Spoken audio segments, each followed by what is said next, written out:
from there, depending on what the local high is. I think you are picking up right there in your blue view. That's 20 meters away. Oh, I see it. Yeah, look at that.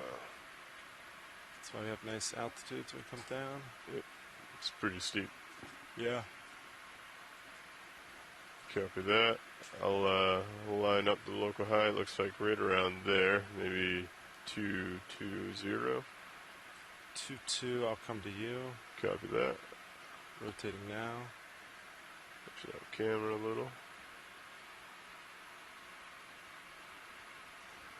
Let me know when you're set, and I'll go ahead and push out until, what do you think, 45 on your camera? Yeah, let me see. That is... I'm pretty much lined up. It's a little bit of an offset. I'll rotate camera up a little bit for your reference. Copy that. I'll center myself. Delta's still 20, be advised. Understood. Ooh, looks like we dropped down on some coral. Yep. Alright, camera's 6-0. Okay. If you want to come down a little bit. Copy that. Come down slow. And I'll gradually put camera up to 4-5. Understood. And I guess we can just go down right here and make our way up. Yeah, you want to go down? Coming down. Outer depth disengaged, coming down 15 meters per minute. Actually, you could probably reach it right there. Yeah.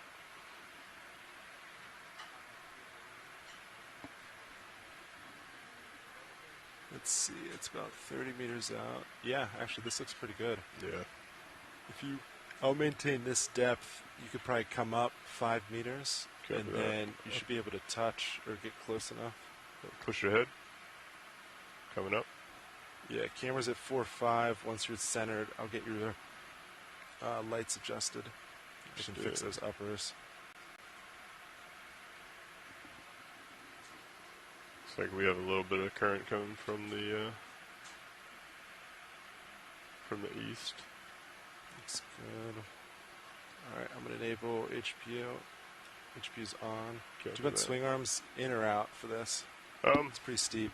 It's pretty steep. I don't know. I think we have pretty good view for overhangs. Might be nice to have them. Yes, put them out? Yeah, I'd say so. Alright, I will get uppers ready. Valve packs enabled. Okay. Deploying now. Coming down a little. Yeah, Delta 15.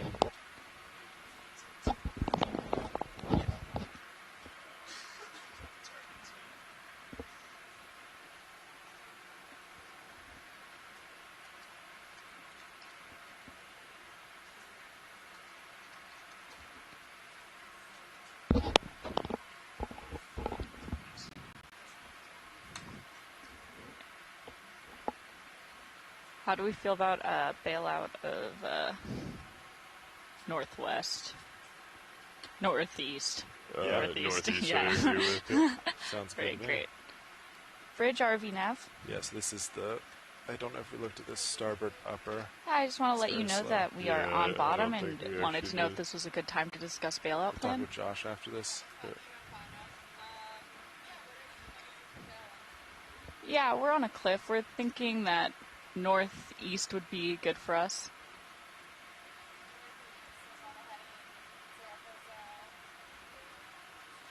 Yeah, that sounds good for us. Right, we go down now. We are at a depth of about 28, 10. That's correct.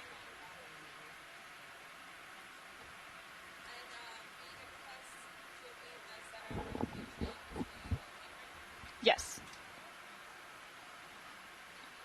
Thank you. Right, HPU off. Uppers are out. And up. Copy. I'm looking at you. 4-5.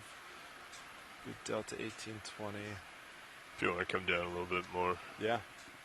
I think we have this right ahead of us, and then also I believe there's a small fish over to the port that might be of interest. Seems to be a small upwelling. That may be glass sponge. Yeah, I think we're ready.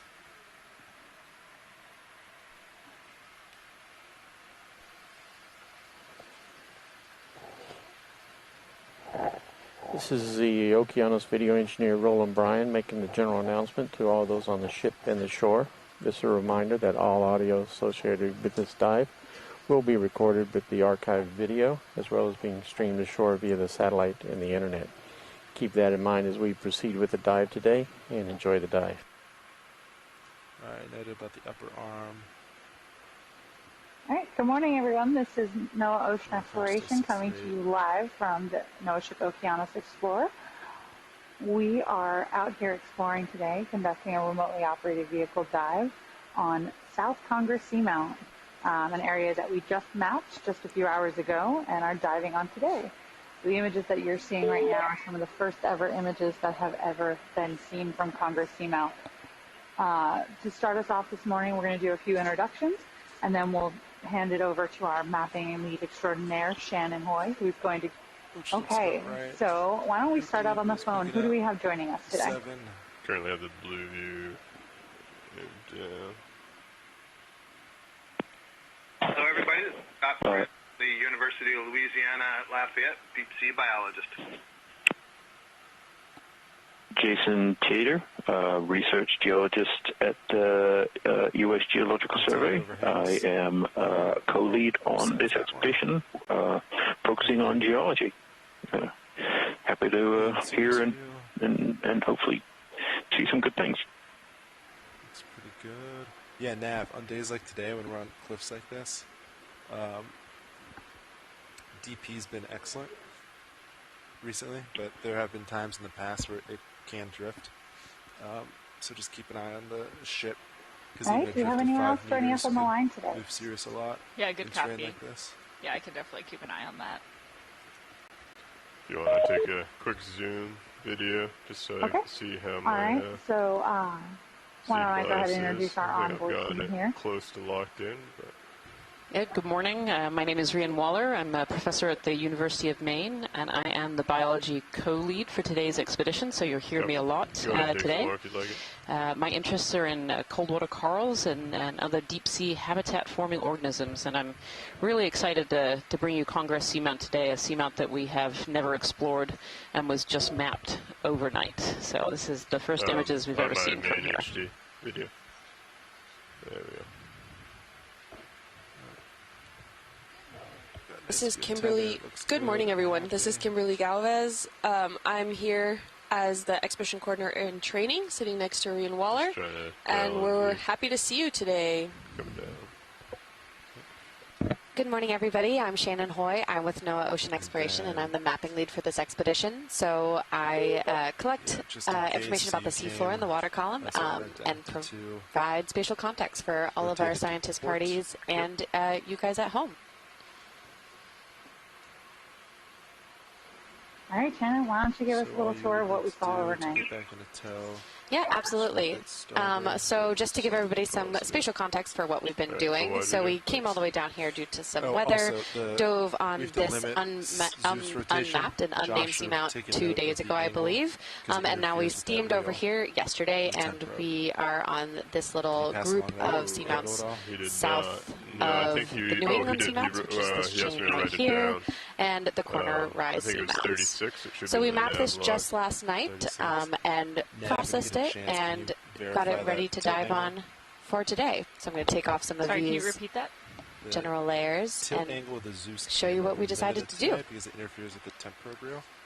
It should be written down in your log somewhere from this morning. So this background data here that you're seeing, that's the blue hues. That's going to be all of the altimetry data, so mainly from satellites. If you look at Google Earth, this is the the background that you see for your awareness. And this high rainbow colored is the data that we collected last night with the multibeam.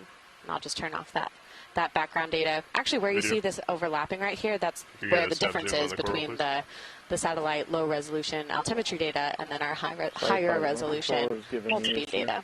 Quite interesting. I'll turn that off so that you can see the new data. So we have Congress North up here and what we believe to be called, or what we've called, Congress South down here. So today we've gone to Congress South, this lower seamount, and chosen a place to dive. So I'll let our science leads, our expedition coordinators, take it away to explain what we're doing today. All right, so for today's dive, we are diving on the eastern side of the seamount, kind of coming up on the edge of a ridge. We're going to start at about 2,870 meters, which is where we are right now. And the goal of this particular dive is to kind of come up this really steep wall and actually try and see the top of the seamount and see what it looks like up on top. And the top sits at about 2,525 meters. And so we're expecting today to see a lot of what you're seeing already. So very blocky, very steep habitat, hopefully some deep sea corals and deep sea sponges, maybe some mobile fauna like fish. Oh, we have a squid up on the screen right now. And then also collect some geological samples, too, to help us age and place this seamount, these two Congress seamounts, and see where they fit within the New England and Congress seamount chains. Thank you so much. And yeah, I just... my cue. Oh, sorry, Jason. I was just going to say that I turned off... we did have the contours on here, which were 100 meters, and those are off now, but just to give you some indication of how steep this is. Thanks, Shannon. So from a geologic perspective, this seamount has only been minimally investigated in the past with some seismic reflection data and a few camera lowerings. From those we knew it was a lot of exposed rock, and but with differing amounts of sediment cover. So the plan today is to hopefully observe the nature of the seamount, identify different rock types if we can, to start determining the origin of the seamount. And one of the interesting things is, as has been mentioned, trying to place this seamount in context with the New England and Congress seamounts, and if there is a relationship between it and any of the other seamount chains in the region. So we'll likely see a lot of ferromanganese crusts. Hopefully we'll get a peek at some of the primary rock underneath, and we'll try our best to grab some samples on the way. Go ahead, watch lead 2. You're very quiet. Yes, that's much better. Thanks, Jason. That was great. Sure. Yeah. So what we're looking at right now, this is a bamboo coral. And you can see on the left-hand side here, we have some living tissue. These are called polyps. Sorry, and on the right-hand side, we actually have denuded coral skeleton. You can see this empty, bare skeleton. And these are called bamboo corals because they have these black nodes. They actually look a little bit like pieces of bamboo. They have the white skeletal elements and then proteinaceous black nodes in there. And you'll see on this colony, too, as we start to zoom out a little bit, there are these brittle stars. They come up really bright red on here. And these brittle stars are not actually eating this coral. They kind of take advantage of areas that are bare and then get themselves up in the water column to be able to feed. So we're not quite sure what has eaten this bamboo coral.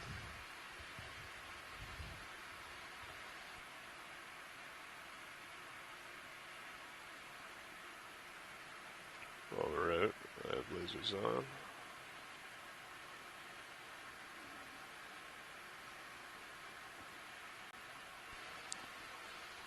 And we're just about to zoom in on that base stock there to get a good, hopefully a good range of distance. So we know that sometimes bamboo corals can be properly, rangely aged when it comes to being able to detect the distance of the base. Okay.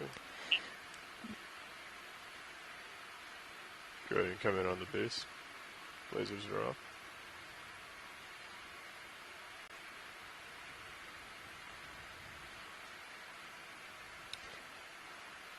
Can we get those lasers back on, please? Lasers are on.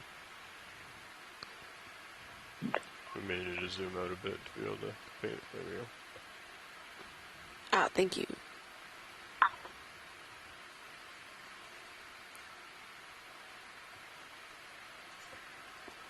And sweep the lasers across the... Yeah. There we go. Try and get a... You can see both of them now.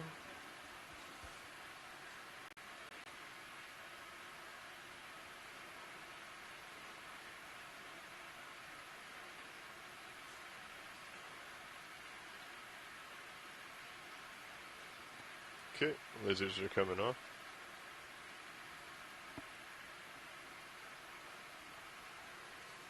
Now that I'm stable video, is there a specific part that you want to look at?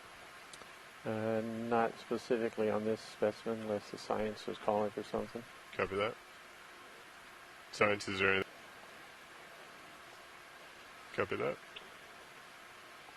Taking off. Cindy Van Dover was asking if the ophiuroid brittle stars that are on the colony here would be feeding on these bamboo corals, and it's not my experience that these brittle stars feed on them, but it is possible they have such spiny arms that they're abrading the tissue and causing some tissue death there. But I got to say that it's very intriguing to see 3 brittle stars and 3 patches where there's missed tissue. Yeah, I don't know if you noticed, Scott, but some of those brittle stars were also missing arms. And so I do wonder if there's been a larger predator here at work that has been attacking this coral and potentially tangling up with some of these brittle star arms as well. This is a beautiful squat lobster on this piece of dead and ferromanganese-coated coral on the bottom here. Do we want a better view at this or just a... let science make the call. I think this is good, pilot. Copy.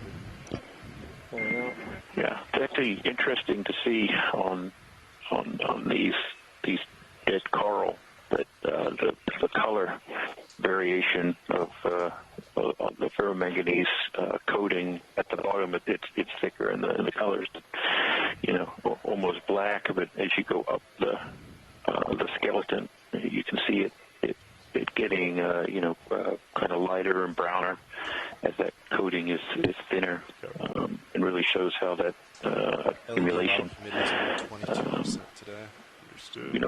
changes from the older parts to the younger parts.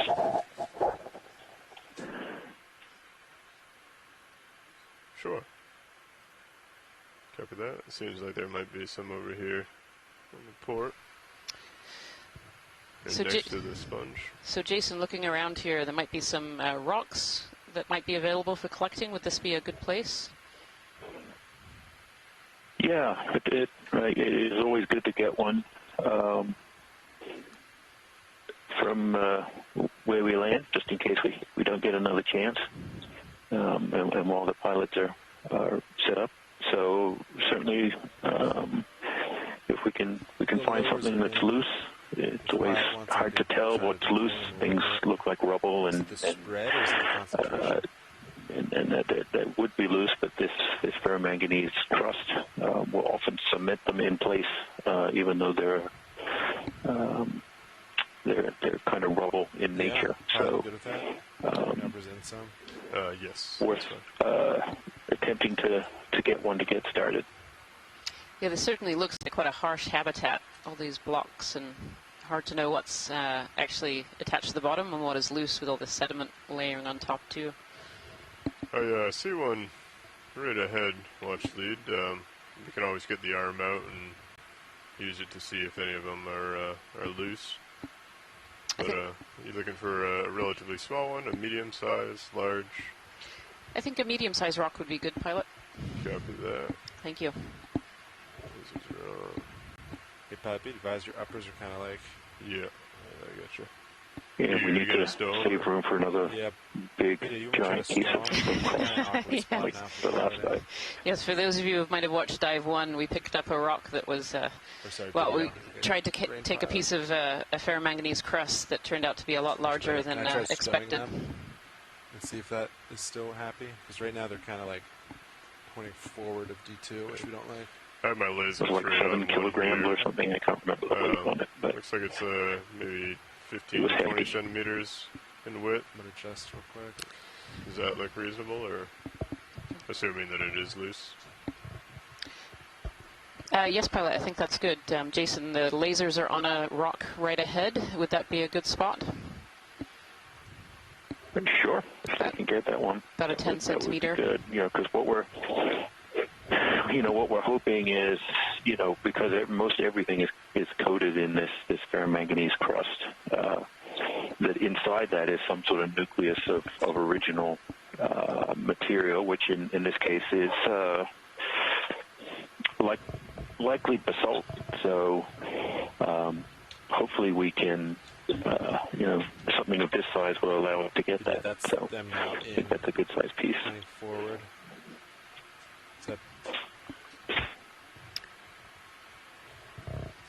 Yeah. All right, so as the pilots are setting up here to collect this rock, we're going to go a little bit quiet here to give them some room to concentrate and take our notes and log this particular sample. I saw a light flicker be advised. Front, not sure. Copy. Port side.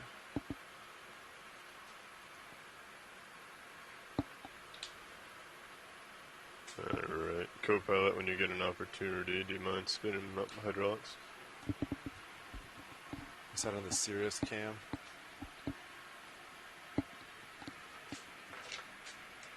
Oh, yeah.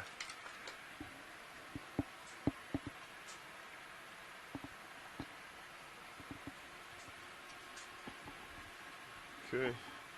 Co-pilot, looks like we're going to try and get a rock sample here. Yeah. I'll reach out, see if any of them are loose, and then go ahead and open up the rock box. Understood. You want to put Zeus up here? Or next yeah, if you don't mind. Yep. Ship stationary has been. We haven't had any moves, right? Yes. All right. I will have control of tilt this down a little. Yeah. Right. I'm just coming live.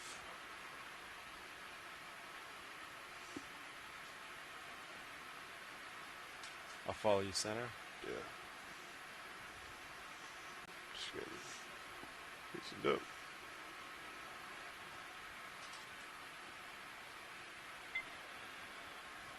Okay, group force 2.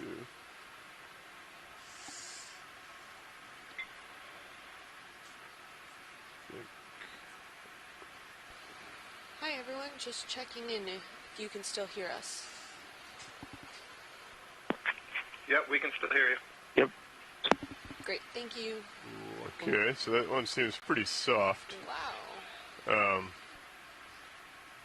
I'm assuming that's not what you expected for basalt? I don't think so. Someone in the chat room just asked for a squeeze test. I don't think we need that. Is that still of interest to grab, or do you want me to check others in the area and see?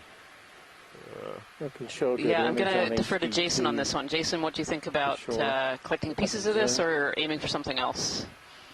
Okay to zoom on ROV HD2. I mean, this I don't know if we can get a zoom in any closer. I'm thinking it is probably primarily crust material, but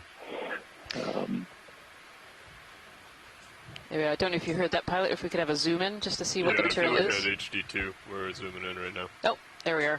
So on feed 2. On stream 3, so this is on stream 3, if you want to look at the close-up of this rock. Here we go. There's quite a thick crust on it.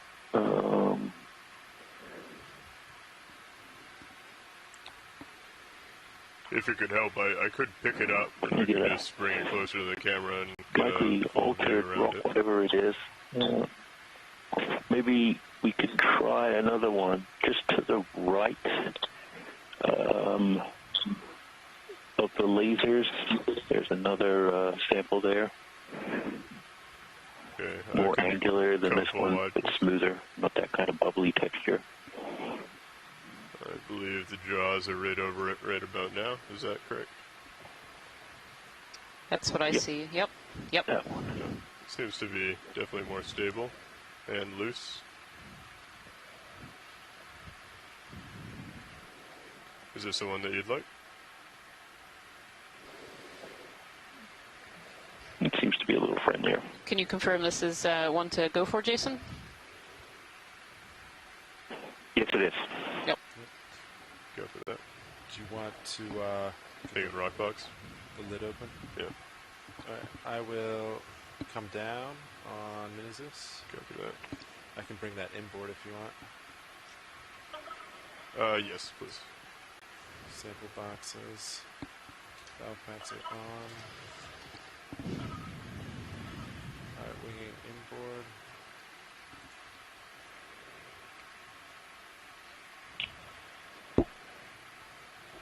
Alright, that's all the way inboard. Thank you.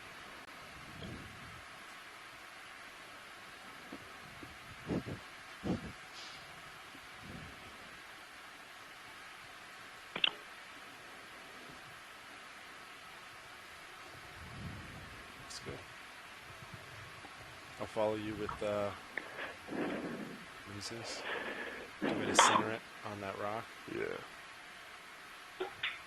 Alright, centered there. That.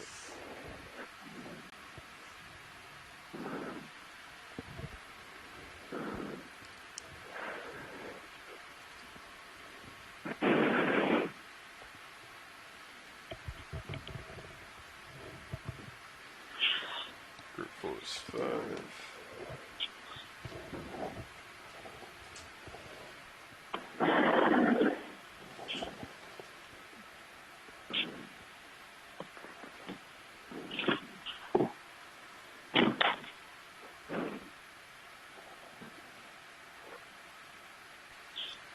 Just as a reminder, if you're on our telephone line, if you could please mute yourselves when you're not speaking. Thank you. Yeah, I'm just going to bring it in front of the camera. Off camera control.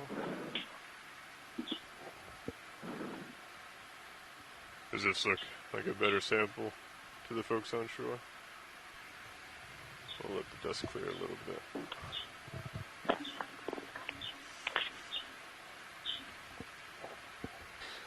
Jason, can you confirm the sample looks good? Looks good.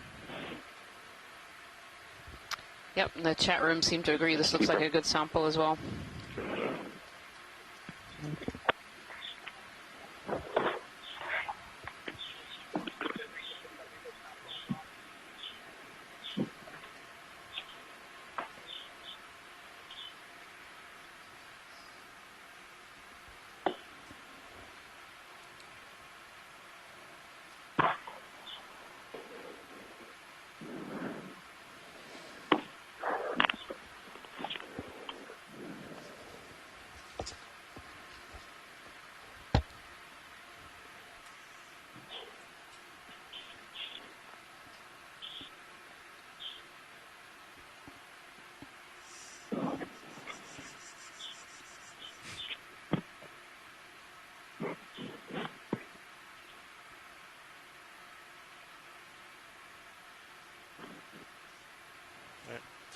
Winging outboard.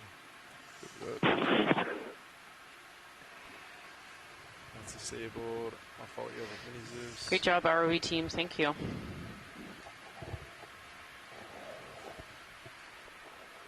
Hey, Rian, can you hear me now? Yes, I can hear you now, Jason. Great.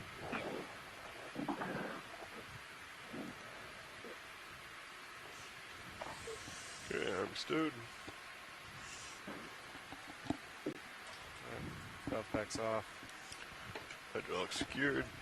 HPU is disabled. I'll take my camera back. Copy that. Looks good. Joy lock coming up. Back a little. Center up HD2. Center up. Yeah, copy that.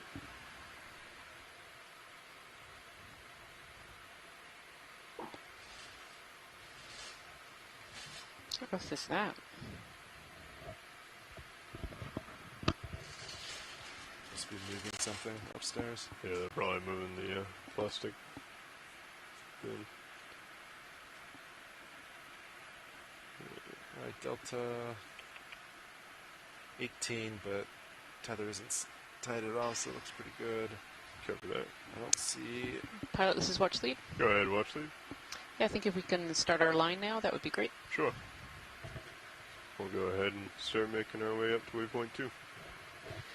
So a question was asked in the chat room about the weathering of the crust. So Cindy Van Dover asked, is the crust weathering to make it delicate, or was the piece, a softer piece that was broken apart, not really crust? And Kevin Conrad replied with, it's likely a hyaloclastite, which is known as a pillow lava, and it's hydrously altered during the eruption period, and the cracks can infill with secondary materials, and that can actually make the rock then more fragile. So those were great questions, and thank you so much for answering that, Kevin.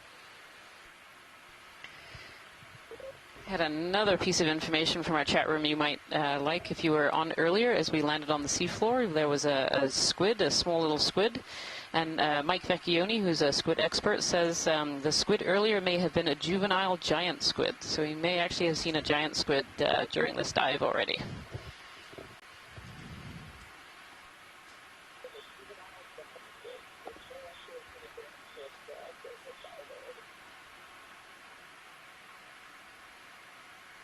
What is the bearing to waypoint 2 now? It is about 233. 233. Is that a hard target, or is the idea just to go up slope? Roughly. They had a certain path that they wanted. Yeah, we saw a squid, and now we already collected our first sample of the day. Day's looking good. Deep sea corals everywhere and sponges. I think it's going to be a good dive. Yeah, and we saw one of those quite thick coral stalks there that already had a thin coating of that ferromanganese crust on it as well. So we know that's present in the region as well. I think this was just a little Watch local lead ridge. nav. Come back to center. Yep, looking about 230 right now. Looking good.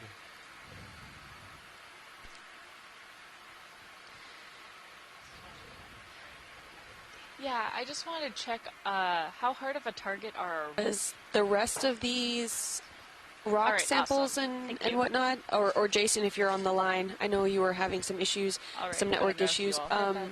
If the most of these like small cobblestones, if we can expect to also be that fragile, or are these larger boulders something that also might have that? Are we expecting there to be ferromanganese crusting on everything? That's pretty good to me. Starting to get spread out a little bit if we want to I'm still on the phone, hopefully.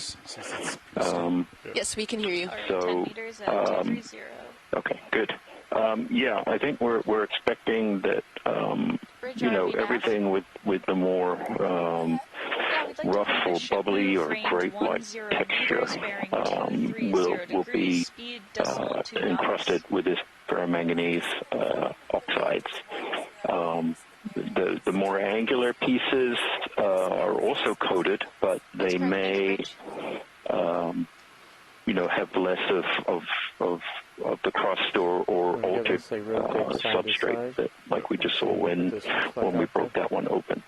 So, unfortunately, the crust that comes on there really does make it hard sometimes to identify. You know, what is underneath, because it is so pervasive and just forms a really thick coating that all but obliterates the primary texture of the rock. So, you know, kind of looks like a pillow there to the left side of the screen. So yeah, I mean, that's what we'll be looking for. But everything is certainly largely encrusted. We just hope to find a piece. Pilot, this is Watch Lead. Go ahead, Watch Lead. If we could just have some snap zooms on some of these corals as we go by, that would be great, just for IDing. Yeah. Video will just take Thanks for that description, Jason. That was quite snappy. That was a snappy zoom. Yeah, I'm not so sure I'm seeing everything that you are. Or it might be 10 minutes behind. So this is an interesting piece. This looks like a bamboo coral that's been covered over by something called zoanthids. I don't know if Scott is on the line to confirm my thoughts on this. And video, if you want anything I am on the line, in better detail, let me know. You can go ahead and put a toe down. Looks like zoanthid, which we sometimes think about as kind of like a parasitic cnidarian. As well as some of the colonial anemone is another top section of this. generic term for it. And so probably this was a colony, a bamboo coral colony that died, and where the skeleton was exposed because the bamboo coral tissue was no longer there, the zoanthids began to grow and then to propagate. You can see there is some living bamboo coral there on the left side. Yeah, just a little bit, that one branch. Yep. Yeah, I'm drifting away. It's hanging on. I can go ahead and get a tow. There you go. That's great, pilot. Thank you. Forward. Yeah, it looks like the one above it, too, also has those zoanthids on it. And I believe we saw some down below as well on the first shots that we saw. Full wide. Copy, thanks.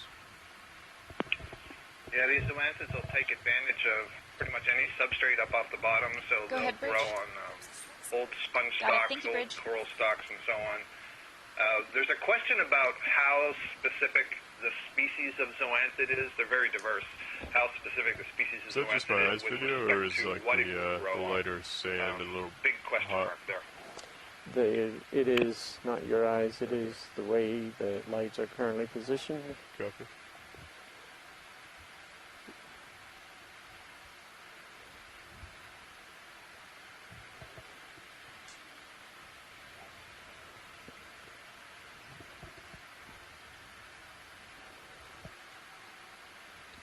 Alright, delta about 15, looks good. Still looking about, now looking about 235. Still looks pretty good. Looks upslope. Camera 40 degrees for reference. Copy, 40. Thought you said full zoom. Sorry, 40.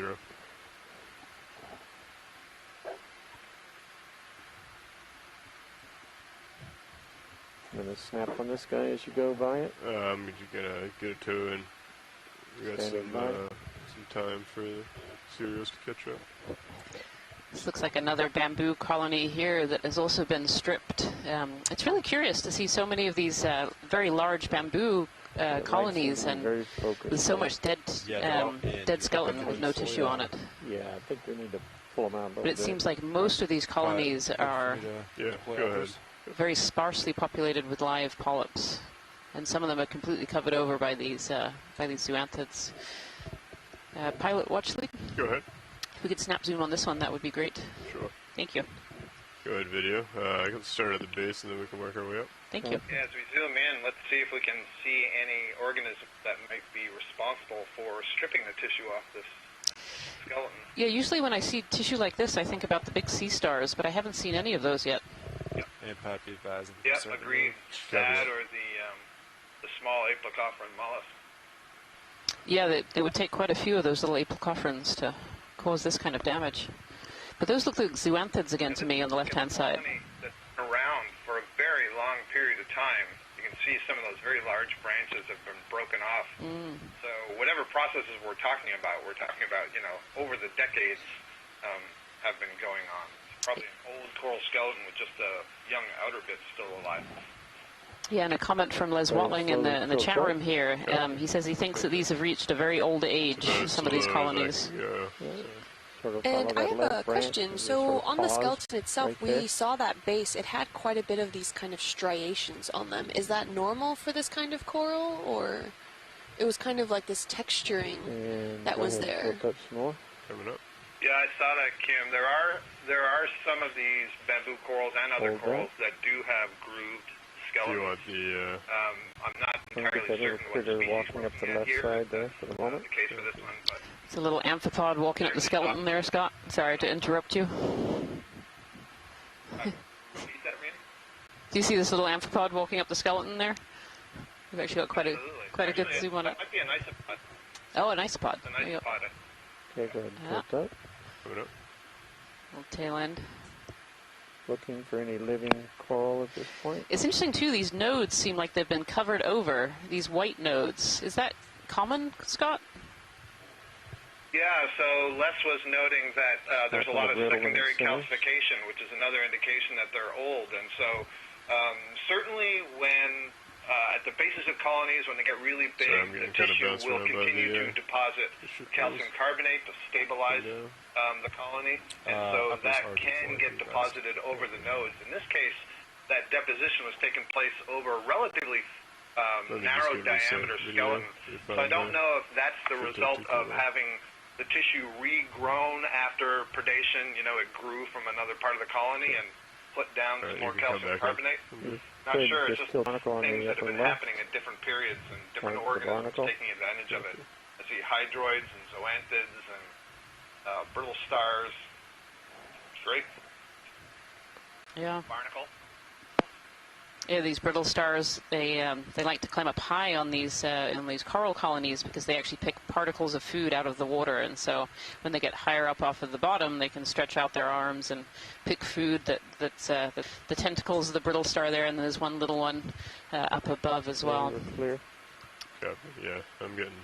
I don't know if there's any live tissue on this particular colony here. Do we have that stabilizer for the chair? The one post. Yeah, I actually don't see any live tissue on this particular colony. It all seems to be zoanthids and then some hydroids and other organisms. Securely tied into my chair. The swivel. Oh. I don't have that, I don't think. Yeah, Cindy Van Dover was noting in the chat room that maybe the brittle stars might prevent colonization by recruits of other organisms like the zoanthids, and that's entirely possible. And we think that actually occurs in some other species where there's a close association between a very specific species of brittle star and a specific species of coral, where that brittle star is kind of, quote-unquote, the hypothesis, you know, protecting the coral from other stuff overgrowing it, so they've entered this symbiosis. So this may not be the same kind of symbiote, you know, feeding on stuff as it moves up and down. Yeah, looks like we lost it. All right, I can. Yeah.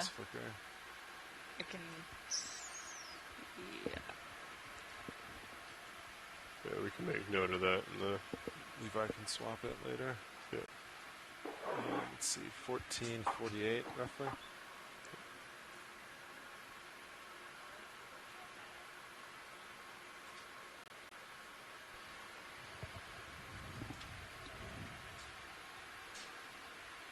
I'm just going to leave that off for now. Copy. The relay. There's a comment from Liz Watling here in the chat room. Liz Watling from the University of Hawaii. He says, we often don't think of things just dying of old age, but it may be more common than not, especially since there are not very many predators down at these depths, and that's very true. There's few predators that feed on these deep-sea corals.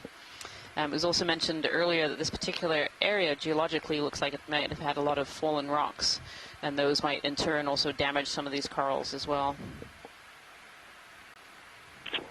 Yeah, but I think, you know, if they're actually dying from old age, that really speaks to the long-term stability of a lot of this region, which is interesting. It's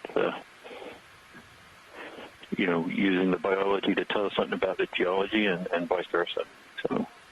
Yep. Yeah, and similar to our first dive too, on these rocks, we also see a lot of these skeletons. Hold on 1 second. Yes, pilot, that would be great. So on actually to the side of the sponge, you can see these coral stalks that have died or been broken off and then covered over that ferromanganese crust. So what we're looking at right now is a hexactinide sponge, a glass sponge, and these glass sponges can be quite common in the deep sea. They're very simple organisms. They filter water to get their food. So sponges, like corals, can actually form habitats in the deep ocean. You know, you think of these corals and coral reefs. Well, sponges very often can form very dense habitats for other associates. So think of things like brittle stars and small crustaceans and worms. They all live amongst the structure that these sponges and these corals are creating in the deep ocean. So creating these little oases of life where there might not other be habitats. Oh, we have a fish up in the top right quadrant there. Top right. Yep, it's kind of swimming towards the center. Do I have my right correct today? I do. Oh, yeah. There you go. Go ahead and come in, video. This is the first fish of this dive. First fish of the I dive. didn't see too many, I think, what was it, 4 total on the previous dive? Yeah, 3 different. Brancus to me. Yep, Peter Oster on the chat room confirms Snaphobrancus. snaffibranchid fish.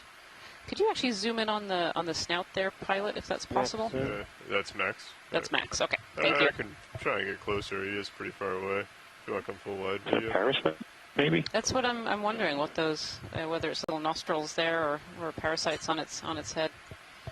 Yeah, but I think Sirius is all done. There's also another fish here to the left as well. If you want to do a quick snap on that video, just so we can get an ID. Oh, there's two of them. There's two fish. There's barrel sponges. Two snaffibranchus. Sorry, say that again, co-pilot. Sirius is done moving. We could probably do another 10 if you're up for it. Yeah. How do we feel about the 230? 230 still looks good to me. It's going to disappear into the rock. So, yeah, Very.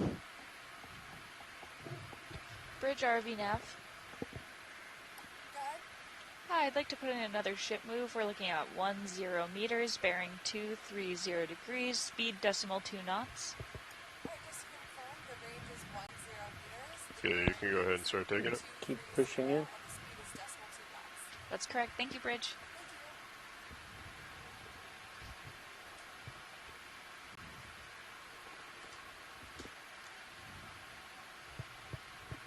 It's going to bounce probably. Oh, or not.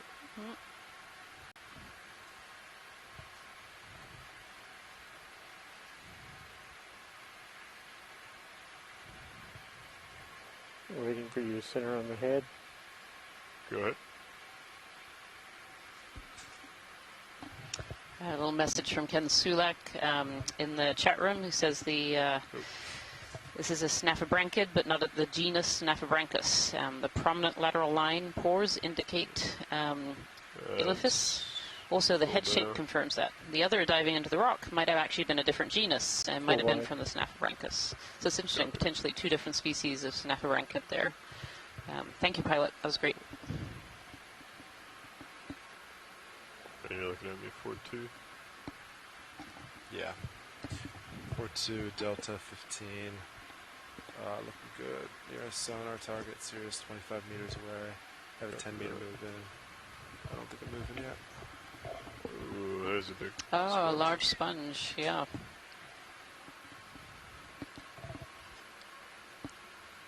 Maybe one of these vase-shaped sponges that we saw on dive number 1. It looks pretty similar from here, but we'll take a look as we get a little closer, perhaps.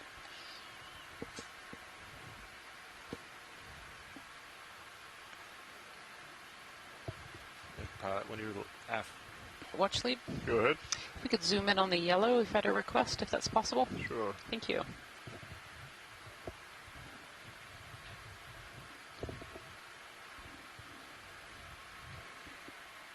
This is significantly more challenging without that starboard. Never realized how much you rely on that. I can keep trying. There's a lot of coral rubble in this area as well, kind of in between the rocks. You can see these branches that are covered over and dead in the cracks.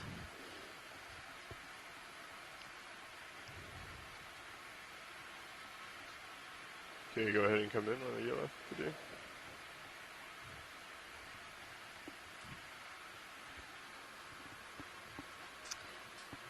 There you go. So this is interesting. So the yellow is that zoanthid that's covering over the coral skeleton. It looks like another bamboo, potentially.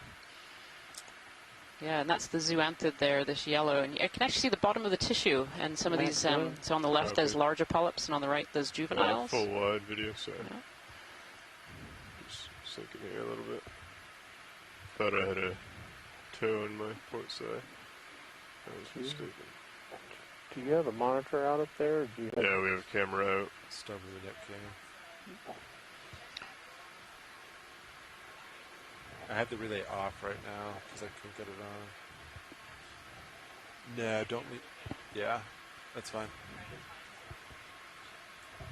It's fine. It's not a necessary camera. Levi will, he's on the next shift. So you can coordinate with him then. Yeah, once I'm off, I can go check the fiber levels and see how they're looking. All right. That should be a more stable video. Go ahead and come in. You want to center up? Yep.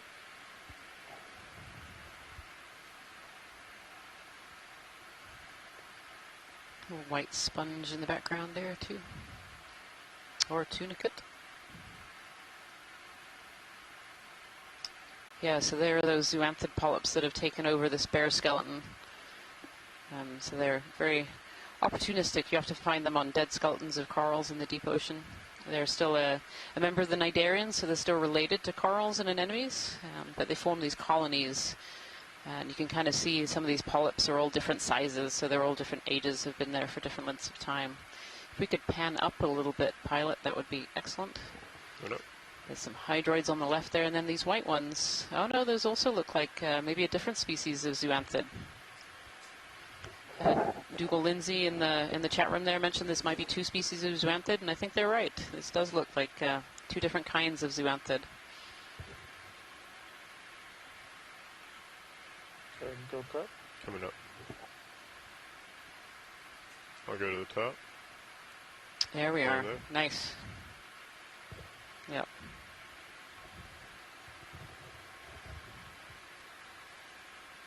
Can you see what the red thing is in the distance? You have to be more the shrimp. Oh, there's a little shrimp in the background there too. There's shrimp on a rock.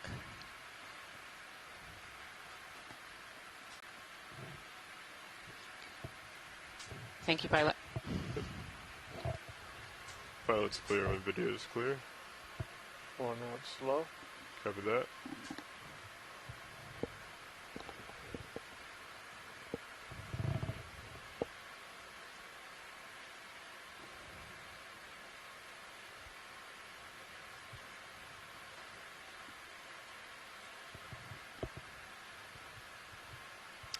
Clear. Copy. Where is the ship at? Is it? Its ship move is complete. Copy that. So I have a little bit of space. We might want to get another move in. Yeah, I don't think Sirius is quite done, but okay. I think we're far enough away that we can double up. Yeah, you'll probably be done in a minute or so we're seeing actually quite a few. Rian mentioned earlier some coral rubble that's in the area that has been coated in this maybe a light crusting of the ferromanganese minerals that are in the water column, or have been precipitated, on the skeletons themselves. And it's interesting to see like the different variety that we're actually seeing there. Everything from bamboo to quite larger, thicker stalks. Now we're not sure which exactly corals these are. But it's really interesting to see just the different kinds of coral rubble that are in the area. You have some of those really finer skeletons, as well as those really thick stalks that might have upheld some to endure some period of time. But it's just interesting to note that, you know, at some point, even back in the time when they were alive, there was still a variety of different coral species in this region.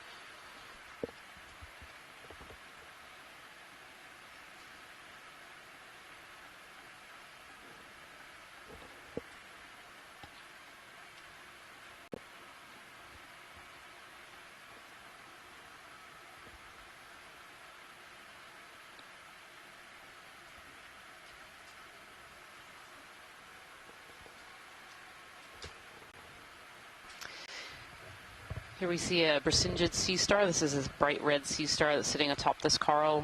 Just like those brittle stars that we saw earlier, these sea stars are looking for food to pick out of the water columns. They like to be up high, so they often use dead coral skeletons or even sometimes live corals to get them high up in the water column to be able to feed.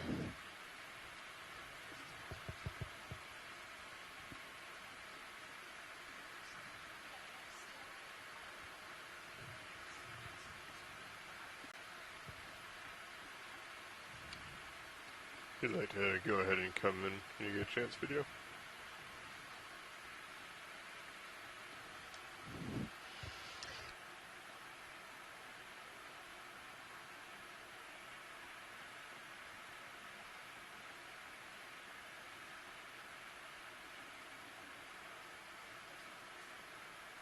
He is on the very tip of this. That's impressive. He is sitting on the very top of this coral, and that's a beautiful shot. So these sea stars, like other sea stars, have these tube feet on the bottom, and that's what helps them both move and also helps to move food from the arms into the oral area. And the mouth of this particular Bersingid sea star would be right in the center, so right behind where that little coral stalk is left there. Down each of these arms, they have something called ambulacra, which help to move the food from the tip of the arms all the way down into their central oral area to eat. They're really, really fascinating and beautiful creatures. It's really nice to see this one up on top of this coral. It's also quite amazing to see something so large sitting on this tiny little stalk. Going for full screen. Copy that. Thank you, pilot. Holding.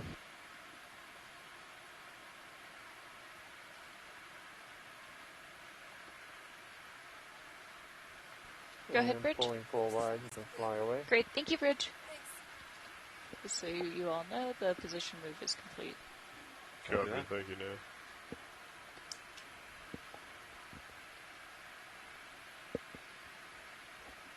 Okay. The video is clear. I'll tilt down, lower left to look at the sponge.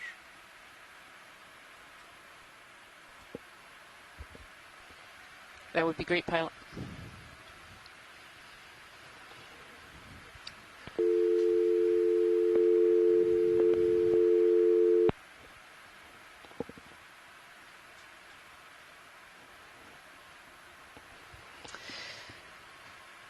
So this V-shaped sponge looks similar, but not quite the same as the sponges that we were looking at on Dive 1. The Dive 1s had more of a tapered shape towards the top there. This one seems a lot more open. As you will, video.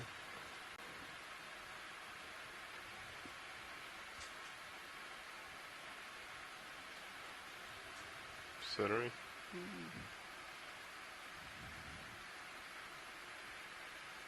Partial. Copy. You can see on this sponge all these kind of spiky things. They're called spicules, and the sponge is made out of all these glass silica spicules that helps to make that structure, and they often bring in sediment. Not quite sure whether this sponge is alive or not. Very often they turn this brown color once they've died, but there is a little bit of white line in there. So. Talking to me right now. What did you say? So I wonder if this sponge is actually partially alive and partially dead, but it's very hard to tell. It's within that body wall that move water through. Correct. More right than down though. You can see lots of other particles that have been incorporated into the outside of this sponge, which makes me think it might well be a dead one. There seems to be an awful lot on the outside that is settled here. There's actually a little sponge to the side there too, a little round, almost golf ball shaped sponge on the edge there. And they seem to be both growing off of this this dead coral skeleton, this black skeleton. Continue tilting down. I see whiskers. You see what? Whiskers. Let's hold there. Something behind. Okay, clear. Looks like a shrimp. A little shrimp, yep. In there. I've got Thank you, pilot. The conference call.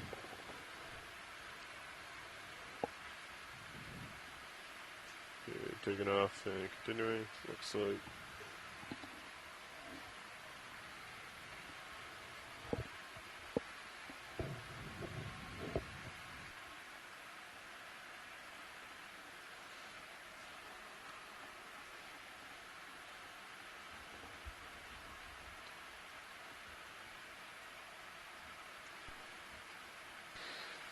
Hi, Scott. Can you verify that if we're back on the telecom line?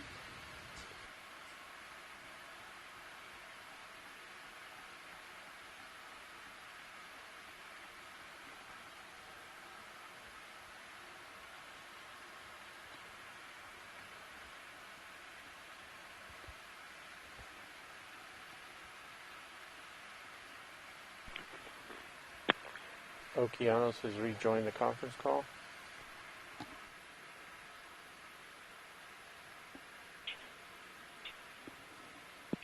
Now I can hear you. Perfect. Thank you so much for letting us know.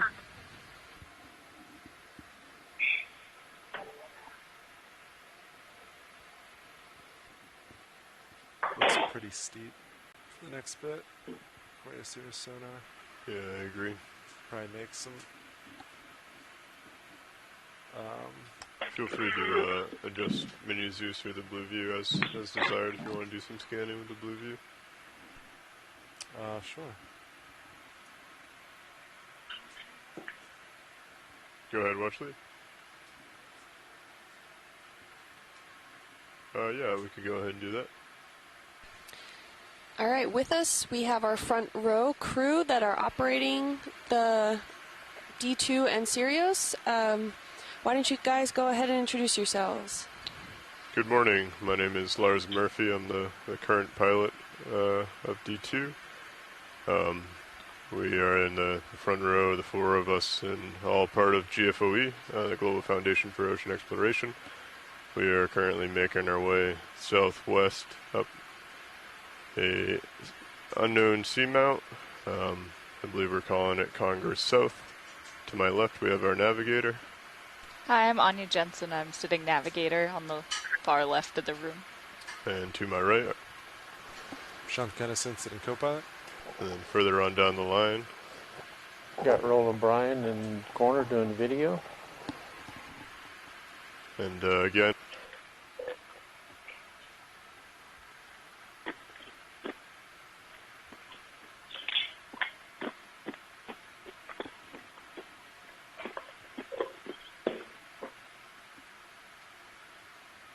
Great, thank you so much, pilot and watch lead and nav.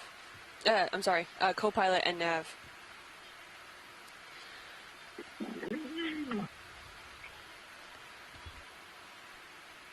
I'm hearing some audio coming from shore. I'd like to remind everyone, if you're not currently speaking, please mute your line so that we can have a clear connection. I don't see any overhangs. Just looks pretty steep. I think that's all I see.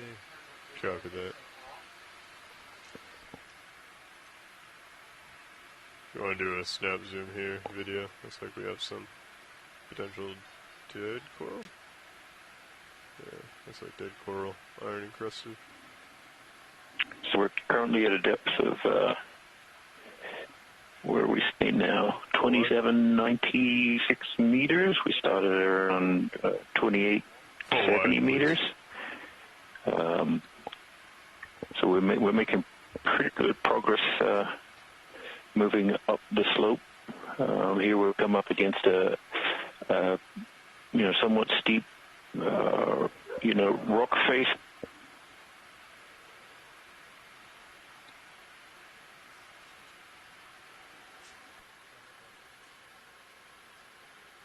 And another injured sea star here.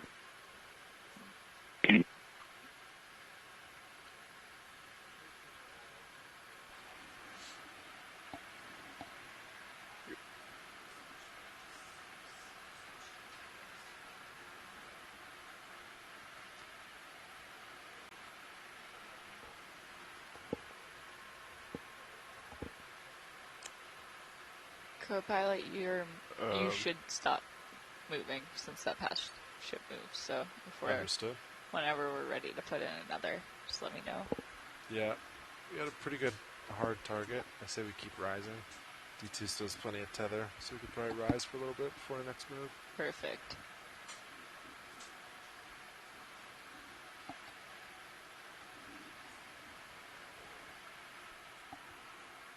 Locking down on me 4-5. Yeah, good delta 16. Tether looks nice and floppy, just like we like it. Ooh, the suction cam was out. Is that? Yeah, it was, wasn't it? Yeah, I saw that. Just came back on. I want to make note of that. That's odd. Yep, there it is. Comps look reasonable. So that's suction cam. Not suction cam. Suction light.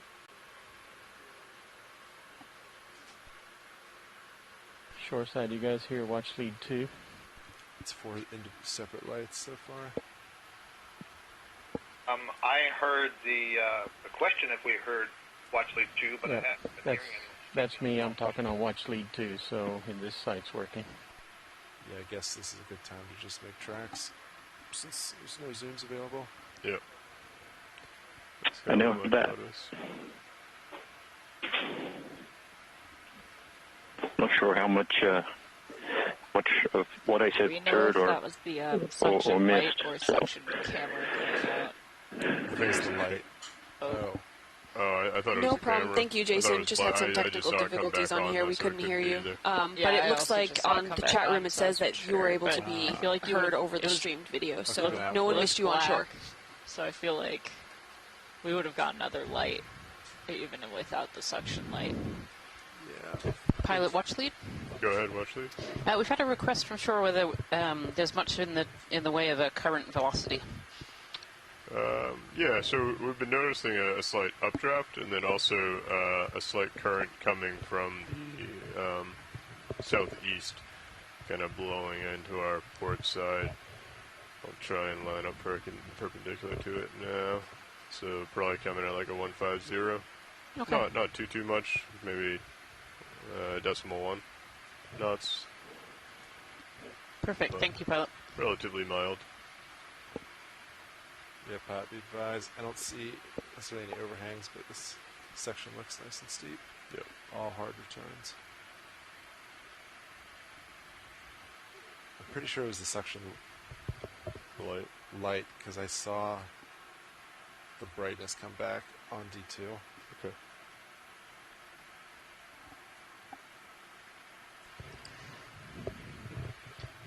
For those of you who have just joined us, it looks like we're actually coming up to a steep wall here. We're diving on Congress Seamount South. Do we have our video bit? We started the dive today at about 2,870 meters depth. We're now at 2,790 meters depth.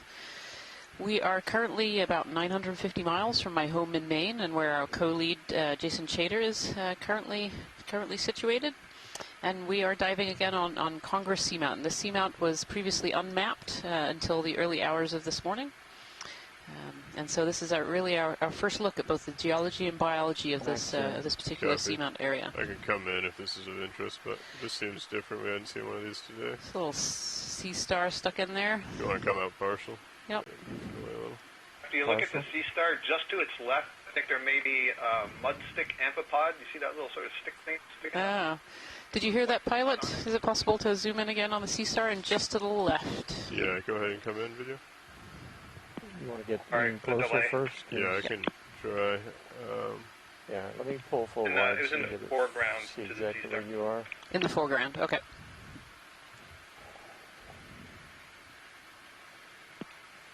Don't need to spend a lot of time. I thought we were still zoomed in. Yeah, if you want to just come in quick. Sounds like we don't need to spend. I think they're in mid-move, so we have a little bit of time here. Yeah, no. I was just noting it while we were zoomed in. I hadn't realized the delay. There we go.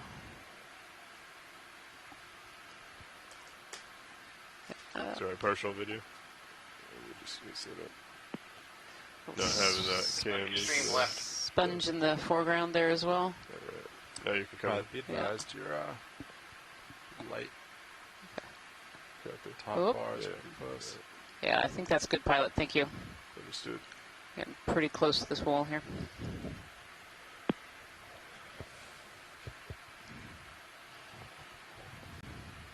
Thanks, co-pilot. Yeah, no problem.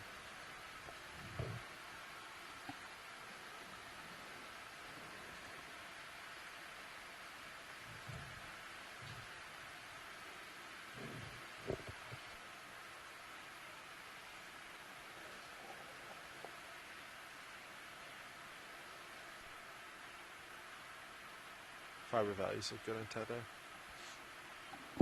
Minute cams start going, that could be an indicator of damaged fibers, but the values match, so I think it's just local to the camera. Or up in the rack room or something. For those wanting to see a little bit more about in-depth about what we have on D2, you can visit camera feed 3, and we currently have a quad view screen put up, and one of those on the lower right hand side you'll see a sonar that's labeled Blue View. And pilot, would you have time to talk about what the brilliance is of this new piece of technology that we've added? Yeah, I can go ahead and speak to that. Would you like me on OKEX? Yes, please. Copy that. Yeah, so one of the new updates to the vehicle was the addition of the Blue View multi-beam sonar. We have attached it to a pan and tilt, which is right underneath our secondary HD camera, right in the brow of D2.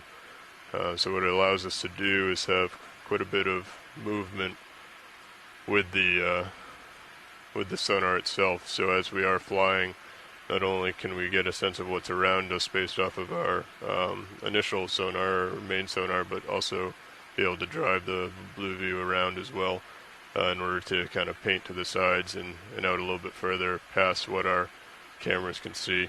And then we have quite a bit of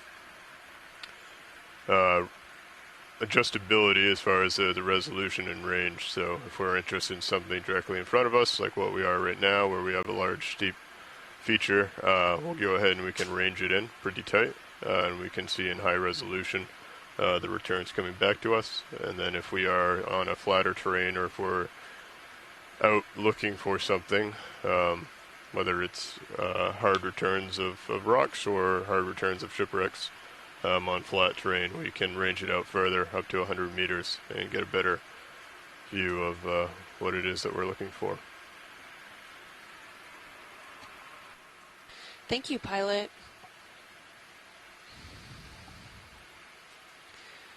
We want to go ahead and get another move in, maybe? Can we get a quick snap zoom of some sediments here, please? Sure, if you want to do a quick snap zoom video. You'll need to sit down to show them what they're looking for.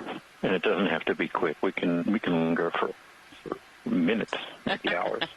Understood. We'll get it to and take our time looking at the sediment. Jason, do you want to explain why looking at the sediment in these kind of areas is important? Sure. The sediment tells us a lot about the oceanographic environment that we're in, especially when we're out in these waters that are so far from a landmass, where we're not getting material that gets transported from the land, the terrestrial environment, directly into the ocean, like we would sort of adjacent to a coast out here. The bulk of what we see is actually material that has fallen out of the water column where it lives. And here on this zoom, what we're seeing, these bigger white shells are pteropod tests. These are planktonic organisms that live in the water column, and when they die, their shell, their test, falls to the bottom and gets accumulated into the sediment. So, these sediments actually record a history of water masses that lived in, and can be used for really long geologic records of changes in ocean environments or even global environments. So they're very valuable in terms of things that we can study to learn more. And because we're so far from land, most of the sediment is biogenic, so it is these shells or tests.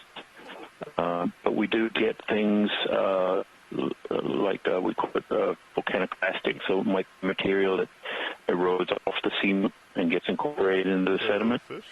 But we also see things at times like dust from Saharan Africa gets blown out into the ocean. Volcanic material from Iceland and other areas that goes into the atmosphere and falls out into the ocean, and sometimes it's accumulated. So, and then we get organic matter, which from the Sargasso Sea, small particulate matter can still fall down and get incorporated. So it's a big mix of different environments that get captured in what is, often just looked at as sediment, a really complex history. Pilot, on the left-hand side there's a really interesting, it's very, very round. I think think it might be a xenophyophore, I wonder. Yeah, sorry, I didn't mean to interrupt you there, Jason, but that's really... You know, any of these regular shapes that I see in the deep ocean, they're usually something a little unusual. That's right. That was a squirrel moon. I'm sorry. And it's not even moving like a fish. But yeah, this is what we call a xenophyophore, and this is actually it's a single-celled organism, and so they build these kind of mucus and sediment houses. They bring in sediment. You can see actually there's some of those pteropod shells you were telling us about. In there, Jason, have been incorporated into the house for this giant single-celled organism. It's even actually a little sponge on a stalk there in the top left-hand corner. Xenophyophore. To get a shot with the lasers on this pilot, if that's possible. See how big this one is. Lasers are on if you want to come out video until we Are they pure organic, or is there any sort of skeletal material on the inside, or...? That is a great question, one I wish I knew the answer to. I don't think they build a skeleton. I think they make these houses, and that's what protects them. But, yeah, oh no, actually, Jason Chater says on the bottom that made of aragonite. They have aragonite houses. Is that right, Jason? Is it something that you'd be interested in? Oh, no, I was responding to an earlier question in the chat room for the pteropod. Oh, okay. I'm sorry. Yes, pteropods are made of aragonite. Yep. There's anytime you're sitting in the... Go ahead, Scott. Phyophores are gluing together material from the external environment, so it's probably a lot of sediment grains, and maybe there are some shells, and so maybe aragonite, but from the external shells, I don't believe they're secreting anything like that themselves. Go ahead.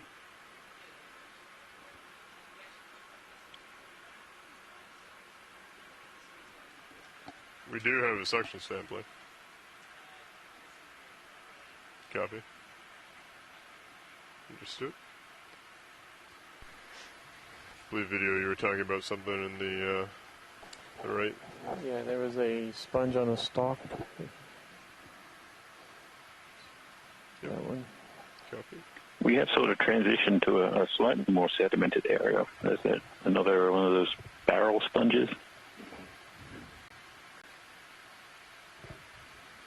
We saw previously. Yeah, sponge on a stalk. A little more sedimented area, you know, in between the steeper rock, but still things are popping out like this. Is this our stalk?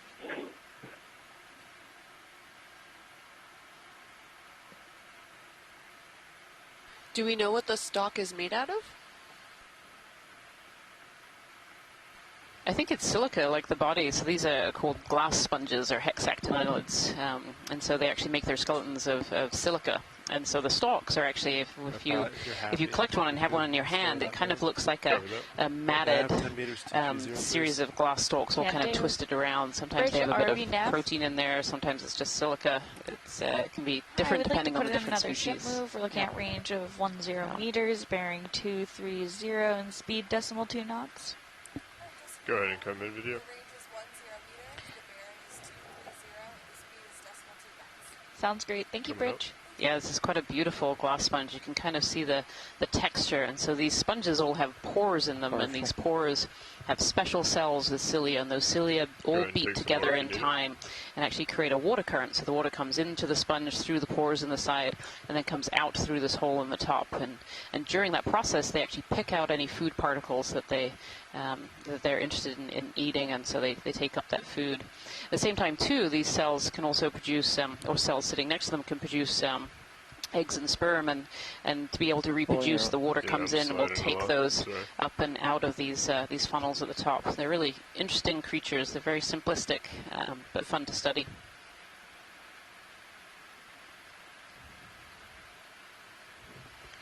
There's a little note in the chat room from Ken Sulek about that xenophyophore, and he's saying that is very abundant in places on the calcareous ooze in the deep basins of the Bahamas. And they can actually be orange to grapefruit size, so they can actually be quite a bit bigger than the one we saw today.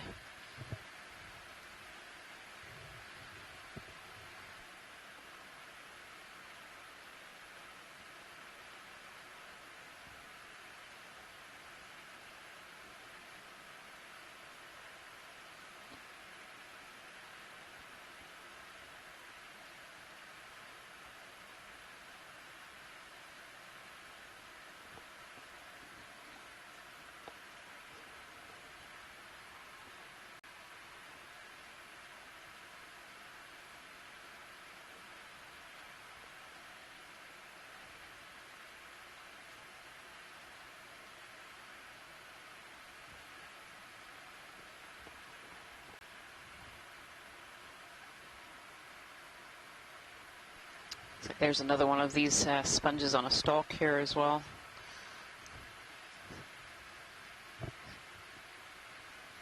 If you want to do a snap as we're coming by. Sure, if we can get one as we go by, that would be great. Sometimes they have little associated animals living inside the tops or on the stalks themselves. This one actually might have something wrapped around the stalk there. Go ahead and come in more if you'd like, video. Oh, it's a little brittle star. Look at that. And actually it blends in quite well. It's got that white, slightly pinky color. So wrapped around the stalk of this euplectid hexactinolid. So just like the brittle stars that we see on corals, you know, these brittle stars are trying to get up into the current so they can catch food particles as they pass by. So these sponges provide that for them as well. Ship move is complete. Beautiful. Thank you, pilot.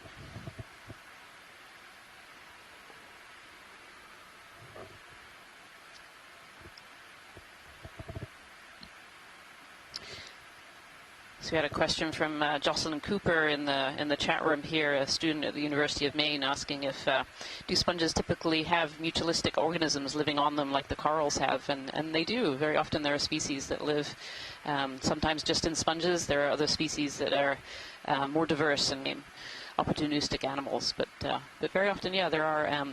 In particular, there are species of amphipods that are sometimes found only on specific species of sponges.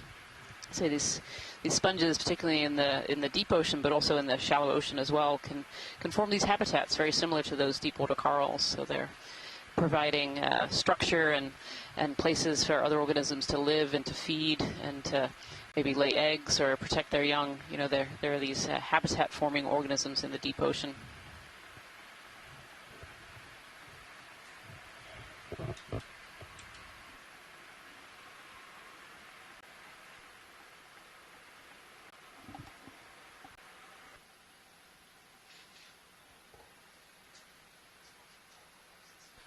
Aren't there even sponges that have small shrimps living within them, like wedding baskets? There are shrimp that live in, some of these sponges have really big pores, and so they just provide great hiding holes for amphipods and for shrimps and things where they can get out of the way of predators and kind of live their life inside these sponges. Yep. From Les Watling, who I know has studied amphipods that lived in sponges. I was hoping he would comment in the chat room, and here he has. He said Jim Thomas and himself described a new genus of amphipod that was trapped inside a glass sponge. So it entered as a youngster and then grew too large to be able to leave. That's quite a specialized cohabitation there. This amphipod unable to get out.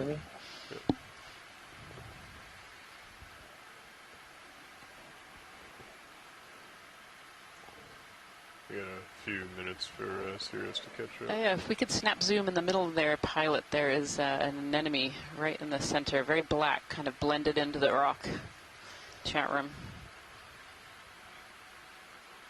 And I actually wonder, this actually might be what we call a cerianthid anemone. To get a little bit closer to take a look. But cerianthid anemones are tube anemones. Yep, that's a cerianthid. And so they actually have a tube that goes down often into the sediment or sometimes into cracks in rocks. And they have the second ring of tentacles, and that's how we know it's a cerianthid. This one is really beautiful. A beautiful shot. Sponge. With all its tentacles closed in the middle there, I wonder if it's just had a meal. It's pretty big from what I can see. Directly above me. It's a beautiful color. Yeah. It really is. That blends in so well with the background. You know, not that anemones have many predators in the deep ocean, but it's you would think that would be a good strategy. Yeah. Maybe it just doesn't want to be bothered. Right. Oh, pilot. I don't know if we can zoom in on the end of the tentacles in the top quadrant. They're actually little bulbs on the end of the tentacles there, I think. Copy. Top quadrant. To the right slightly. Sponges in the background. To the right? Oh. Or is that in the back? Oh, no, there's a background. It's a sponge in the background. There we go. Thank you. Fooled by depth perception. Yep. Lots of these sponges on stalks. And sorry, co-pilot, you were saying something? Pilot, so we have time to get much closer. Yeah, so actually, going back to that sponge, I found which sponge I went, and that has, it's a glass sponge that usually has a breeding pair of shrimps that go in at the larval stage, and then as they grow, they are unable to escape that glass sponge now because the lattice that surrounds it, the pores become too small, and then the shrimp is actually trapped then in there, usually with a mate, and they spend the rest of their lives there. Yeah, that's really fascinating. Its own little ecosystem. Yeah. Centering it up. And they have been found in the Pacific as well as in the Atlantic Ocean. A little too far. Coming up. Holding. I'm sliding. Coming up.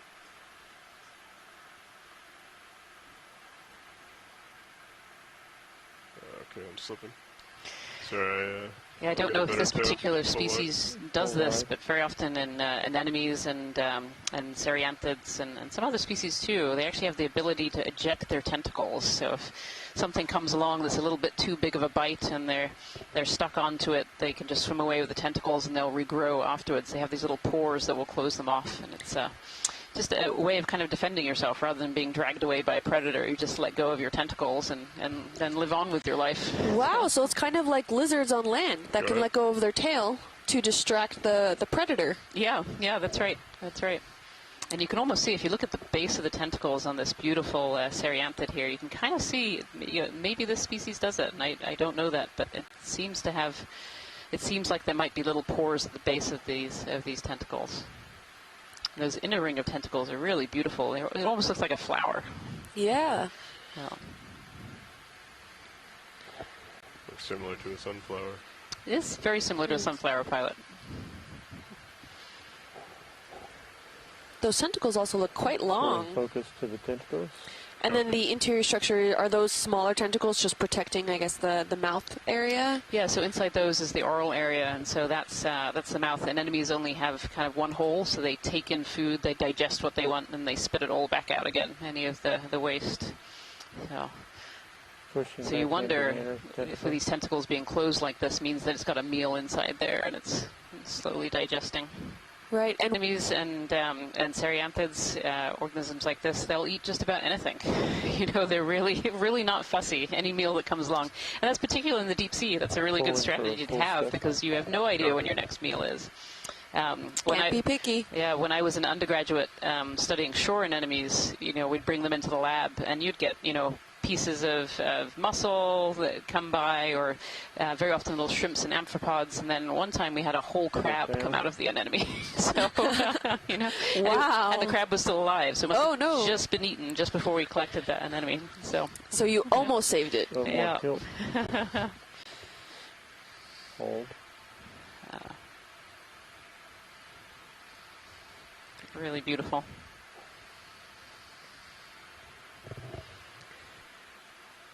Has this great kind of mane look to it.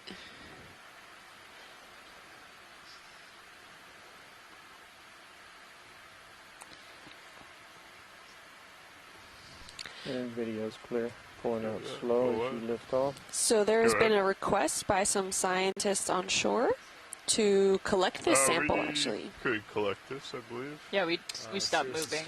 Yeah.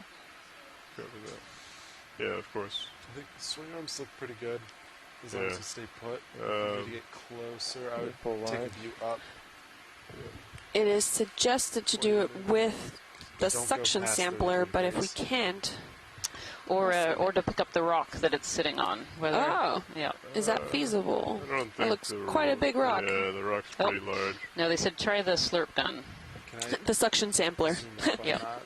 Suction sampler. I kind of like that word, though. The slurp gun. Okay. How far out is that? Am I full wide video? You are full wide. Copy. Okay, and Tina Maltsova from Russia has said that they are actually not very well attached, so we might actually be able to collect this one a lot easier than other species of cereanthids. So, go ahead, co-pilot. Closest items are starboard brow. You're fine where you are now. Copy. Breathe through your suggest. So the pilots are just going to set up here to try and collect, and so we're going to go off air for a minute to give them time to concentrate and make sure that we sample. I don't know. Make sure we log the sample. The best option. How big is it? It's pretty large. Lasers are on. Yeah, I would not try to. Yeah, we'd clog our hose. Clog it. Pull it. What are your thoughts? Yeah, it's a little tricky. You have a... Actually, can I pull it? Yeah. Hey, video, could you zoom in on HD2, please?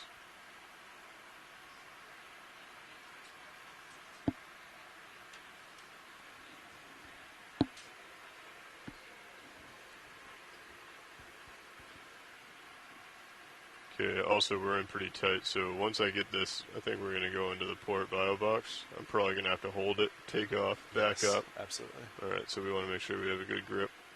I think the stock is reasonable. I think if I come in, underneath, snip, tag on. Yeah, I think it's your best bet. Yeah, if it was smaller, I'd say suction, but yeah. Yeah. At this point, I would just say, yeah, try to snip. Maybe you'll know as you get closer, but if it's too close to the rock face, you might just jam up your blades.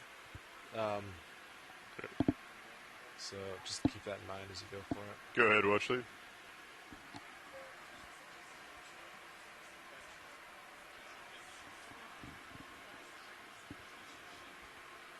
Copy that. This is a pretty large specimen. If we attempt to suction it, it may get stuck in the hose, and then we won't be able to suction anything else for the rest of the dive.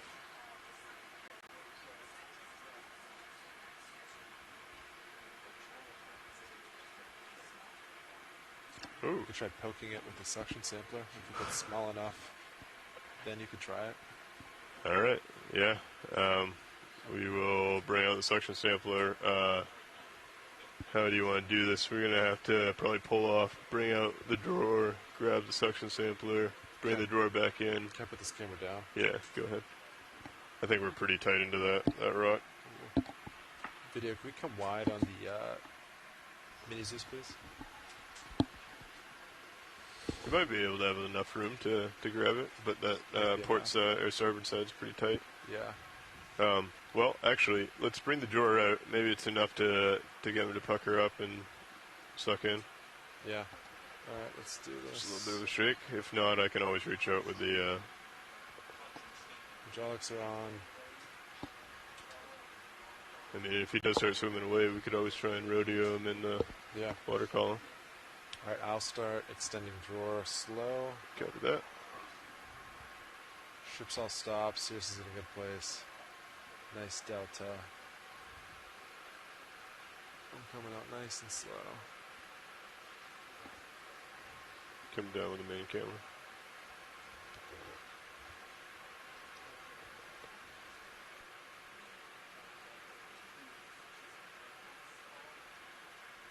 Understood. Thank you. Watch lead.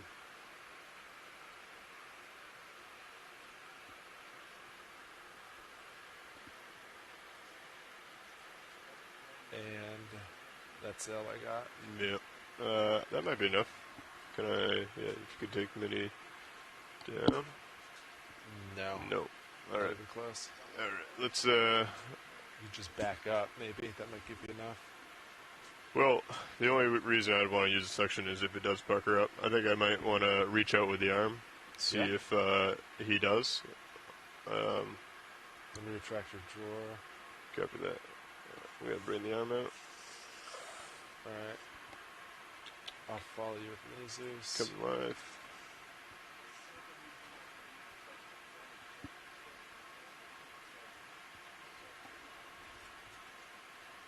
The other alternative is I might want to shut the cameras off for it, but yeah, you can go for a mangled grab. I think we can manage just a little tap.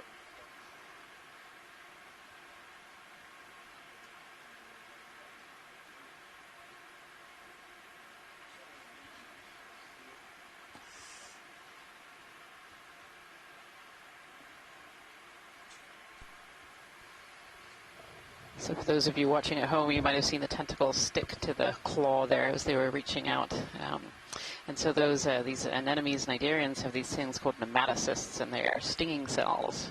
And so whenever their tentacles are touched, these stinging cells shoot out and will stick to whatever it is attacking them. In this case, the claw. I think our best bet is to snip. Yeah, if he doesn't get small. Current state, I would say, is way too large for the suction sample. Unless, yeah, they want to run the risk of it being out of commission. But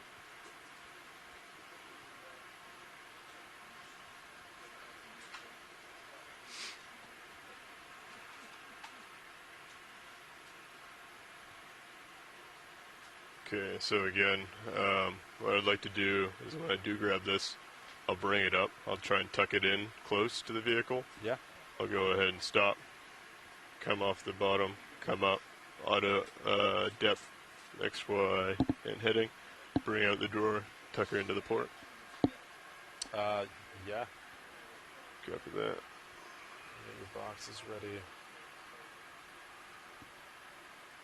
Tracking pins. Video, could I have you zoom in on HD2, please? Extending pins. Thank you.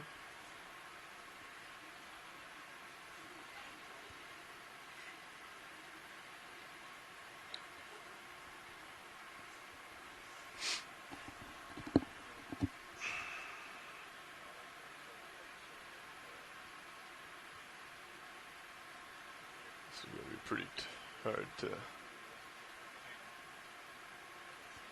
there. I think I might hit that rock up above. Yeah. Aim the PTZ.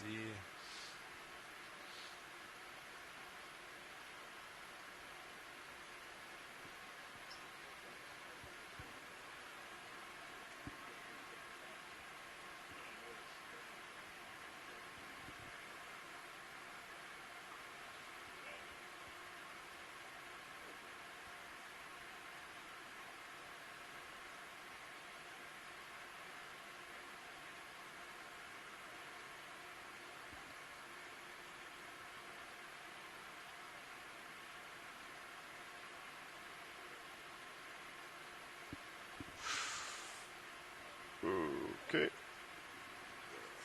Alright, video come wide on Minizus.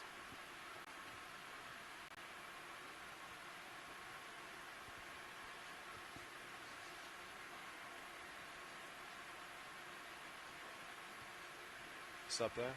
Yep. Okay. Arm is indexed out.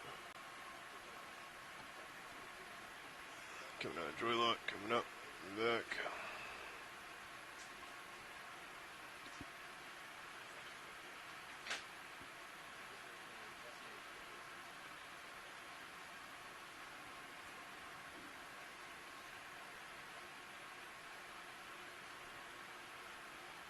The delta.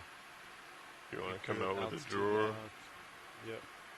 Going out of depth, auto XY. Standing drawer now.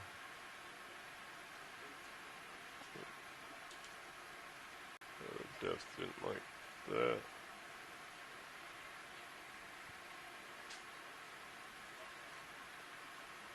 Alright, drawer is fully extended. Okay, let's just let auto depth settle. It looks like it's sinking down. Alright, just go there. Your auto XY is out. If you wouldn't mind keeping an eye on that. Yeah. Looks coming in and out. I'll click it back on if it goes out. Okay. That was coming live.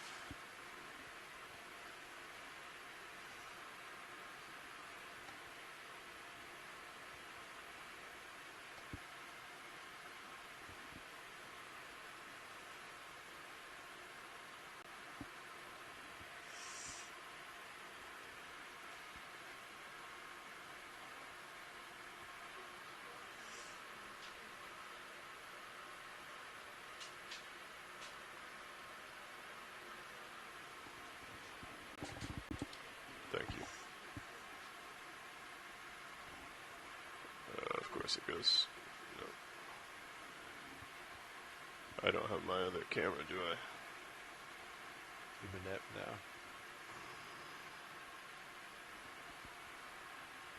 Could you use like the Titan to look at it? I don't know if that would help. Maybe.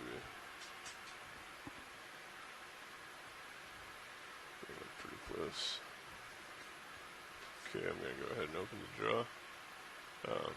When you're ready, co-pilot, I might have you come in pretty quick on the drawer once I'm clear. I think this floats. Yep. Ready? Yep. Alright. Draw's coming open.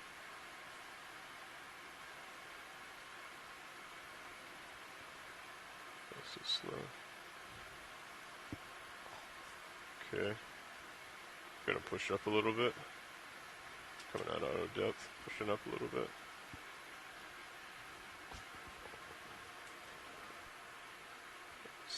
Stuck in the draw. I think it's in the box. Do you agree? Some of it.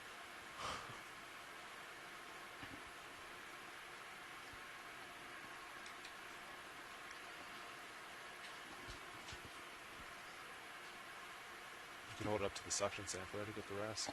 I could, yeah. Okay.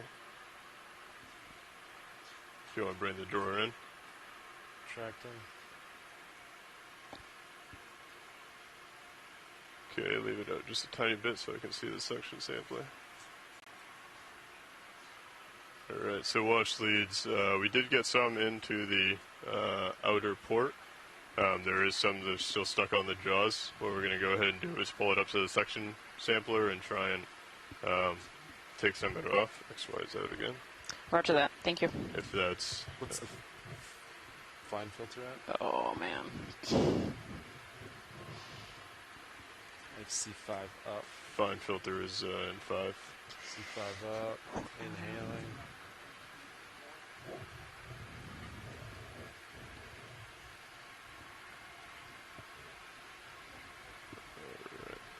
Alright. Ease this down a hair.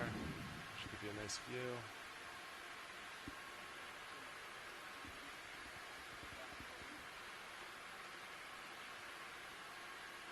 Do you have suction on? Yep, full on. Copy.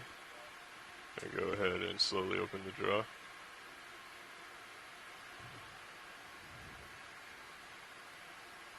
There we go. Oh, Nice. nicely done. No, a little bit more. We got some left on this draw. It's going. Okay. There we go. Alright. All off. Thank you, co-pilot. Tracting all the way. I'll follow you over.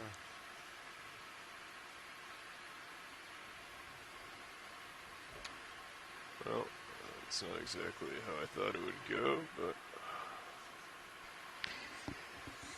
Could you let me know what number suction jar that went into, please? C5, yep. Thank you very much. Alright, arm secure. Put this back.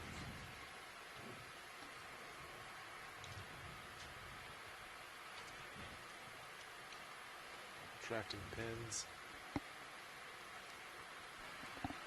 Alright. Valve packs off.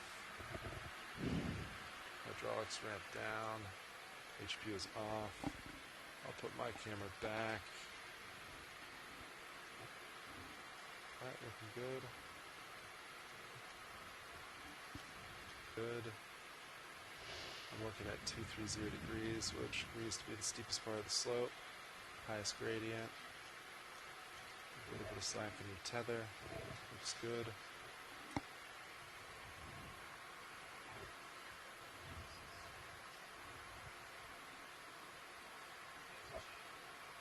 I think I was able to get it relatively close to the base, but... I think it's just so gelatinous. Did that just come out of... I don't think so. I think that was... Alright, that's good. Thank you, pilot. I don't know what that was.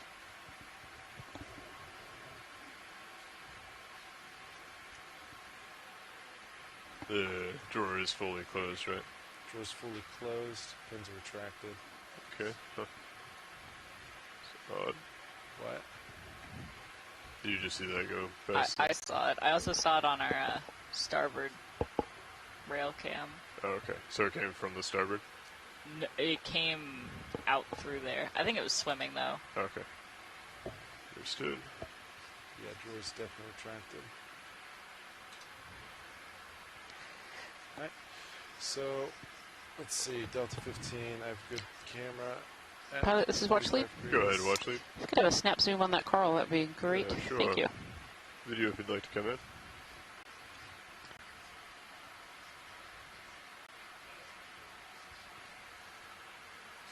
Well, there we go. That one's a live bamboo, though it's still missing some tissue in the middle there. See that node?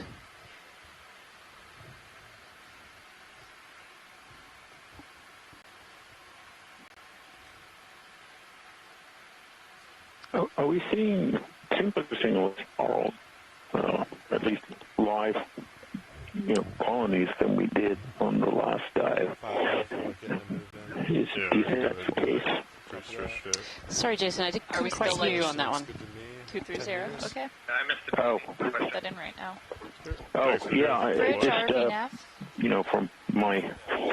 yeah, I'd like to put in a ship move looking at range 10 meters, bearing 230 degrees, speed decimal 2 knots. It does seem like they're slightly less, yes. Again, kind of dominated by bamboo corals, which is very similar to Dive 1. Yep, that's it. Thank you, Bridge. But this, it does seem like they're more spread out. So it was interesting where that little bit of skeleton was exposed up near the top. It almost looked like the upper part of the tissue had been pushed upwards. You could see there were 3 or 4 polyps all sort of jumbled together. I don't know what would cause that. What is it that's sort of moving by or feeding on it? Almost like some other claw had been passed here in the past and abraded the tissue. I'll look the camera at 3-0. Understood. I'll wait for you to some items catch ahead. up. Be advised, could be mild overhangs. Copy. Or actually, it might just be that right there. Pretty hard to turn, yeah. Ship is moving. See, I said we were seeing less, and automatically we start seeing more. So if anyone wants something else they want to see, I'll just say it, and they'll hopefully show up. Looks like there's a nice fan up there. You did look at that. So far, we've only been seeing bamboo corals, mantids, and anemone sponges. We haven't seen a lot of diversity in corals, but maybe that'll change as we go forward. Yeah, I don't know if you saw it, Scott, but I think there's a Bathypathes black coral up on top of this rock here. Yeah. And is this a zoanthid, the yellow one on the bottom? Yep. Probably. Yep, looks similar to the one we saw earlier.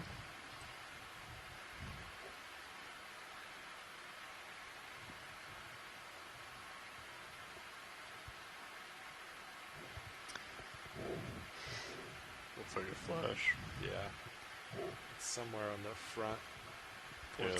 So if you are just joining us from home today, we are on Dive 2 of the NOAA Ocean Exploration Expedition, North Atlantic Stepping Stones.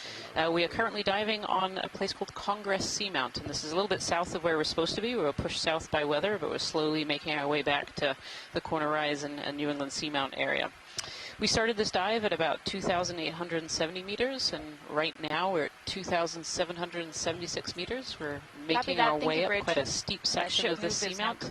And the hope for this dive is to make it to the top and take a look and see what are on these steep sections and what is on the very top of this seamount. Just some metrics. The seamount is about 530 miles east of Bermuda, so that's the closest land there.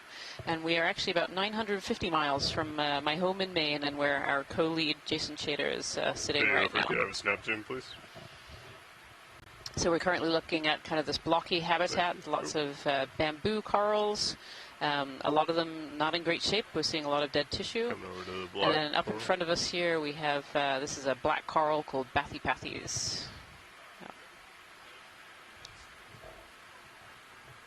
And we see some yellow zoanthids up in the top right-hand corner, along with some of those white zoanthids that we saw earlier too.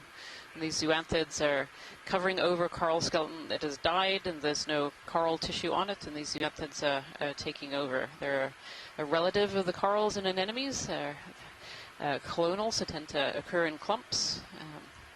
You can see there in that old coral skeleton, I actually don't see any live coral tissue on the skeleton that we're looking at right now. I see two different kinds of zoanthid, a yellow and a white, and then there's a couple of brittle stars, some hydroids, and even a barnacle or two in there. This is quite a little habitat that's formed on these dead coral skeletons. Ian, I think the colony on the left may have had nodal branching, should make it a quote-unquote isidella, and that would be our first, if we could just verify that. Oh, take a look, sure. Watch lead pilot. Go ahead. If we could take over to the left, there is a bamboo coral just the other side of that black coral, that orange black coral. Copy that. Just like to take a look and get a confirmation. Coming over. That's a way to confuse the pilots, that orange-black coral. That orange-black coral, I know. So black corals are named because they're black skeletons, but they are actually often either orange or red or even white color. So, watch lead. Which one are you looking for? The one in center? Or keep going over? Keep going left. That really fine one in the background. Copy that. Yeah. And we can get a toe in if you'd like a better view, close-up video. If you can come full wide. If we could, that'd be great. Scott Francis is trying to look for some nodes in full there. Full wide, please, video. Yeah, it's tricky because I'm not sure if it's branching at the node or if it's branching just distal to the node. It's really hard to tell. We'll see if we can answer that by... The relative thickness of that skeleton suggested that may be the case. And if we don't have to come back in video, going for the nodes, see where the branching points are. There we go. We're branching at the node.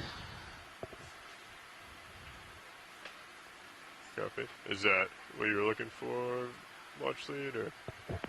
Yeah, excellent. That's very good. Yeah, that's excellent. Thank you, pilot. Copy that. Full wide video. Is this of interest to grab, or are we just... Scott, is this something unusual or new for this area that's worth taking a sample? Well, in this area, who knows? But there are isodellas known from the New England Seamount, so it's not unusual in that sense. I don't know which one this is. You need much better, usually you need the specimen in hand to say absolutely. I would never turn down a sample. Sounds good. I think we're going to make our way, pilot.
Pilot? Do you have access to monitor 3? I'll put something else up there. Sure. Yeah, what do you want? Mini Zeus or Titan? Copy. Yeah, you want to do Mini Zeus? Yeah. Oh.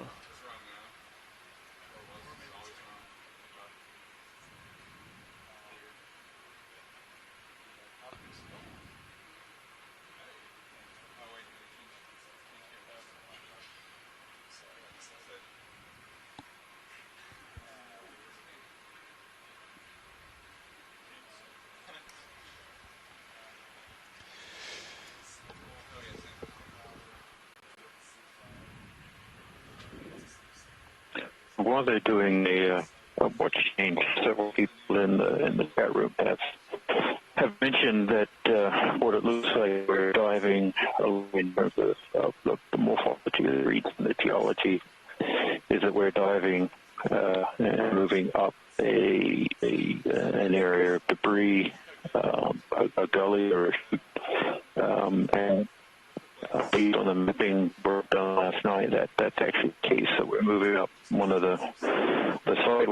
this this erosional feature, which may be many millions of years old.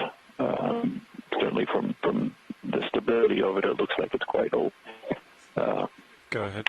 So, the choice of the dive site was made this morning quickly. Okay. The main team did a great job of collecting enough data for us to be able to, make a good dive plan on. This appeared to be a nice region that also is favorable for all the vehicles in the water and the weather conditions that are happening on the surface. So, we're going to be seeing at least what look to be rural fields and in-place rock.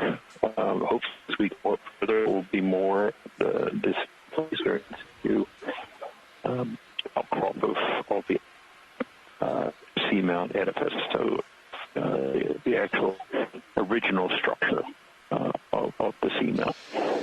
But all of these seas now are many, many millions years old. This is your navigator. So they have been. So the previous watch has been significantly altered by at 230. Erosion processes. Be that we just heard from Marcy that we want to make some undercutting by good progress up here. So erosion. You guys are ready? We can get another move in and just kind of keep going. So. Get that move in. Kind of at the end of this. Okay, 230. You want 20 meters?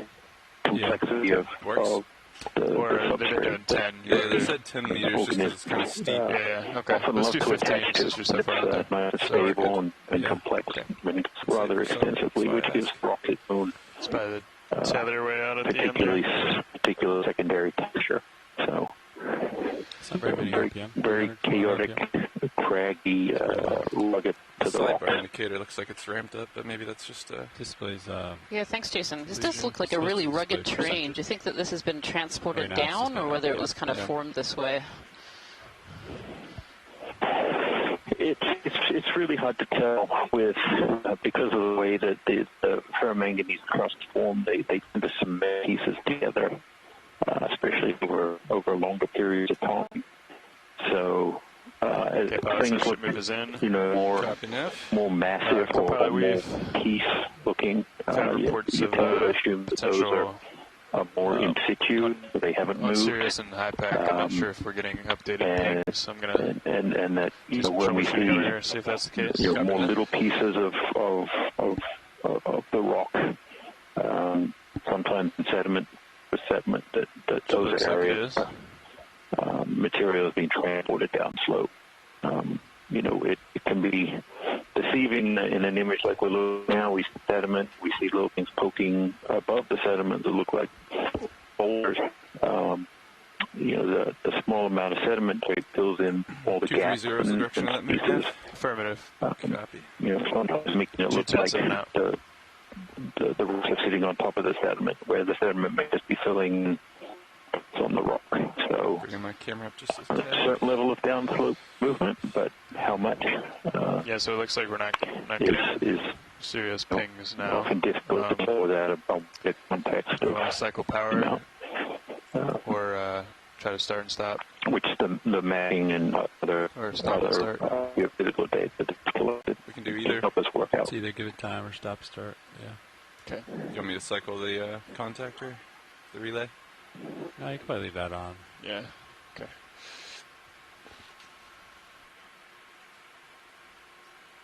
Give it a minute here. Yeah. It might be reflecting off stuff. Yeah.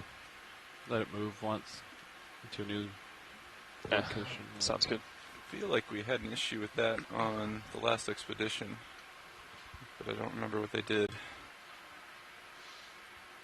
They put a whole new USBL on. We're continuing to try and move only one day we as much as we can. I don't know if that was the day they replaced it, though. Video, if you want to snap zoom. We often get slowed down looking at a number of interesting things. And don't make as much progress along the track that we hope to, but that's okay.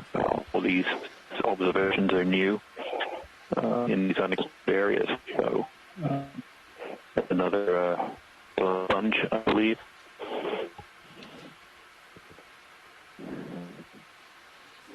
I'm not even quite the actual scientific name. Well, I'm not a sponge expert. This is Kim here, but it does have a really interesting shape. I really like the kind of wavy floral look to it. I wonder if anyone on the chat can identify what it is?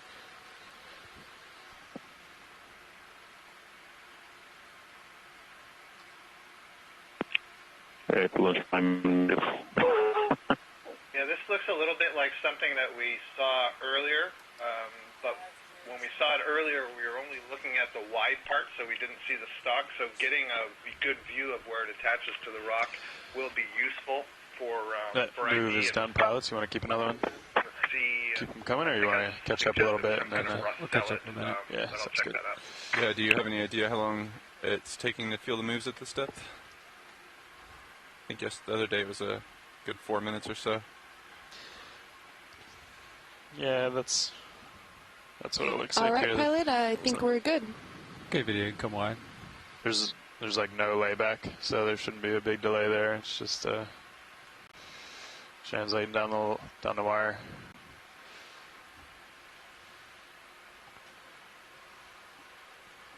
Yeah, we have only 30 meters of layback. Jason, would you want to give a quick review on where we are? Copy that. So I think. Sure. We can start from planet Earth if we want, but we'll let go from where we are. Looks like I'm making a little ocean on headway here. So we are on Congress Seamount, and Congress Seamount has two peaks. We're on the southern peak. We started out at about 2,870 meters. We're currently at 1,760 something, 69, I believe. So we've been making pretty good progress up. We've gone up 100 meters or so. This is a largely unexplored mount, similar to what we do on Saturday. Got some flare up there. We arrived and the mapping team quickly mapped the seamount and collected information to identify a dive site. We're about 220 kilometers, so 100 miles southeast of Narrow Seamount in the New England Seamount chain. This seamount has been technically placed in the New England Seamount chain, or the Congress Seamount chain, to the northeast of the ship right now. I'd say it's reflecting off something, but it's on both sides.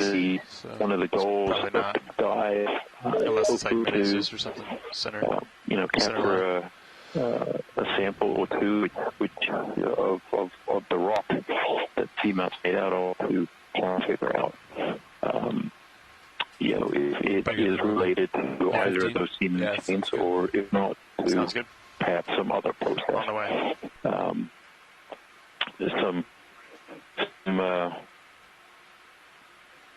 early exploration identified seamount and did identify that it had two peaks, and there were some camera rings on it. But really, this is the first time that it's being visually surveyed to any extent. Certainly no samples have been collected from the region, other than some sediment cores from the plane around it. So everything we're doing here is quite new. Moves in, pilots. Copy. And I think we're about 500 something miles northeast of Bermuda, which is the closest landmass. So we're actually pretty far away from any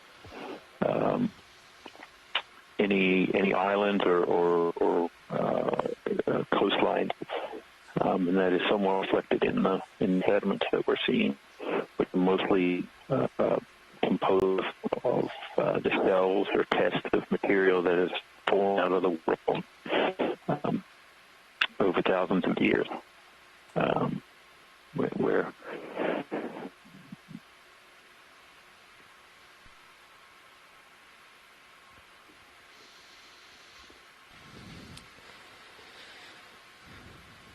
Thanks, Jason. And you can see here pretty much the same scene that we've been seeing throughout this dive, where we have some corals in this area. Doesn't look like any scleractinian, but some corals here, and some of the branches actually look stripped, like they were the subject to predation at some point.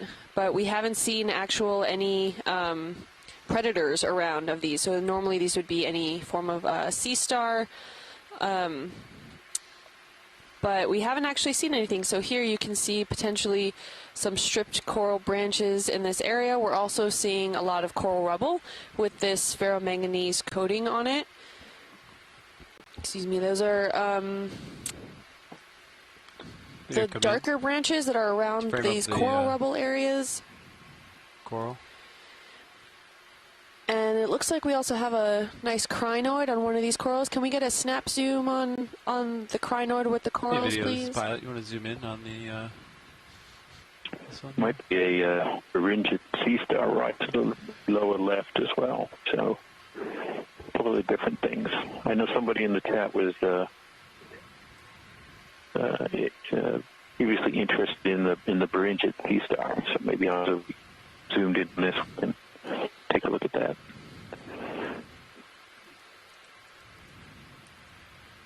Yeah, hi, this is Emily Crum with No Ocean Exploration. We had a question come in through Facebook. I don't know, it's kind of related, Kim, to what you were just talking about.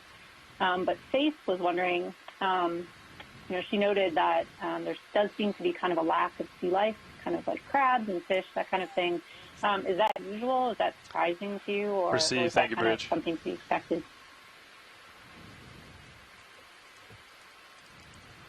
Okay, video is see what we see. Because this is all new in terms of exploration.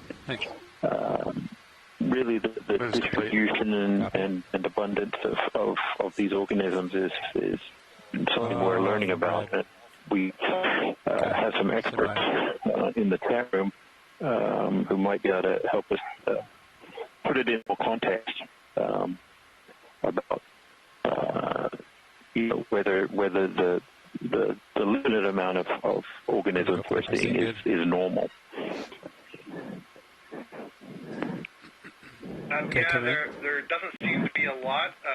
For one thing, those other organisms, the crabs, shrimp, various mollusks and echinoderms, may be associated with the coral. Actually, here's a new kind of coral that we haven't seen yet today. Oh, I'm delayed, but later when we pull out from this Brisingid sea star, I believe there's a corallium just to the right. But we're not seeing a whole lot of coral colonies, and this is probably two factors. One is that the water column here is fairly oligotrophic, which means that there isn't a lot of production in the overlying water. The phytoplankton growth is less than, for example, further west over the New England Seamounts. When you're in the Gulf Stream, for example, there's a lot of productivity, so there's a lot of food that sinks to the water column. So here, there's relatively less, so we would expect to see fewer organisms because of that. But then another issue has come up a few times in the chat, and that is where this dive is, the particular feature of the seamount that we're in. It may be that there has been, through time, repeated downslope transport of some of these rocks and erosion and sediment. And because of that, you can see these, dead coral branches, that black stuff that you're looking at. The corals have been broken up, and so they haven't been able to establish a large, stable community over a long period of time, and so you don't get a lot of these other organisms attracted in that case. So that's a couple of hypotheses for why we're not seeing too much. We're also pretty deep, so maybe when we get shallower on the seamount, we'll start to see a little bit more. Great, thank you. Yep. You got time? This looks like a dead corallium. You can see the pink skeleton. So this is another kind of octocoral. We saw some live on our first dive, but this is the remnant skeleton. You can see it's much more smooth in its video, you can zoom pattern out and of see if there's growth. It another doesn't have area these angular branches. Actually, I think there may be some live tissue just got below fish that just off your starboard in your rail cam. I don't know but for the how many most part, fish we've seen. You can come wide video. This is related to the precious pink corals of the Mediterranean, the corallium that are there that are used in for reference, I have a 45-degree angle down on you, pilot. There's a lot of debate about whether that's a sustainable thing, especially if you're going to start using deep-sea coral for jewelry. Go watch lead 2.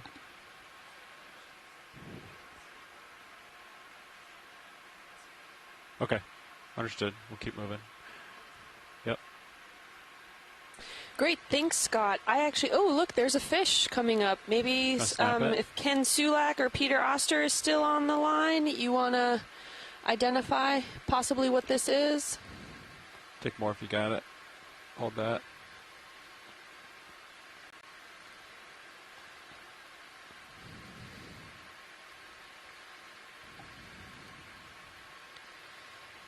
Nope.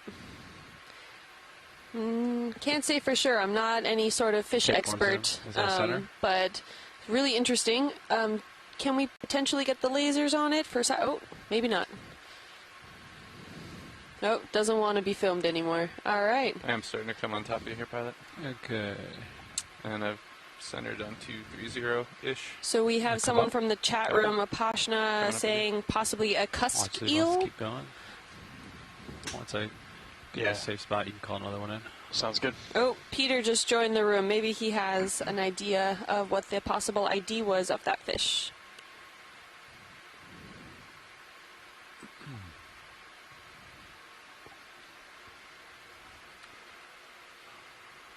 Hard target's about 20 meters out in front of Sirius. Yes, Apashna was correct. Peter verifies that this was an ophidid cusk eel. Ooh, do we have someone join the line? In the Sirius Center? Yeah. Yeah, that's the wall there. All right, thank you. So for the coral people, and Scott, if you're still available to talk, I have some questions regarding potential coral skeletons. So as we're seeing here, we're seeing quite a few of these bamboo corals and various other more Gorgonian-esque corals. Not very many scleractinians or things like that. I'm also not seeing any potential coral rubble that associates with scleractinian. Could this be potentially because of what the skeleton is maybe composed of? We're not seeing potentially if the skeleton is composed of either aragonite or a calcite. Could that have been a factor at these depths? Yeah, I don't really think so, Kim, because we're not at that different a depth than we were on the last dive. We're maybe a little bit deeper, but am I recalling correctly? We're relatively similar depth range. Okay. Yeah, so we're about 2,755 meters deep. Yeah. So there's no question that the depth and the pressure and the temperature is going to affect the ability of these various organisms to secrete their skeletons, but I don't think that's what's going on here. I think this is more about food input and stability of the substrate. And we can see that there's a variety of skeletons that are kind of encrusted. They look black, what we've been calling the upright twigs. So, in the past, there have been communities here, maybe a larger community, more dense community, more abundant, and just the conditions for food have changed. There's so many factors that go in. We need a lot more dives on a seamount to be able to make heads or tails of exactly what's going on. One dive gives us a picture of what might be here, but, for example, we would want to move this dive to another face, east, west, north facing, for example, different depths. It's aiming straight look down in the water column to sample the food. I mean, there's so much more work that goes into it, so we're only given possible conjectures here. But ultimately, I would not say that it's a problem with the secretion of the skeleton, the ability to secrete the skeleton. That is what is responsible for the relatively low abundance that we're seeing. Oh, thanks, Scott. So good to know, but just for folks tuning in, we were just talking about how some skeletons of certain corals produce, they all produce carbonate skeletons, well, the ones that do produce skeletons, but it's a different mineralogy that the skeleton can be composed of. So it's either aragonite or calcite in certain situations. And I was asking Scott France if he had any input, if depth potentially had something to do with that, of that we're only seeing a certain type of corals in this area. And it's also worth noting, of course, that many, in fact, I would say possibly most of the octocorals actually have a protein-based skeleton rather than a calcareous skeleton. So we've been seeing bamboo corals today, these octocorals, and they do have much more calcium carbonate than they do protein. Those little black nodes that you're seeing, that's the protein part. But if we were seeing, you know, the plexaurid sea fans, they would have much more protein than they would calcium carbonate. So there's a lot of variability there as well. So that's another indication that it's not just that saturation horizon that's causing the low abundance that we're seeing.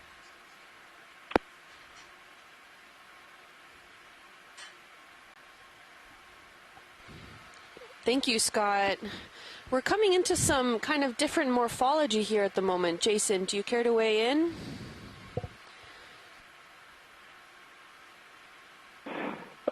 We're happy to weigh in. Not sure. I can provide all the answers. You know, we're certainly seeing less sediment than we were. Again, we're seeing this almost clinkery, very good type of surface texture on these. For reference, are they able to add to current moves still? So, you know, a lot of that texture is a result of these ferromanganese crusts, which are cementing, almost making a tape right over the top of one in, and it's followed immediately by that. But I think either way, it serves our same purpose. The seamount is composed of. It is reminiscent of some of those volcanoes and great. So you just added 15 to the current move, or you just put 2 in, or like one right in after this one? Where the surface is extremely rugged and rough. Slightly different processes in terms of that's generated by the flows and entry of the lavas.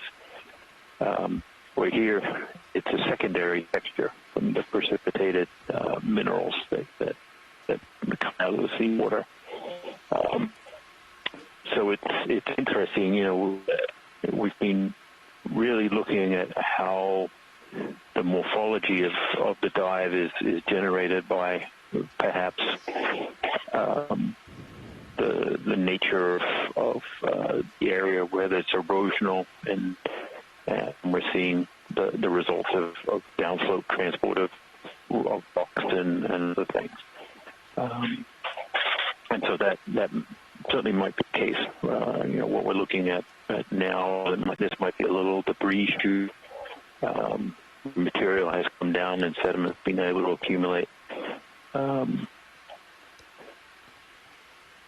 it'll be interesting to see what we see up a little higher as we move along.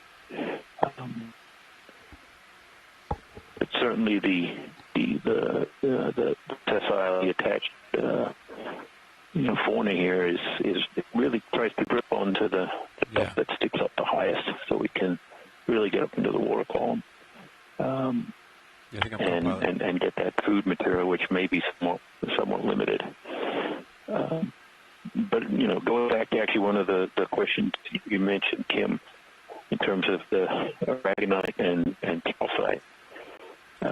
It's interesting that some of the organisms use aragonite. The calcite is actually a more stable variety of calcium carbonate. And I'm not sure why that choice is ultimately made. I love it. The old ones. But it's interesting. It's the same chemistry. It's just a different crystal arrangement of this style right there. The calcium carbonate. No, we'd have to turn it over to an expert on how the carbonate is used by the organisms and why a choice over one over the other is made. Yeah, it's really interesting, Jason. You know, most of these deep sea corals have aragonitic skeletons, and some have calcite. And from what I've heard from experts is that the calcite is much easier to precipitate out than the aragonite. And so lots of questions about how these deep sea corals are distributed across our oceans, and whether these calcite compensation depths and aragonite compensation depth is helping to drive that a little bit. Aluminum beam. As well as things like temperature as well. Temperature, I guess, can affect how aragonite and calcite precipitate as well.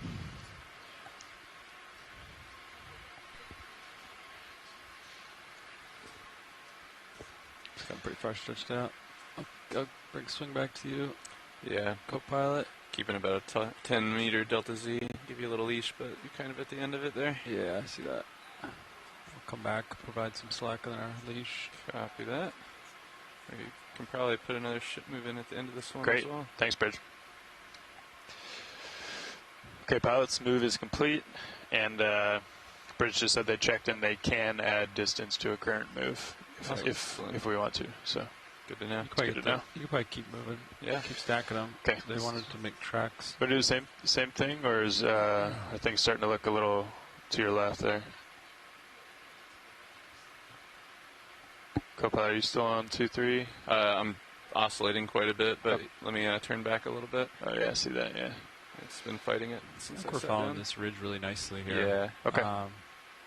His heading. There we go. 230 there. Yeah. I like that heading. That's fine. Okay. Works for me. 15. So. 15 meter move coming in. I've just been taking the multi-beam. Swinging it up, taking a look, and then swinging it back, tucking my toes. It's working.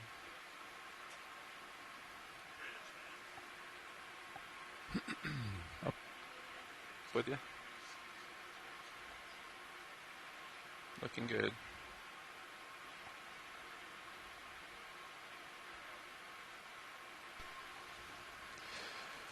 Move is in, pilots. Copy that.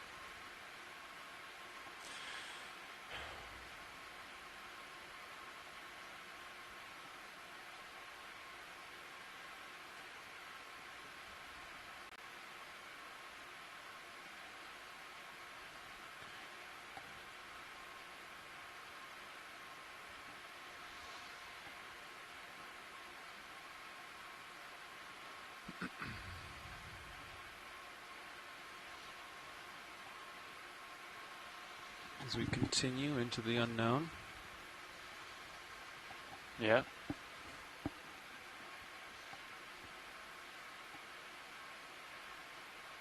Visibility is pretty good. Yeah. Yeah. Can I get the jellyfish real quick? Absolutely. Look at that. Yeah, you want to snag this jellyfish? Jellyfish are my favorite. Oh, that's a nice beautiful jelly. Look at that. I don't know if anyone in the chat room knows what that one is. Crown jelly. It's close, isn't it, Bob? Yeah, coming at you. Coming up a little bit.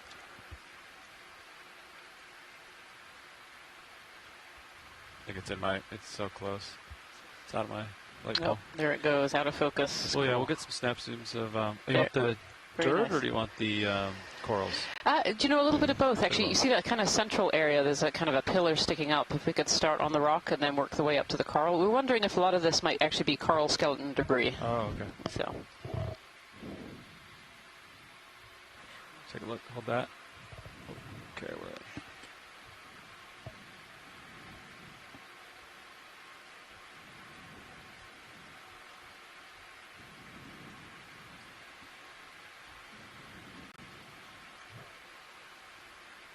Yeah, it kind of looks like a mixture of debris, of smaller coral fragments that have died a long time ago and have these ferromanganese crusts encrusted over them. As I personally learned on dive 1, these ferromanganese crusts precipitate at about a millimeter per million years, and so these coral fragments have been dead for quite a long time. You have a big return to your starboard there, I'm not sure. Let's see anything from Sirius perspective. Doesn't. Where are you looking, Chris? Over here? Just, no, on yours. Oh, I'm looking straight down with it. No, I mean on the scanning center. Not sure what that's all about. Is that like craft? I guess, but it's changing as you turn. Okay. Got about a 60-degree angle on your pilot. I'm gonna keep moving up the hill here. Yeah. Coming up. Receive. Thank you, Bridge.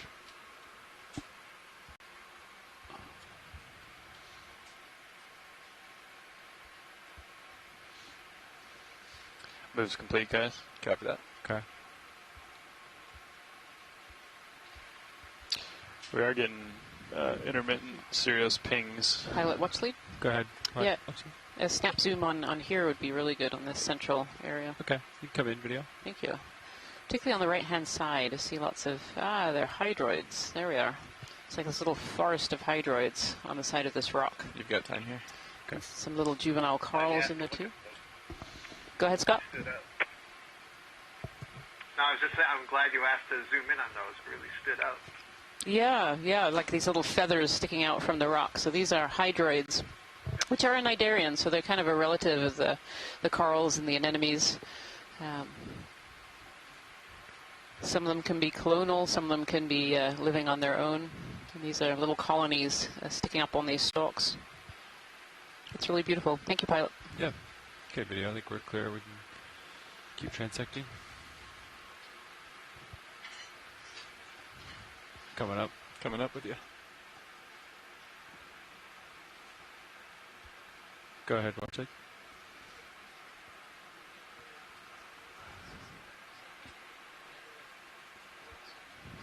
Understood. Yeah, the last move's complete, so we'll let that one settle out, and then that would be a good time.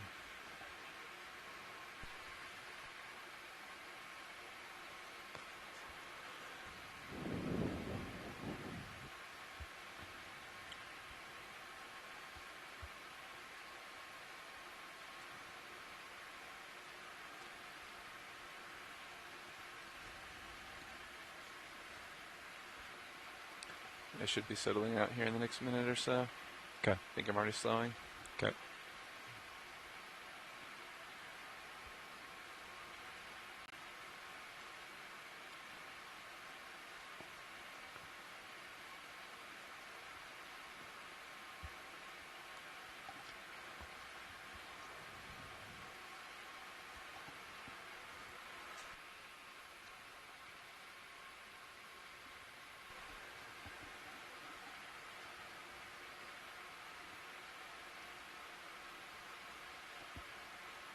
I'm going to sit down here, co-pilot.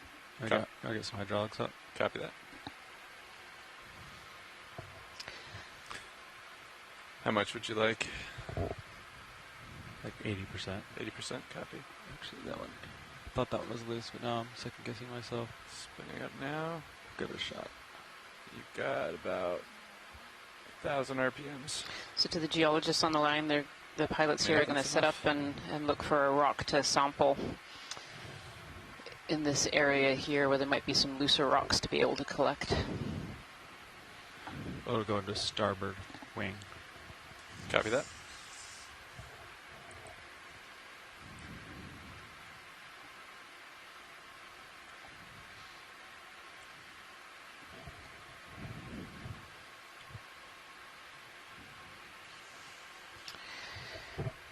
Pilots have had a request for something that looks pretty angular. I can actually see over onto the right-hand side. There's quite an angular looking. I mean, there's several all around, but yeah. I was thinking this one here, front and center.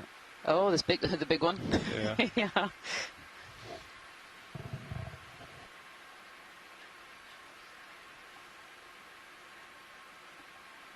Oh. Did you like that one? Stopped right in front of you. Did it just crush? Sorry, I was looking down, recording the sample. It rolled downhill a smidge. Oh, right okay. It certainly looks angular.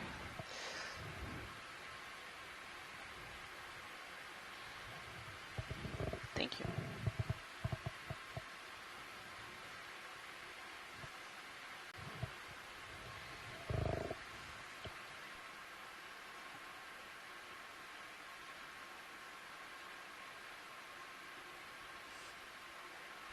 Pilots, whenever you have it, if you give it the squeeze test, that would be helpful.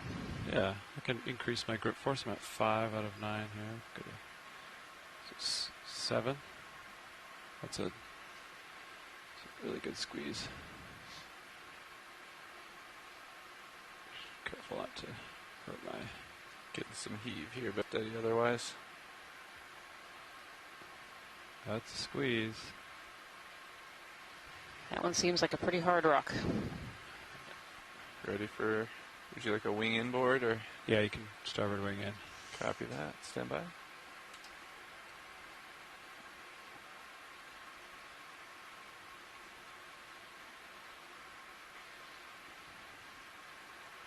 Full in. Can we get a quick zoom before we put it in the rock box? Thank you.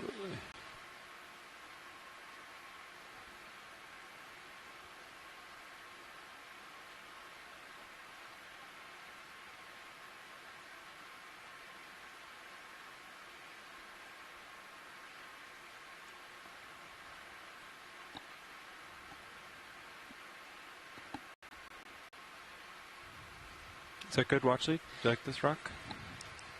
Let's ask the scientist on the line.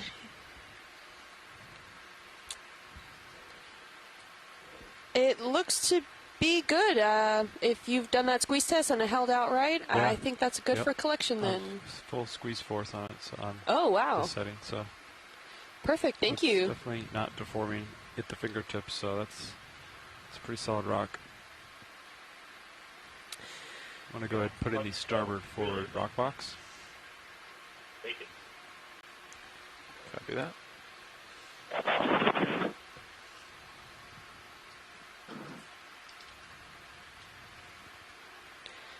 Yeah, there seemed to be quite like a rusty edge right in the middle of that where it was half covered by sediment. So I don't know if that had made anything interesting. Copy that. Coming out. Yeah.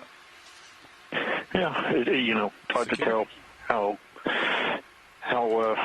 good it will be until we can get it back and take a closer look. But it didn't seem to be, you know, predominantly crust like that first attempt we made earlier. So, got target. It might end up being a good sample. Copy that. Coming up with you. Co-pilot. So yeah. Yep. Sorry, it's a little delay to echo my mouth, which nobody wants to hear. It seems a bit like biology, where you can't really satisfy all geologists with one rock. You can't really satisfy all biologists with one coral either. All right, coming up. Copy. No, it's kind of hit or miss when we're down here. It's, you know, we're limited in what we can take and how much time we have to take it. And you know that there's a really good one right next door. You're sure of it, but you know, we just don't have the time. So thanks to the pilots for grabbing what they could and getting it safely stowed away. Yeah, there's a pretty good debate in the chat box here between a couple of geologists debating as to whether that was a good rock. Some say yes, some say it could have been better. I tried really hard. Hey, there you go. It crumbled as soon as that's right. As soon as it was picked up. So straightening out its head. That was a great rock, Levi. I thought it was a fantastic rock. Thank you. I'm no geologist, but I liked it.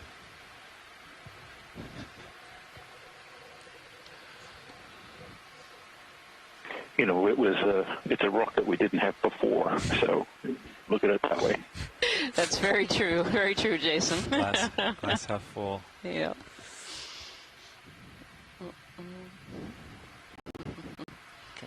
So if you're just joining us today, we're on Dive 2 of the NOAA Ocean Exploration Cruise, the North Atlantic Stepping Stones. We're on board the NOAA ship Okeanos Explorer. We are currently diving on a seamount called Congress Seamount. We're actually on the south of two peaks that have been named Congress, so on Congress South. We started this dive at 2,870 meters, and currently we're about 2,790 meters, so we've come up over 100 meters during this dive. And we're currently making our way kind of up the side of a ridge towards the top of this seamount. Can we have the lasers on to get good scales on what we're looking at? Thank you. They're back on. Watch the nav. This is Watch Lead 2. Hey, Watch Lead 2. So we're right east of waypoint 2 at the moment. We have waypoint 3 directly west, which would be kind of orthogonal to the slope here. Do we still want to hit waypoint 3, or do we just want to keep going up on our current heading then and keep heading up towards waypoint 4, which is quite a distance to our south? Approximately get a slope angle of what we're going to be approaching. Sure, yeah, we can estimate that here. It looks like on the high pack it gets a little bit steeper, which would be very steep. So yeah, let me estimate that. Thank you. Pilot, you ready for another one? I was about to ask. Okay.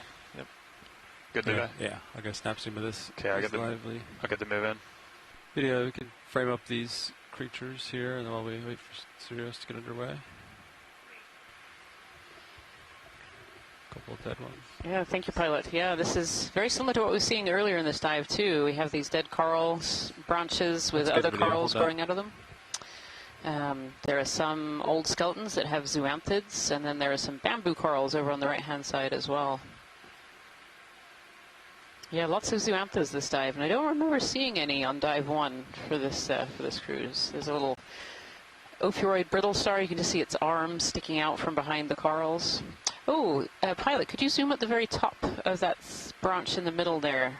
Oh, there's some barnacles. There they are. Yeah, a whole little grouping of barnacles in the middle. And you can kind of see their legs.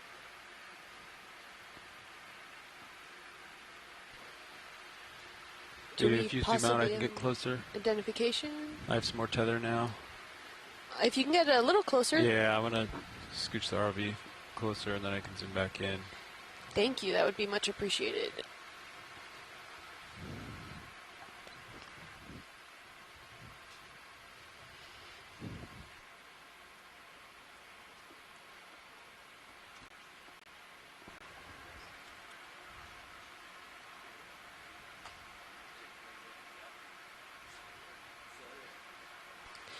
Les Watling made a comment earlier that based off the current, it looks like any of these more of the fans corals are all facing in the same direction, and that can tell you about the long-term trend of the general current in this area.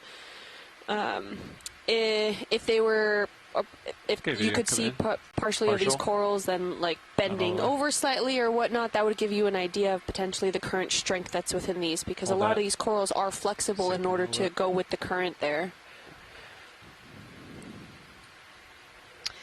Yeah, I'm just trying to take a closer look at this this red coral here. I don't have an idea. I don't know if Scott France or Les Watling are on the line here. Yeah, that's a corallium. It is a corallium. Okay. Yeah, we saw one earlier that was mostly dead, so this one seems to be doing a little bit better, although it looks like the lower part is all encrusted. And the very tops, too, the very tips on the right-hand side as well. Okay. Yeah, it doesn't have that traditional corallium shape that I think of. It's quite small. And yeah. Thank you, Pilot. That's great. Yep. Okay, video, go out. Could this have been a secondary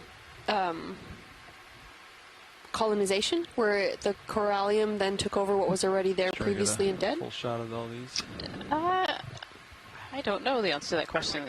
Yeah, it's definitely possible. It could also be, you know, branches of a corallium that broke from somewhere else and landed in this position. You know, sometimes these corals, we actually call it asexual reproduction because they're not producing a larvae, but they're actually, the colonies break, and then those broken pieces will actually land on the seafloor. And if they land just right, that they're able to still feed, they'll actually regrow into a new colony. And sometimes when you look at the base of these corals, if you see really funky ankles, that's very often what's gone on. They've either landed somewhere, or maybe a rock fell over and they started growing upwards, and so you end up with some really funky skeleton patterns. That's really interesting. Thank you. Didn't know that, you know, sometimes if you always think if a coral falls over, it's potentially its death sentence, but yeah, some are resilient. Yep, not always, not always. Though I don't see any other corallium around here, so I don't know where it would have come from if that was the case for this particular one. That's fair.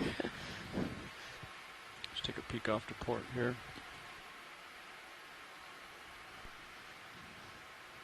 Sirius is on the move, Pilot. That's all right. I can just. You got time though. I can just let you know the I'm not sure if we're going to get quite there, but there is potential for like a 60-degree slope coming up. So I'm not sure if we might just be a touch south of there and might miss it a little bit, but there's potential for that. So we'll keep an eye out on all the sonars and everything.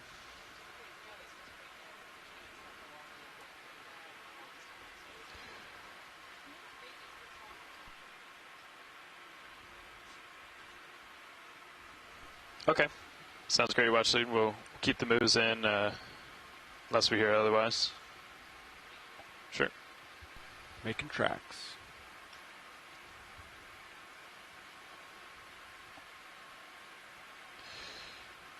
You guys have eyes on high pack back there, Watchley?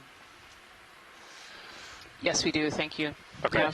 So if waypoint 4 is basically just the top of the ridge, right? Like if we just kept going 230, that's acceptable. We don't have to go north to get to waypoint 4, right? No, that's fine. That's fine. We can go direct.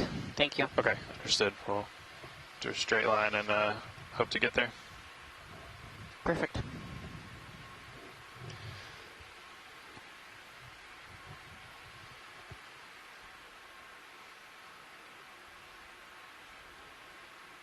That move is complete.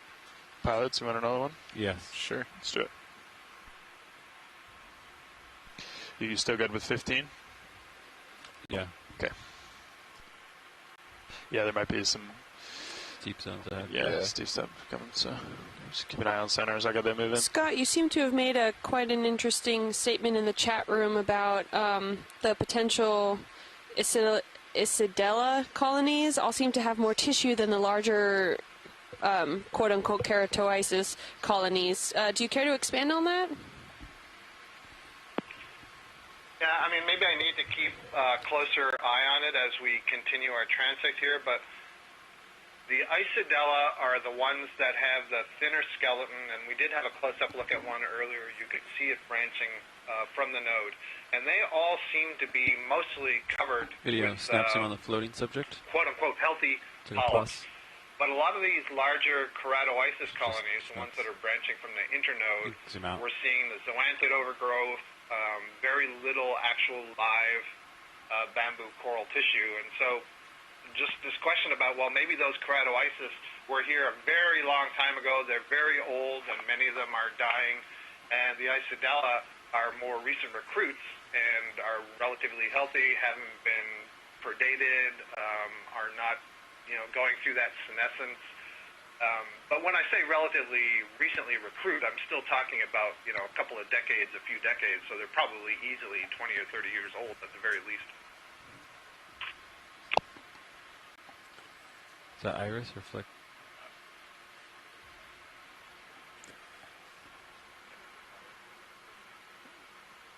The previous co-pilot did note a few flickers on their shift.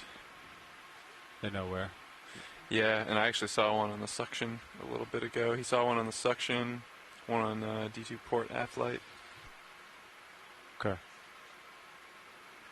Yeah, the swing arms are nice because you can very from a distance, this colony looks like a keratoisis, so this will be sure to disprove my earlier. Yeah, he said there's a port front light flicker as well. Didn't specify which one. Could be That's always the way, Scott. If you wanted to deploy some pilot watch lead. Go ahead, watch lead. Can we have a snap zoom just on this big coral that's going by, just to see if we can disprove Scott France? Video, yes. Frame up this coral. And in all seriousness, this is one of the fun things about science is, coming up with these hypotheses, explanations, and then going out and testing it. Absolutely. Yeah, absolutely. Yeah, this looks like quite a healthy colony. It's got a little crinoid up there too. I actually don't see any dead branches on this one. And you get the nodes, and it's an Isidella. That'd be great. Yeah. It would support my hypothesis. There you go. Thank you, pilot. Yeah, I think it is. Yep.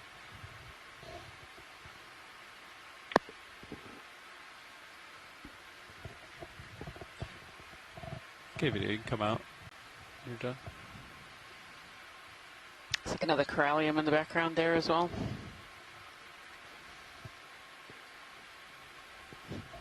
Yeah, if you want more light, pilot, we can bring those lowers out just a little bit.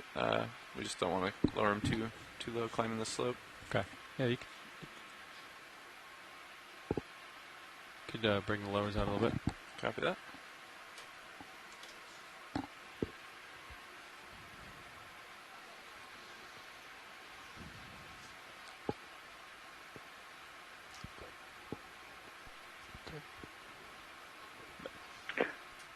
Getting a little deeper here, we're definitely seeing more debris pieces, some bigger blocks that have come down,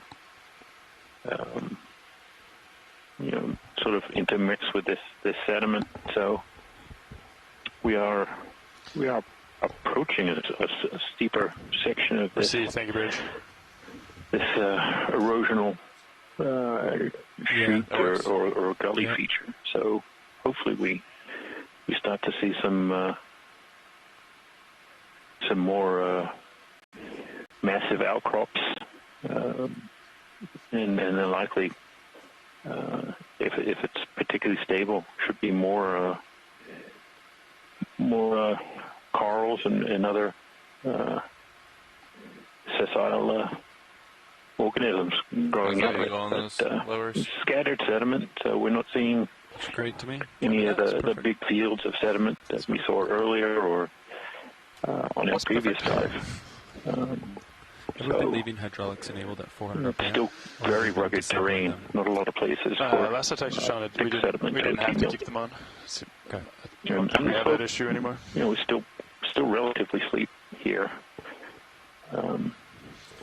Hydraulics. Yeah, I think we're moving up towards... On the map, it was 20 or 30 degrees. Yeah. Yeah, I think, Jason, we're coming up, looking at the sonar, we're coming up to quite a steep face up here. So, yeah, as we're climbing towards the top of this feature,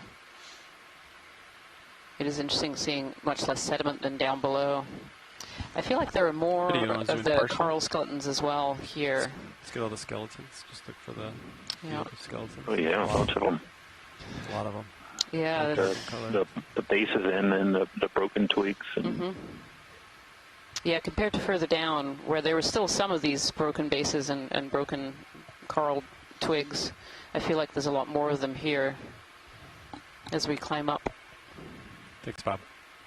And not a lot of big, very patchy, but not a lot of the actually live colonies. And not as big and healthy looking, I guess. Yeah, the ones further downslope tended to be those ones with a lot of branches that were totally denuded. I'm just curious what this is. Snap it.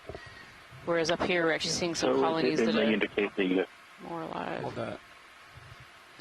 That's just a large base.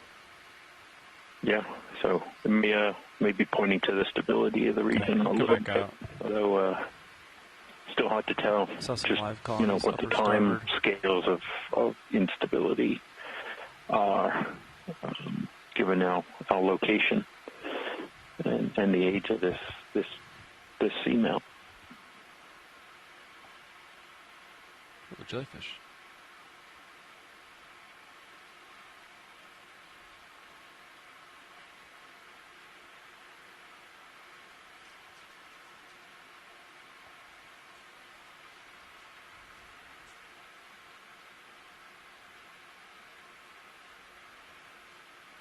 Seeing more of those botryoidal or grape-like ferromanganese cross textures. Almost look like flows have covered the rocks, or forms a crust or a pavement right across the top. While it's still here. And as we saw in the last dive, can be extremely thick, even though accumulation rates or precipitation rates are. Oh, another fish. Oh, good spot. Yeah. Sorry, Jason. You got cut off by a fish again. Snapped the bracket. Every time. This looks like another one of those snaphibranchids. This one, too, has those little nose protrusions like the one we saw further downslope as well. Received. Thank you, Bridge. There we go. Nice.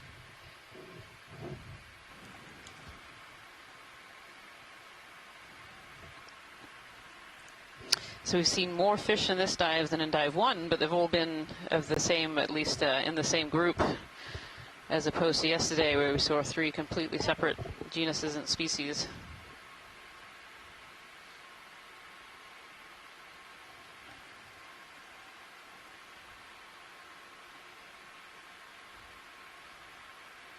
Thanks, video. Yeah, thank you, pilot. That was great.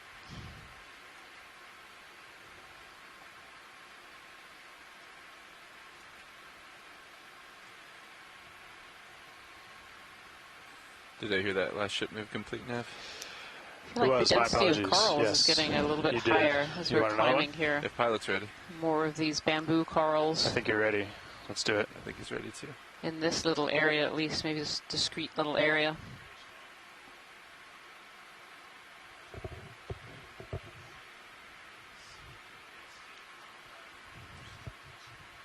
And I stand corrected. Apparently there was a cusk eel earlier while I was out at lunch.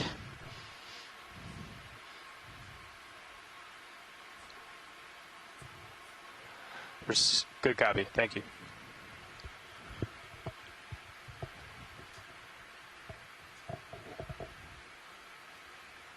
Looks like another one of these vase sponges over to the right. Video, let's snap the sponge. We'll keep moving. Thank you, pilot. Yeah. This one had my curiosity as well. Ah, yeah, it looks very similar to the one we saw a bit further down slope. Zoom out partial to keep it. Thanks.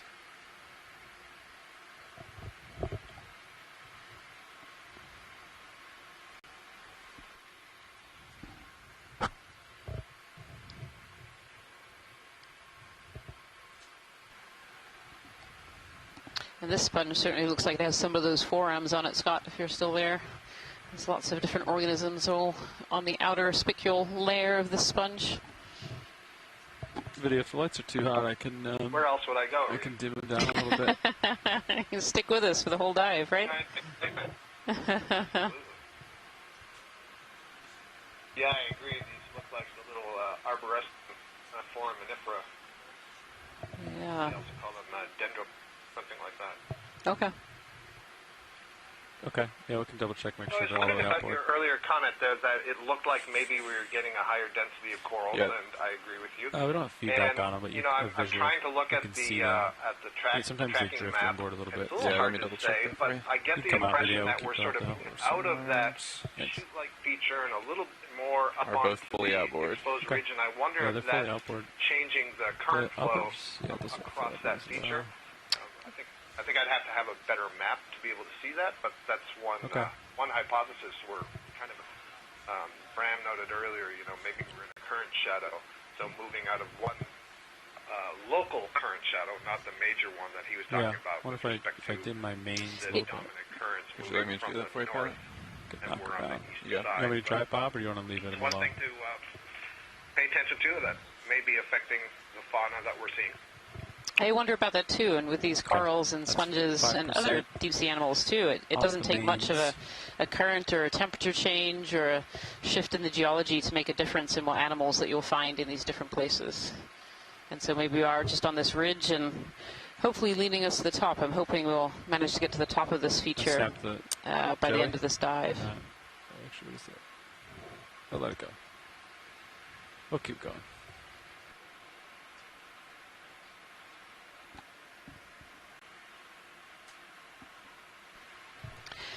Les Watling has just made a comment in the chat box here that he doesn't think he's seen as many zoanthids at any other site, either here or in the Pacific. And I have to agree. I don't think I've seen so many zoanthids and so many different zoanthids too. There's at least a couple of species of zoanthid here, growing mostly on these old bamboo skeletons that have been left standing.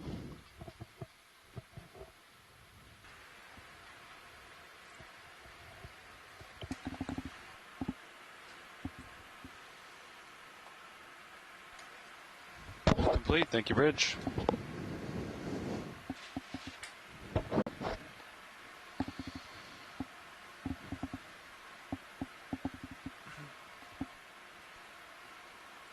That's a move complete. Copy. Copy. 60 degrees down on you, pilot. Roger. Thereabouts. Push down a little here.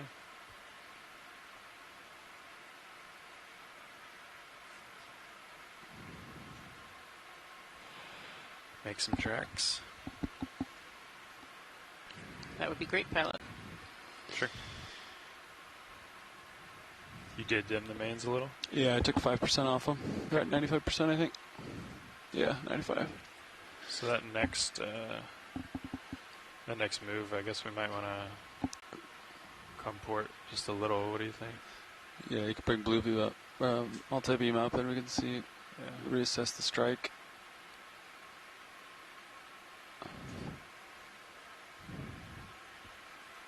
It's a little too high there.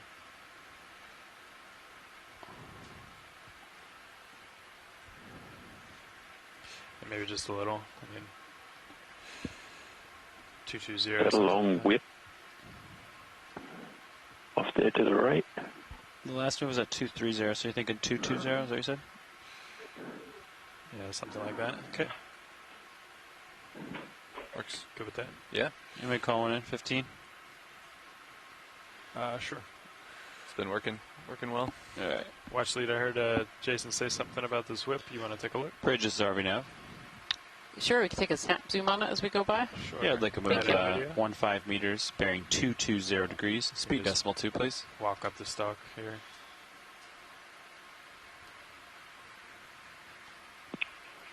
These bamboo corals are really hard to identify in situ because they don't give you a lot of clues. We can't look for branching points, so we can't say, whether it's branching from the node or not.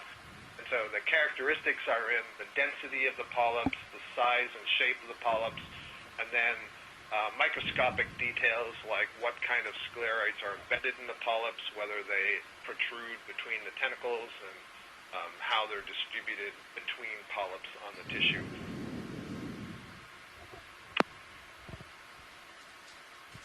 Thank you, pilot. Sure. Okay, Bob, we come wide unless you want to keep walking it up. Seriously. Okay. Yeah, I'll push that ahead. You good? Trying to keep 230. Sounds good. We shifted to 220 now, though? Yeah. Okay. Yeah, we're on 220 here. Copy that.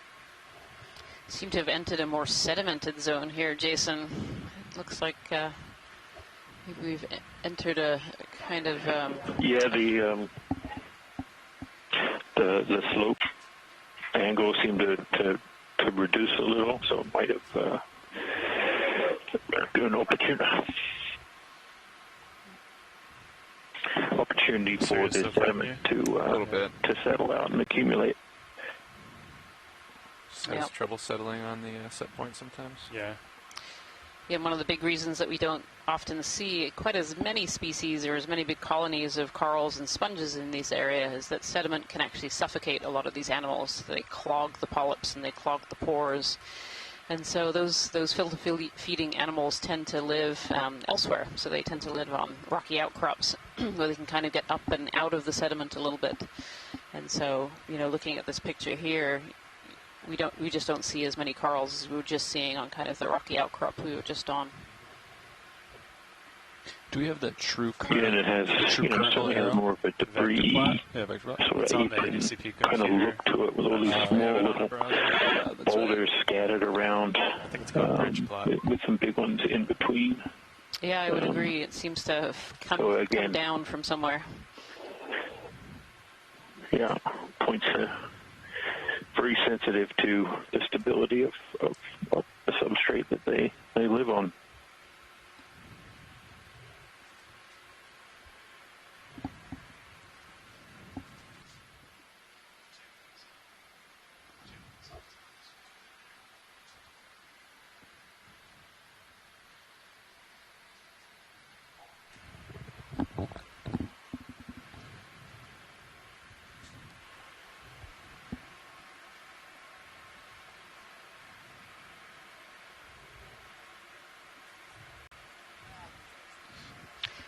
Looks almost like we're coming to kind of the base of a feature here where we have an in the foreground, kind of more of a rubble field, and in the background there, we seem to be getting more into blockies and maybe getting a bit more, a bit steeper. You can actually start to see some of these coral colonies now appearing. You see some bamboo corals. If we want to put in another, we probably can. Some larger boulders. Yeah, that sounds good to me. Some sponges there in the background as well. Yeah, a couple of these stalk sponges. There we go. Just get knives up ahead here. Bridge is RV nav. Yeah, we'd like to move same as last. That's a 15 meter range, bearing 220 degrees, speed .2.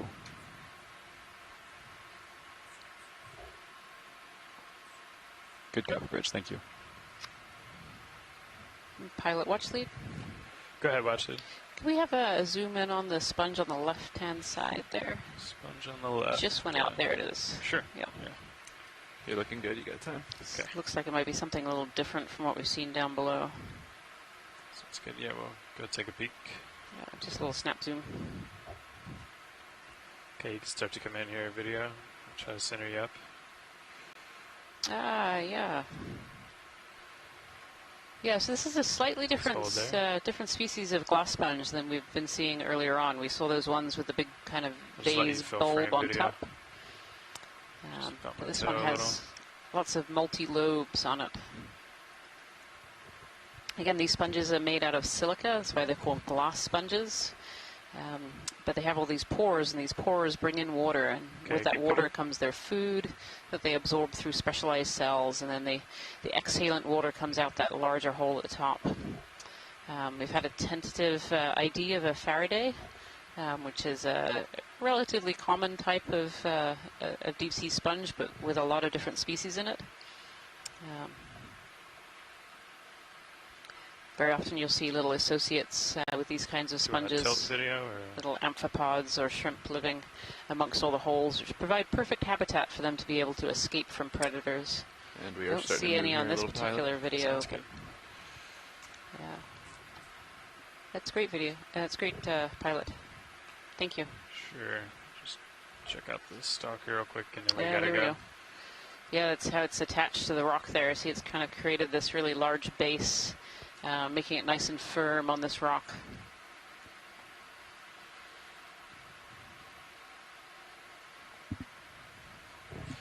Okay, video. Yeah, let's come wide. Thank you, pilot. Sure. I've still got you at 220. 220 Eyes on tether with the Titan. We're okay. Just if you want to center up. Great, sure. Come on over. So we've had an interesting observation from one of our scientists on shore, Les Watling from the University of Hawaii. So at the moment we're diving at a place called Congress Seamount. This is actually a different location where we were supposed to be diving today. The weather had pushed us slightly south. And so we're on a series of two seamounts that are actually kind of in between the New England Seamounts and the Congress Seamounts where we're supposed to be diving. It kind of forms a little extension almost to the New England Seamounts. And he's noted that we're on this rather isolated seamount that's mid-bay between Nashville, which is the end of the New England Seamounts, and the Congress. But from the bamboo coral fauna that we're seeing, they looks a lot more like Nashville, which is on the New England Seamounts, than it does the Congress. So that's very interesting in itself.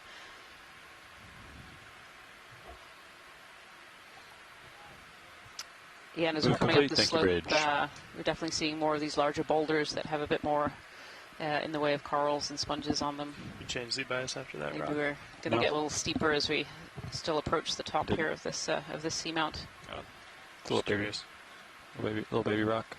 Yeah. Little rock. Little rock nonetheless. Copy. Copy, little rock. Little ctenophora going by on the screen there, which is a jelly that lives up in the water column.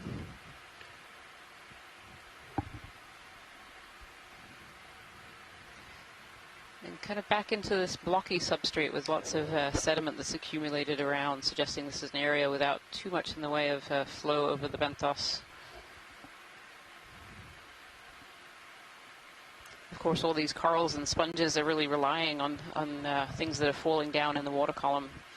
So we call the food that falls down onto these areas, we call it often marine snow or food fall, and this is usually things like plankton blooms in the upper surface, and as they die, they slowly make their way down into the deep sea. It can also be other animals that have died in the midwater as well, breaking up into small pieces, and that's really what feeds these deep sea areas and feeds these corals. They catch those particles and filter those particles out on the way down and consume them and are able to live and grow. So this is just one of these ways that the upper ocean is really connected to the deep ocean. Do you want to get another one in? Through these food falls. Same heading, or you want to come marine snow? Where are we trying to get to? Just up slope. Yeah, I mean, 230, 220. Sorry, watch lead. I was talking in your ear. Yeah, either way works. What is that angle right there, Levi? 220. Yep, we can keep that going. Let's do it. 20 or 15 or. It's a little steep here. We can do 20. That's fine with me. And I'm looking 220 here, pilot. Okay, great. Bridge, this is ROV nav. Yeah, I'd like to move 20 meters, bearing 220 degrees, speed 0.2 knots. A lot of twos today.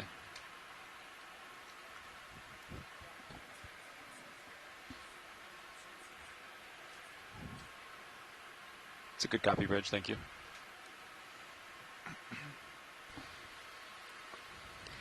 Pilot, this is Watch Lead 2. Go Watch Lead 2. Would this be a good time to do an around the room? Sure. All right, why don't you guys go ahead? We're doing EXRV or OKEX? OKEX, please. Gotcha.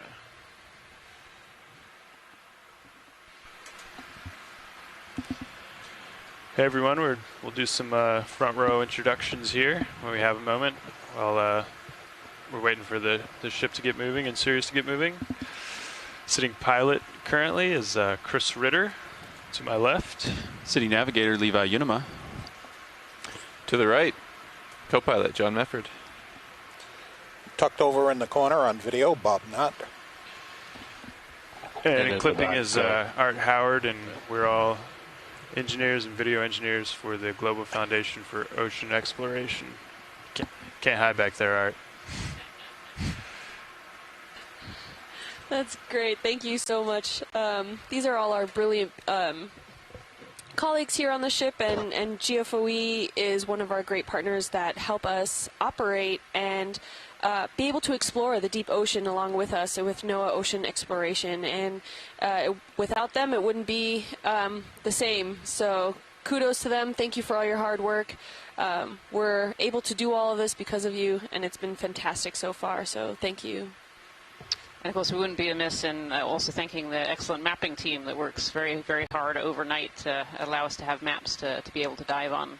To be able to do any of these ROV dives, we need to know a little bit about what the seafloor looks like, and many of the areas we're exploring, including the area today, have never been mapped before. So the maps were made very early this morning, and dive site was chosen at about 5:30. And so without that mapping team working overnight, we wouldn't have been able to do that. Absolutely, and without our science leads, we wouldn't have this great narration and commentary. Why don't you go ahead and introduce yourself, Rian, and then Jason. Yeah, so I'm Rian Waller. I'm an associate professor from the University of Maine. I am a deep sea coral and general deep sea ecologist. I look at reproduction and development in the deep ocean, and I'm here as the bio lead for this research expedition. You got some time. Jason. You're pretty far out ahead. Okay, great. Hold there.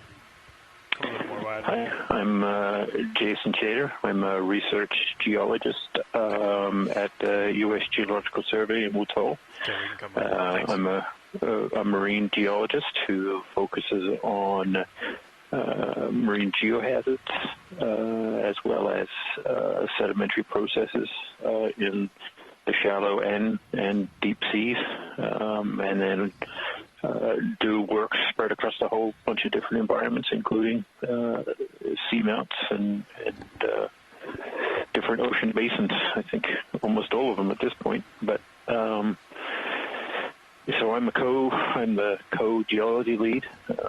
The other geology lead will be care Peter Amaida, also from the USGS, will be taking over for a little while in probably about 5 or 6 days, and then I'll be back later on. So we should also thank, while we're at it, the people who drive the ship and get everyone to where they're going. They're tirelessly working away while a lot of us sleep and doing all the other jobs. So don't want to forget them.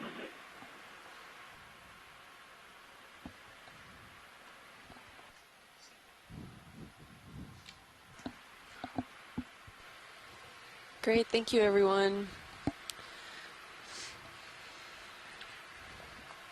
For everyone just tuning in, we are on dive 2 of our 2021 North Atlantic Stepping Stones expedition. We are currently visiting Congress South, and we started at a point of 2,870 meters, and our shallowest point, if we can reach it by the end of this dive, will be 2,525 meters, with an overall rise of 300 meters, with the highest slope being about 45 degrees, but that was we're slightly off our original transect, and our ROV navigation told us that we could be expecting slopes potentially up to 60 degrees. The length of this feature is about 24,000 meters long, and we are climbing up this slope currently, and as you can see here, we have some spots of some corals. We have actually a lot of coral rubble, as well as geologic features such as these small cobbles, which is likely basaltic material with possibly layers of ferromanganese encrusting, along with a lot of sediment that's around. Likely all carbonate sediment. Earlier, Jason was talking about how a lot of this is probably carbonate-based, but with the erosional material of the surrounding geology as well mixed in. Sorry about that. No, you're good. Got all excited. And we're certainly seeing, some of that erosional process reflected in the seafloor. There's very little of this material appears to be in situ, or where it was originally erupted onto the flanks of the seamount. So, we've been seeing little bits and pieces of that as we've been going up slope, but quite dynamic, environment. We have seen areas that are more pavement-like, where the rocks appear to be more massive and in situ. But here, definitely, we're seeing a lot of scattered boulders of all sizes, up to the size or greater than the size of D2, the ROV that is bringing these images back to us. So, we're seeing actually perhaps one of the most extensive areas of sediment that we've seen on the dive so far, even though it's not particularly large. We haven't seen extensive or very thick deposits of sediment, and even this isn't particularly thick. Again, it's just kind of filling in the gaps between these rocks. So, a very, very dynamic environment. Even though the seamount itself is tens of millions of years old. So, Jason, can you tell from these images? Sorry, Jason. I was going to ask. Can you tell from these images how thick that the ferromanganese crust? To me, looking at these images as a biologist, full disclosure, it doesn't look like these rocks are as black, not as coated as Dive 1. Is that something you can really tell from images, or do you really have to have those rocks in hand to see whether it's as thick? We were seeing these massively thick deposits of ferromanganese on Dive 1, but here it just doesn't seem like that. It is really hard to tell. A couple of looks like bamboo coral skeletons knocked over. Yeah. It's really hard to tell. You know, we moved. I don't know the exact distance, but it was probably about 36 hours of driving to the east, where we're kind of at a younger crustal age here. So perhaps the seamount is substantially younger than what we were looking at the other day. Mm-hmm. Really, again, that will be determined by if we're able to get good rock samples, and we can determine the age of when the eruptions happened. Right. But yeah, it is. So it could be the age of how long they've been exposed, or changes in the water chemistry that that these minerals precipitate out of. The current and oceanographic processes around it all really shape how these minerals do get precipitated out. So it's interesting. Hopefully, once those samples are brought back on board, we'll know some more. Here, yeah. That's correct. Can we put in another? Again, there's a good point to mention at this point that all the samples that are collected during this cruise actually go to national repositories, which are available to scientists all over the world. So these samples don't go just to one person. All of the samples on this cruise go out to and are accessible by anyone around the globe who has an interest in studying them. It's a beautiful little ophiuroid here, wrapped around this dead coral branch that's really kind of broken up and bored into, like another move, same as last. Possibly by other organisms here. You can kind of see some holes down at the bottom side there. Speed decimal 2 knots. That's great, pilot. Thank you. Sure. Good copy, thanks. Whenever you're clear video. I just called another 20-meter move in, Chris. Thank you, Nev. Great. Thanks. Seems like we're coming into an area with possibly more corals. I will say from dive 1-2, it just doesn't seem quite as diverse, although we've had these pockets where they're definitely a bit denser. It does seem to be very similar species. We haven't seen many different families represented during this dive as yet.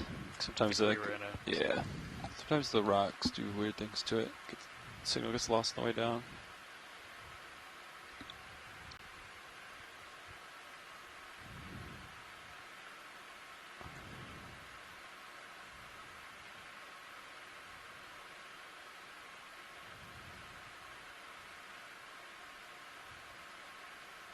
Very pretty bamboo coral, and unlike further downslope where we were at, this coral seems whole. Like I see polyps all the way along. As we were further down, we didn't see. We saw an awful lot of branches that didn't have any polyps and had been denuded somehow.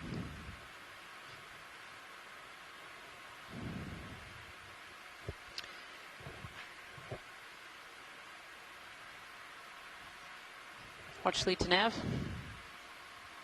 Go ahead, watch lead. Do you have an approximate distance to the summit? Stay by 1.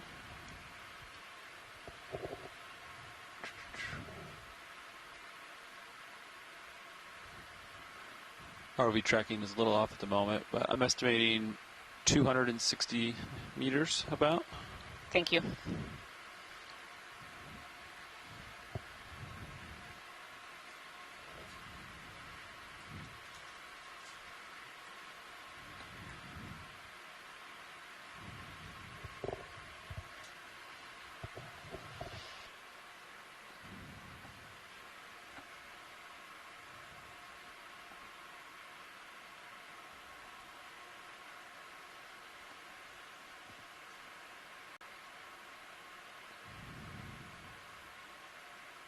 A little fish.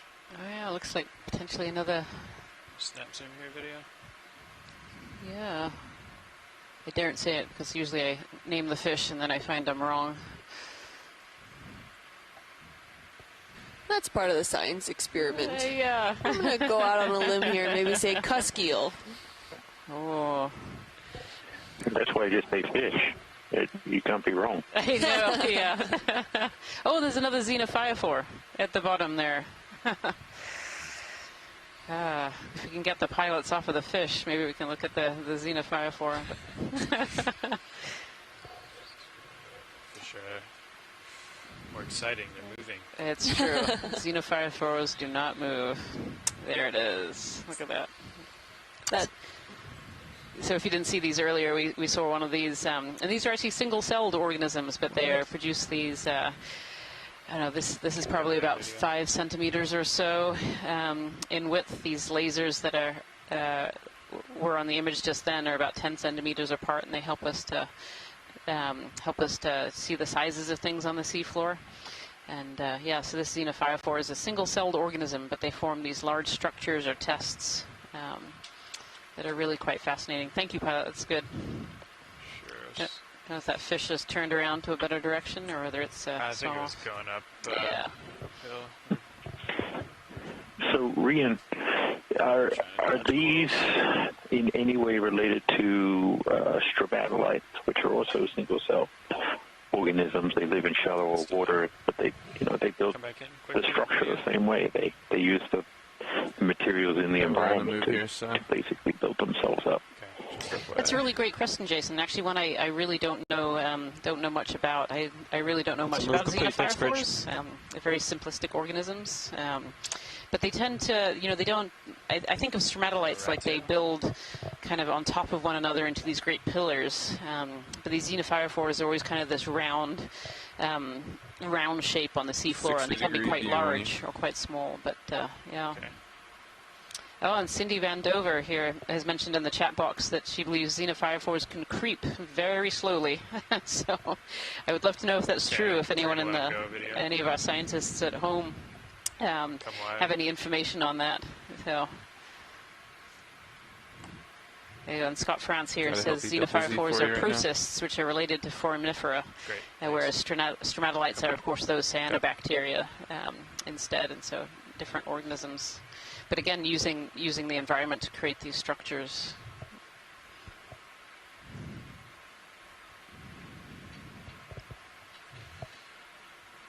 Is there a reason you kept mini zoos down? Just looking at my starboard tail.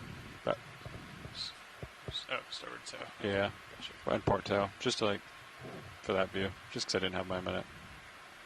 Understood. Well, actually, we're doing good as far as reaching the top of the hill here. We only have 260 meters left, so we only need to average 0.1. So, do you want us to get to the top kind of as soon as possible and then kind of wander to the top, or would you rather slow down and arrive right at the end of the dive? You know what I'm saying?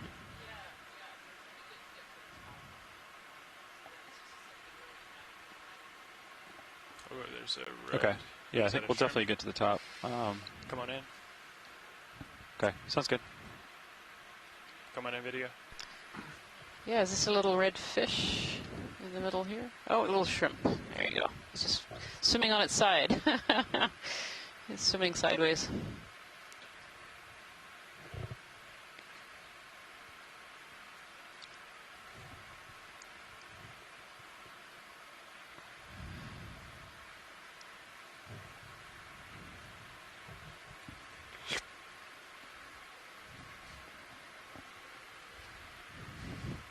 Okay, let's let him go. Thank you, pilot. It's a sizable one. Yeah. Jumbo. The jumbo variety. Take a look out the head here. Watch out for those skeletons. Yeah, all over. Might have a little bit of a cliff coming up. Got what do you think? Ship has been stopped for a couple minutes. Cirrus definitely swinging still. Yeah, you could bring your mini Zeus up if you like. Have a gander. Yeah, it looks like can't see much. Yeah. Past dead ahead. Come up a little bit here. Sounds good. Yeah, definitely a little steep section here. I think we're good to maybe put in a 15 though. I concur. Okay. Good with that? Yeah, I might wait just a minute. Okay. And then put 15 in. Looks like we're entering a nice cliff area here. If you're just joining us, we are diving. This is dive number 2 of the NOAA Ocean Exploration Program, North Atlantic Stepping Stones, and we are currently diving in an area called Congress Seamount South. We are a few hundred miles south of where we should be right now. We've been pushed south by the weather, but we mapped this previously unmapped and unexplored seamount before, so we mapped it last night, and today we're doing the first ever ROV dive on this Congress Seamount on the south side. We are currently at 2,633 meters. We started this dive down at 2,870. And we're coming up to quite a steep spot in the seamount where hopefully we're going to crest up on top of the ridge in not too short an order here. That's cool. Yeah, it's quite a beautiful coral. Pilot, if we could have a snap zoom on the big one central, that would be great. Thank you. There was another pinkish coral down to the bottom left. I don't know if we've seen that one yet today. Yeah, we haven't seen too many of the pink. There was a little corallium earlier. Come on in here, video. Just real quick before we head up there.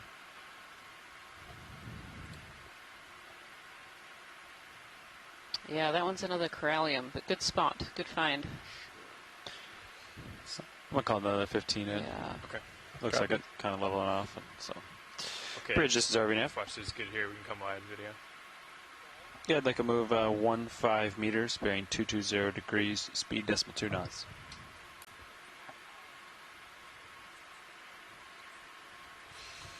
Good copy. Watch the pilot. Scientists on shore are pointing out that we certainly have approached and are looking at a more in situ patch of seafloor here. The rocks have not moved downslope. This is where they were erupted out, and we have almost no sediment cover. We still do have this ferromanganese crust that's coating almost everything, including the bases of long dead corals. But it's certainly a more massive and complete form of substrate. So it'll be interesting to see if we see a higher number and distribution of coral species as we go up. Yeah, this is interesting. This is another one of those bamboos like we saw further down. This one is much more bushy, where there are some of these denuded branches where all the coral has died away, but that's the real coral. And on the right, that's the zooanthid that's taken over the skeleton. It's even a tiny little mollusk, I think, climbing up the skeleton as well. And there's all kinds of other animals that are living in here. There's also more examples of the nodes being overgrown by calcite deposits. Yes, you can see that. Yeah.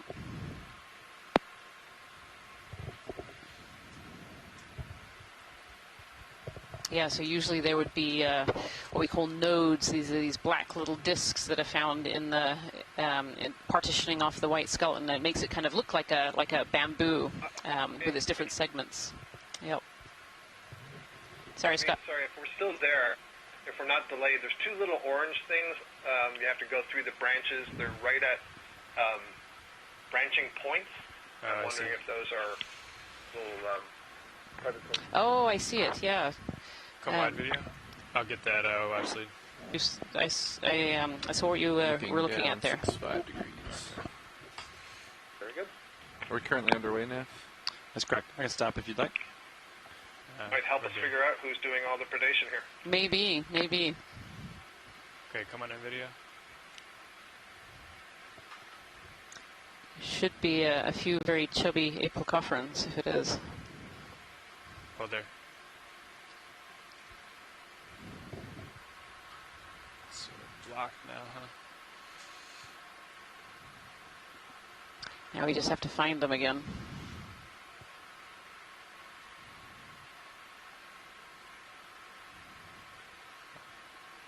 I think it might have been up a little bit more, pilot.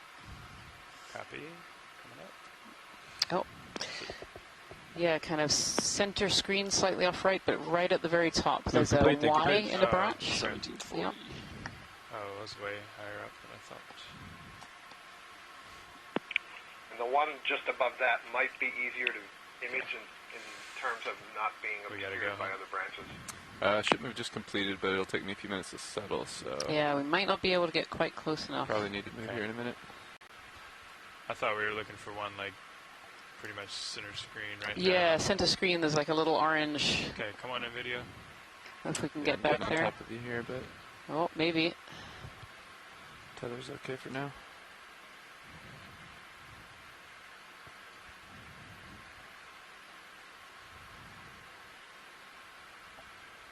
Might be the best we can do there. Okay. Yeah, it's worth noting that the current's significantly higher up here. That all the waving is not me. That's current coming up and over the ridge. Oh, interesting. Interesting. Okay. Yeah. Okay, come full wide video. I don't know if you could get an ID from that, Scott, but they're yeah, pretty small. Degrees. We can continue on our way, pilot. Thank you. Roger. Delta Z, 18 meters.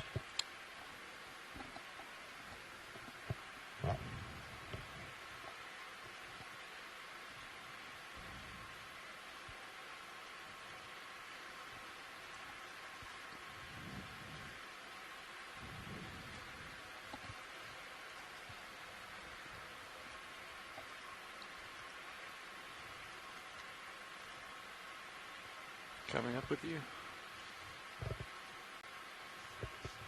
What we got out there? Nice little geology there. Yeah. Yeah, we can have a snap zoom on the Brisingid sea star there hanging out on the coral. That would be wonderful. Sure. Okay, come on in video. Just a real quick zoom. All there. Thank you. Yeah, another one of these Brisingids. We saw one further down that was actually an orange color, and this one is quite white, hanging out on the top of this coral branch. And these sea stars like to be up in the current, so they can actually collect particles and other animals and prey items that are around in the current, so they can feed. I don't know what's on the bottom there. They look like snails. Yeah, there's a couple of snails in there. Maybe three little snails. You can actually see on the top one, you can see this long, almost like straw coming out of the top of it, and that's called a siphon, and that's them collecting water and kind of yeah, there it goes. I think it's trying to figure out what D2 is. It's turning its siphon around to see us. That's great, pilot. Thank you. Okay, when you're clear, video.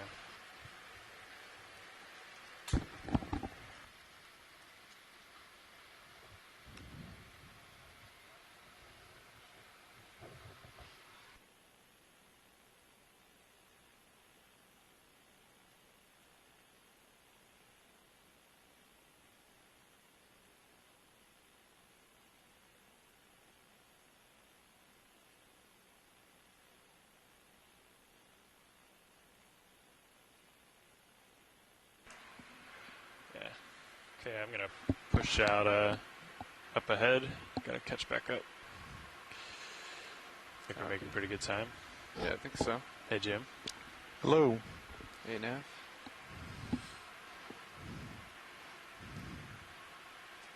Adjusting 220. 220. Sounds good.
Yeah, have you been able to tell how much?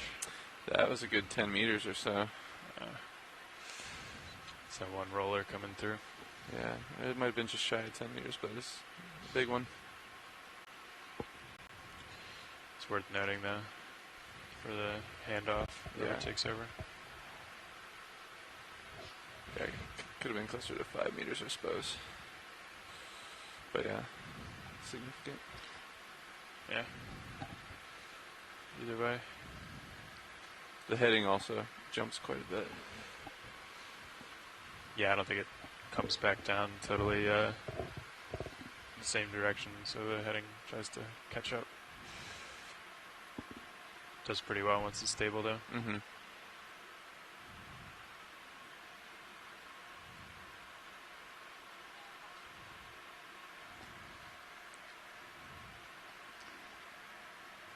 This is Nav.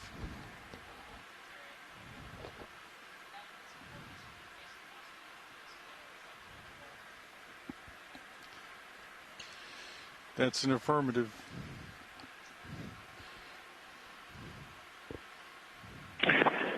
Scientists on shore in the chat room are noting that we're potentially starting to see more perhaps primary volcanic texture. Often what we see on seamounts and in areas where lava is being erupted onto the seafloor are things called pillow lavas. It's where the outside cools quicker than the inside, and you kind of get a puffed up pillow-shaped morphology to the final rock when it completely cools. So that's certainly one of the diagnostic features we look for when we're traversing seamounts, especially those where the paramanganese clusters I thought you were calling me. Sorry. And often hide the actual nature of the rock underneath. So, as we move up the slope, when we start to get into these more massive in situ outcrops, that's certainly something we're looking for is perhaps some of that diagnostic primary structure to the rocks that can help us confirm, at least visually, that we're seeing the expected basalt rock type. On some of these seamounts, as we approach the summits, we actually change over to from a basalt rock, a volcanic rock, to a limestone calcium carbonate rock type, and where it's thought that the seamount was closer to the sea surface, and we're able to generate reef type environments towards the top. So a number of different things that we're looking at. Unfortunately, again, with everything so heavily encrusted with manganese oxides, it's 15 meters, something we struggle to see, but certainly hope to find. 2 knots.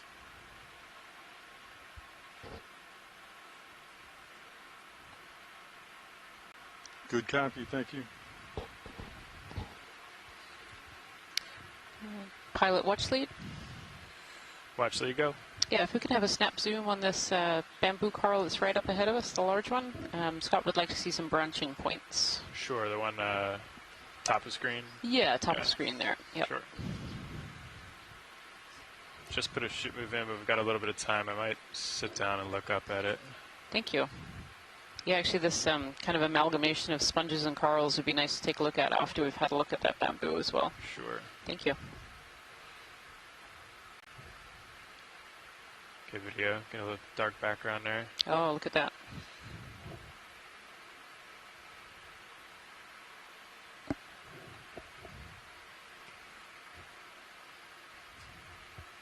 Maybe we can start to come in video.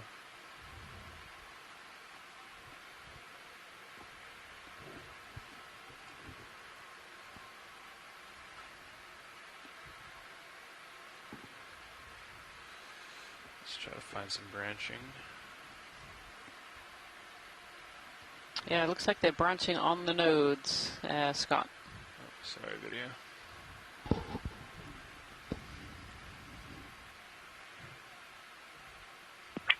Yeah, it's a little bit hard to say there. Some of them look like they branch just ever so slightly after the node, some at the node. But the way you can see, they're kind of a gentle curl as they come off the branch. Usually we see that in the nodal branchers, not the internodal branchers. The internodal branchers have a more acute angle. Thank you for that. Interesting, yeah. Thank you. Thank you, pilot. Sure. Okay, I'm going to try to just tell here the co-pilot, can you bring the starboard lower swing arm inboard, please? Copy that. Starboard lower swing arm inboard. You come wide, video.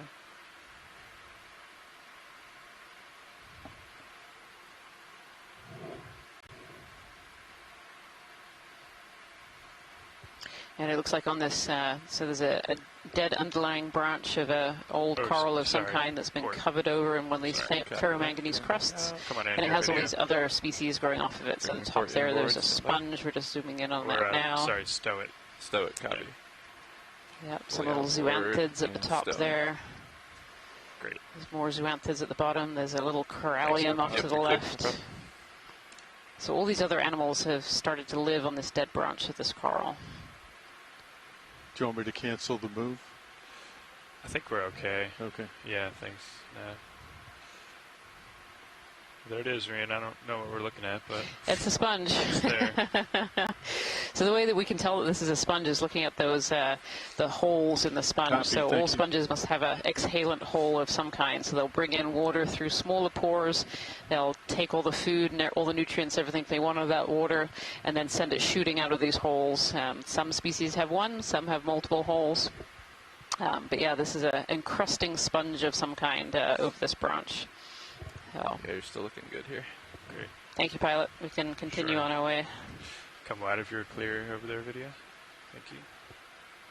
Anything else while we're here? Actually, that red. Sea spider? Yeah, that might be a pycnogonid. That would be the first one of today. Yeah, try to spin over there.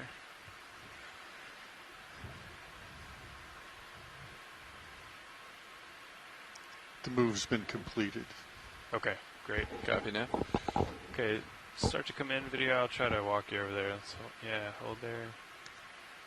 So this is another colony that's branches that have been overgrown by zoanthids. And at the very top here, we have a sea spider. Yeah, there we go, pycnogonid.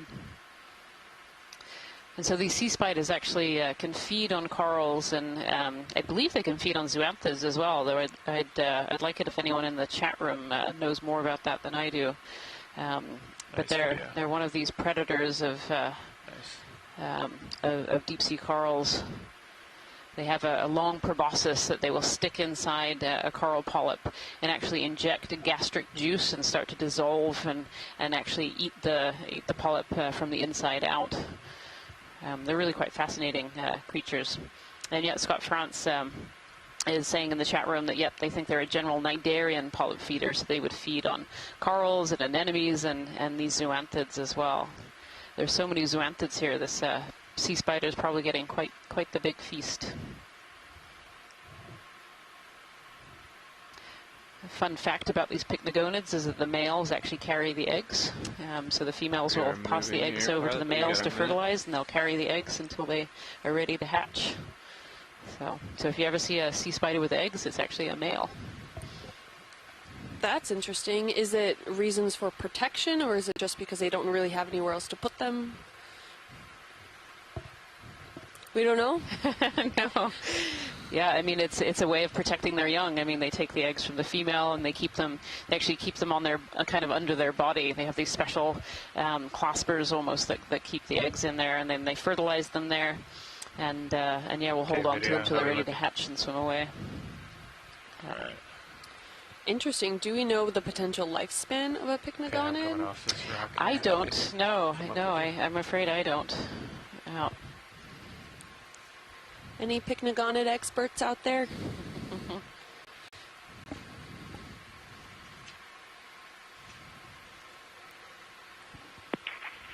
Yeah, I don't know how you would age one of these We can redeploy that arm. I was about to ask you. Thanks, Copilot. Yep, no problem. I should have had you do that before I set my toe down. No, I should have kept an eye for you too, sorry. I don't know. Maybe there are scientists working on it. That was a really nice shot. Thank you, pilot. Sure. Are we still moving, or is that one done? We're done. Okay.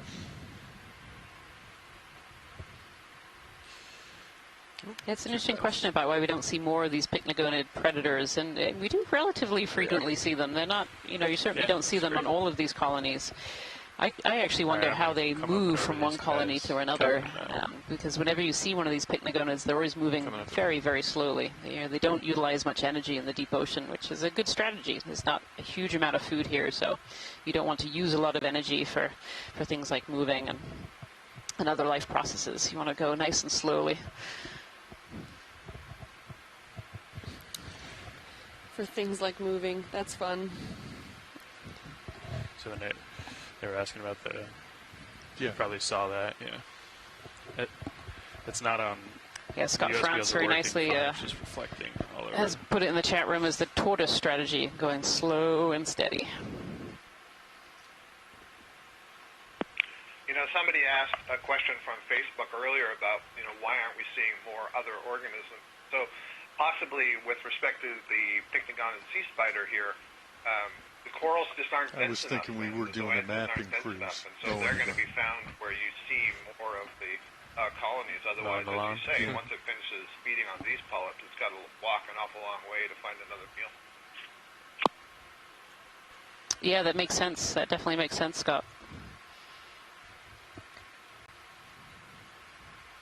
There are more of these bamboo corals that we've been seeing through most of this dive, and some of this coral rubble that's been covered over in that ferromanganese crust. You can kind of see it in between the boulders here. Looks like we're coming up to a steep face, again with some sponges and deep-sea corals, more of these bamboos. It definitely feels like there has not been an awful lot of diversity on this cruise. I believe we're currently stopped. Is that correct now? Go ahead, Jason. We're saying we're starting to get a little bit of an overhang. Ready for another move? Yeah. So perhaps we'll see something different. Yeah, it does look like a bit of an overhang. Same. People would like to live underneath. Same one works for me, yeah. Bridge ROV nav. Nice out there. I'd like to request a move.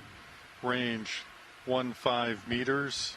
Bearing 220 degrees.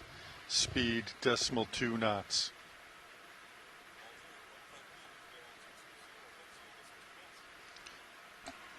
Good copy, thank you.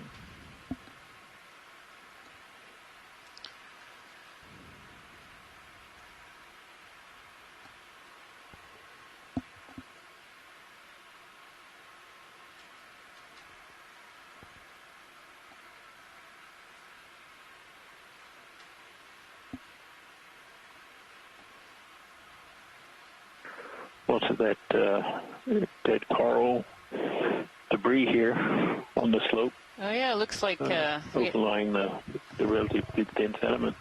Yeah, we have some older debris, and then there's actually a more recent colony that's been kicked over. It seems to be missing most of its tissue, but is still white, so it hasn't yet been covered over in that ferromanganese crust yet. Actually, it does still have some polyps on it. Yeah. Yeah.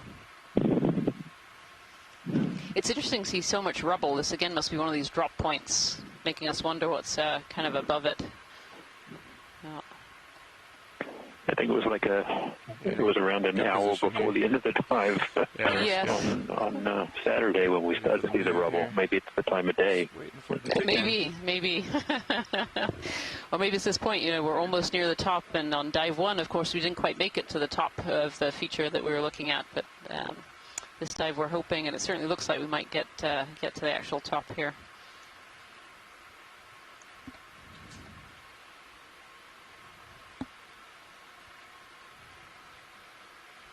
Real treat for us. Yeah.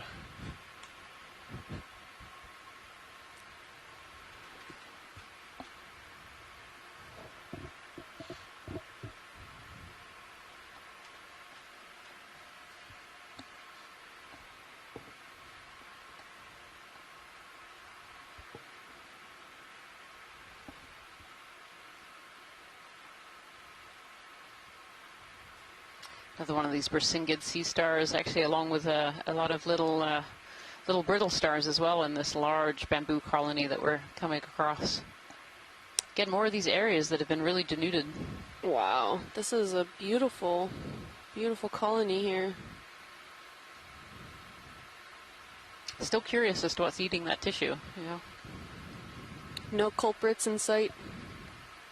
I'll come back around, co-pilot. Copy that. I'm drifting as well, so I'll try to correct. Okay, yeah, sounds good. I just want to get it full-on view, at least a snapshot. Yeah. No, one thing I've noticed is that of all the crinoids we've seen, at least that I can recall for the past 2 dives, none of them have been stocked. No, they haven't. Yep. Yeah, it's hard to filter in here. Yep, they've all been the types without stalks that you tend to find on these deep sea corals, and sponges as well are often a great resting place for these crinoids to get them up into the water column. Absolutely. Pilot, this is Watch Lead 2. Watch Lead 2, go. Can we get the lasers on, please? Sure. Thank you. Lasers on. This is sizable. Yeah, those lasers are about 10 centimeters apart. Not about, they are 10 centimeters apart. So we can just tell how large this bamboo coral colony is. Yeah, the ROV team works really hard to make sure those lasers are 10 centimeters apart. Precision is key. So this has got to be, what, potentially 2 meters, 1.5 meters wide by 2 meters tall? Yeah, this is a big, big colony here. With lots of associates. Look at all these other animals that are using this coral as their home. If you want to get a few snap zooms on the associates that are on here. Sure. We're going to have to go here in just a minute, but... you do have a large rock. Whatever you have time for is great. Up ahead here, there. Large cliff. But you're okay for now? Let's come on in, video. I think we'll get a couple of these ophiuroids. Oh, little basket stars. Little basket stars, too. Oh, no, not... And a crinoid. You're very quiet, Scott, but I think what Scott is trying to say is these aren't actually basket stars. We saw this yesterday, and these seems to be areas where anemones have settled onto the coral and then sent it off into some kind of spiral, and it started producing all kinds of branches around this anemone, creating these little baskets in the middle. There's one here. You can actually see the anemone in the center here, and there's one just above it as well. That is what I was trying to point out. Thank you. There you go. Yep, there's that other one there. We have both of them in the shot. Look at that. My phone is really sensitive. If I'm not pointed at the phone, it can't hear me. Yes. One or the other. Well, I think we both got excited about it at the same time, too. So. Looking down 60 degrees. Copy. That's great, pilot. Maybe kind of span around it if we can. Affects the branching pattern. Again, it seems to be these anemones. I haven't seen it with a lot of other organisms, and there are plenty of, parasites and associates, polypid worms, ascothoracic barnacles, and so on, that get under the tissue and cause the colony to regrow, but not in a pattern like this where you see that very odd branching. It's really interesting. It's really fascinating. Like, what chemical are those anemones producing to make the coral skeleton do this and grow in this funky and unsustainable way as well? There are no real polyps on this skeleton. There are some really small ones, but if you look at some of the other tangled branches, they're not. It's really fascinating. Okay. Video, we gotta go. Gotta go. Thank you so much, pilot. Sure.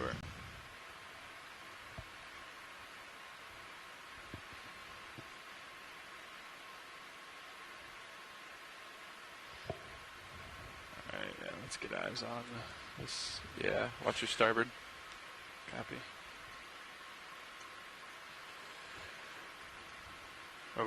Is the ship stopped now? The ship is stopped. Great. Bring my lasers up. I think this is straight up. Yep. Oh, look at this wall. Ascending with you.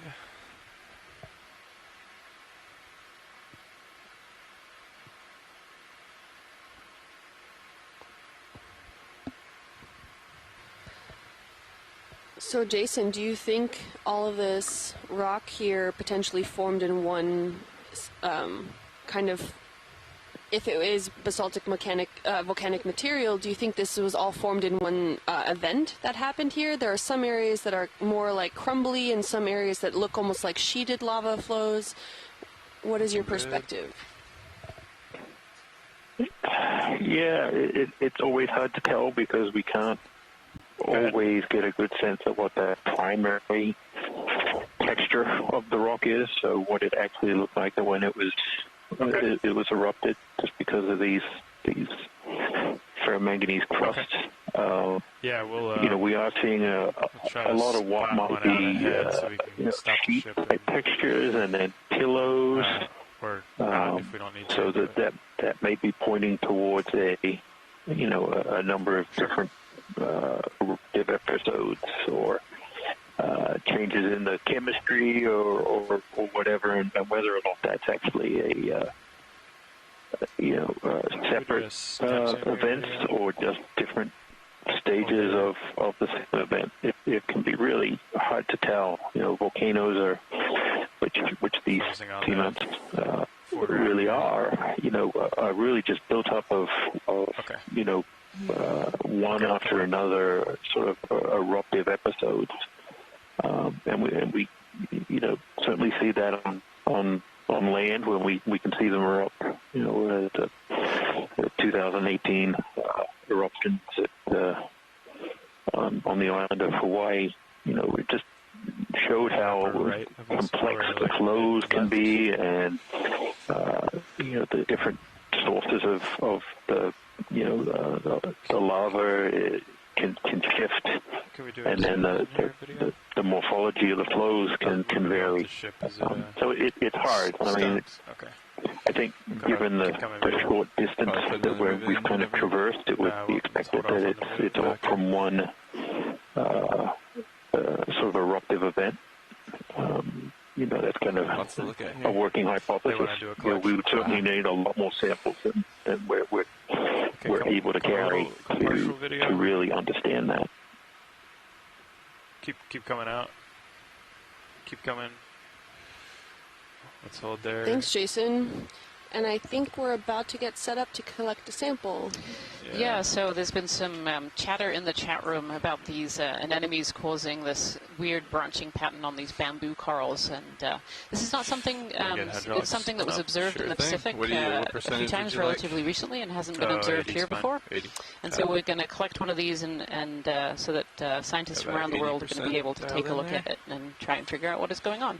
Which one do we want here? Watch these. Do we want one of these two, or do we want to look around for another one? I actually think there's a really nice big one off to the right-hand side here. Okay. I think those are zoanthids. Are they zoanthids? Coming in? Yep, well, it's not a zoanthid.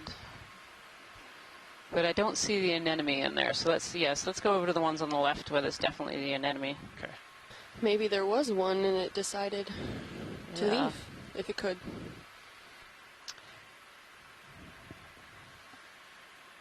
Okay, yeah, so Scott Francis said kind of the right-hand side one would be a good one, just below that branching if possible. Okay. This is a good sample of the coral to go with the anemone.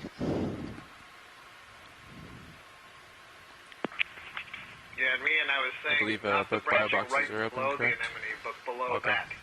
Okay, okay. Two branch points, because one might need to be preserved with the anemone, and so we want the other one with the corals. Okay. Did you catch that, pilot? I did not. So if you can actually go for not the branching directly below the anemone, but the one below that, that would be great. So we should have two branches. Okay.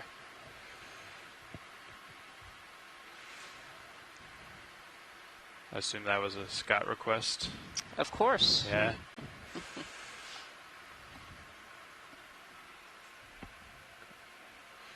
All right, I'm just going to hover my right toe here, I think. Copy that. You're good and stable. Okay. From my vantage point.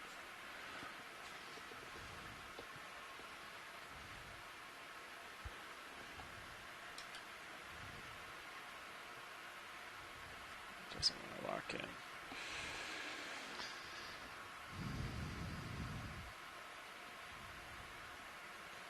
All right, I'll have you, if we're stable and serious, I'll have you bring up Mini Zeus, and then Copy that. Fly that for me. Sure thing. Okay.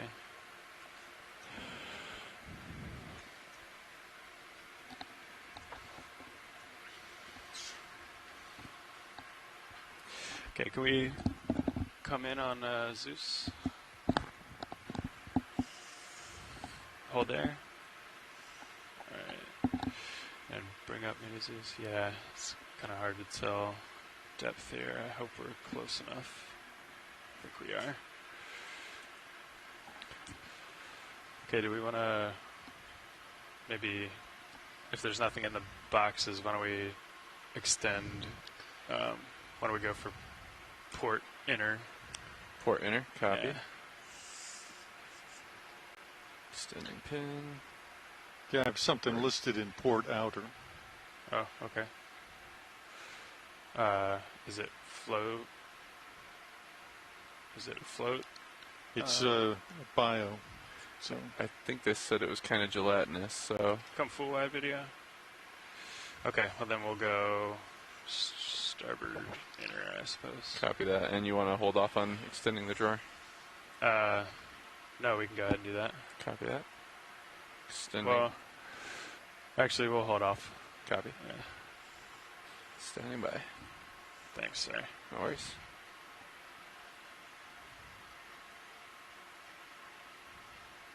Can we bring up Mini Zeus on the right screen? Video, could we do Mini Zeus on Copilot screen, please? We can do it here. Yeah. Gotcha. Thanks. Appreciate that. And then, can we push in on Mini Zeus, please? And Zeus. Slightly on Zeus. Yeah, a little bit on Mini Zeus.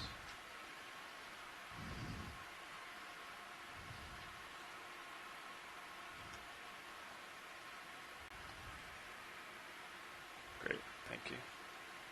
Did you still want zoom on Mini Zeus? Yes, please. A little zoom on Mini Zeus, Bob. Please, thank you.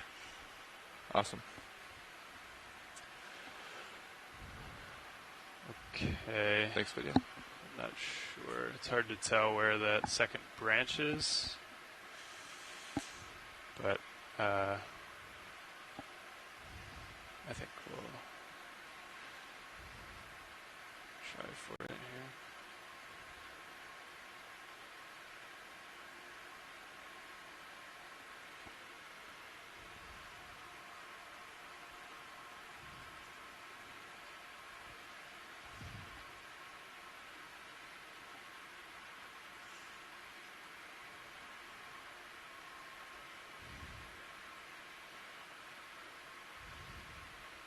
I think that's between them. How's that look, Watch Lead?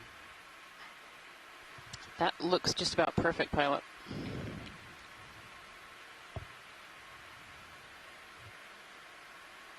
In fact, more than just about perfect. That looks exactly what was requested. Nice job. Okay, let's come wide on both.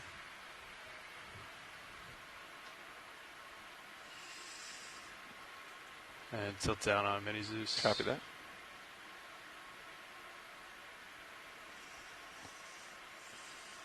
Okay, and then let's try to extend the drawer. Copy that. Ready for drawer out? Yeah. I'm gonna do it. Try to come out slow. Stand by. Yeah, because the left one might touch. Yeah. I can lift off if we need to. Yeah. I'll try to go slow and let me know if you feel movement. Okay.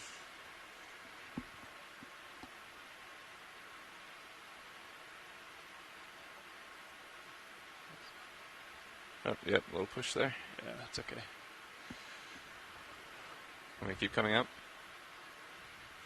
Is that not full? It's not full yet. Okay. I don't believe. Sure, just try it. Nice and slow. Yeah. Copy. I think you're clear. That might be full out. A little more there. Oh yeah, there you go. That's okay. Full. Oh, a little more. There you go. Okay. Can you tilt one of the uppers down so I can see that box? Copy that. Let's come. Is that full wide on Mini Zeus or main Zeus? Okay, thanks. Great. Is that down on uppers? Yeah, it's down on the starboard upper. I can try the port as well. Yeah, let's try it. Or bring them in. I just want to light that area up. Okay. I can't see it. Might have to stow them. Yeah. Fully up. I guess it doesn't matter. Let me stow it real quick. Stand by. Roger. Okay. Starboard upper should be stowed. Great. There it was. Is that a little better? Yeah, that's great. Thank you. Yeah, no problem.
Okay, I think we're good.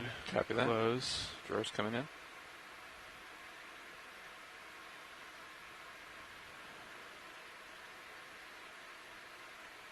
Secure.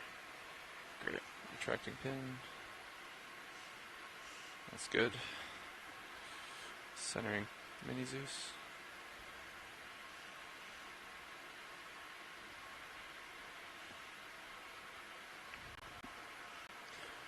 Would you like me to reset the upper swing arm as well? Yeah, sure. Copy that.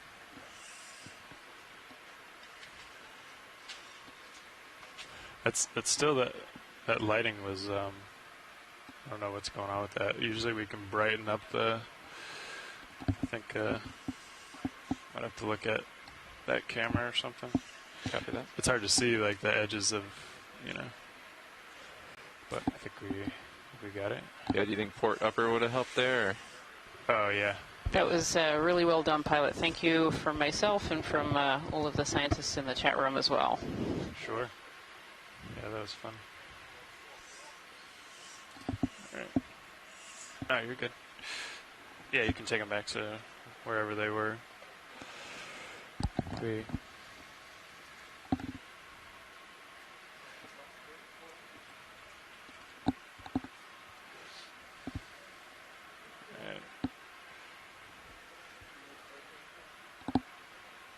That should be good.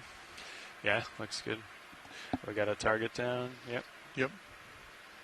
We're heading to the top. Okay. We got a target for that collection too, yes. Right? Yeah. Okay. Cool. Oh yeah, we are getting some pings. Jeez.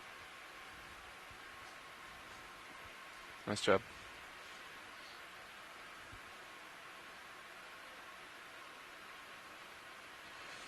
Thanks for the help there, co-pilot. Of course. Such a nice vantage point, Mini Zeus. Yeah. It's really helpful for those samples.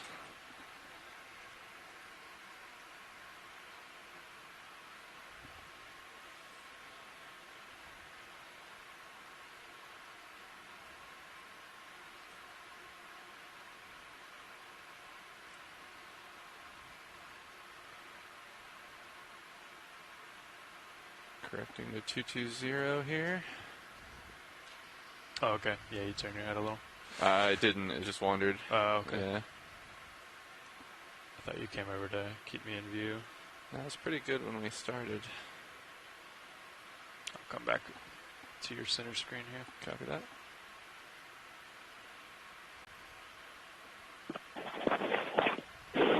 So we're seeing here this really kind of impressive sediment-free pavement. And when you get sorted, I think we can do a ship move if there's nothing else we're going to look at. Almost sediment-free pavement. It's primarily, it appears to be ferromanganese calcium that has just sort of ended up coating the entire surface. Not sure if there's some primary eruption texture to the rocks. I think we're ready. But now we're going to kind of go over it and go down the side and actually get a cross section through. Bridge ROV nav.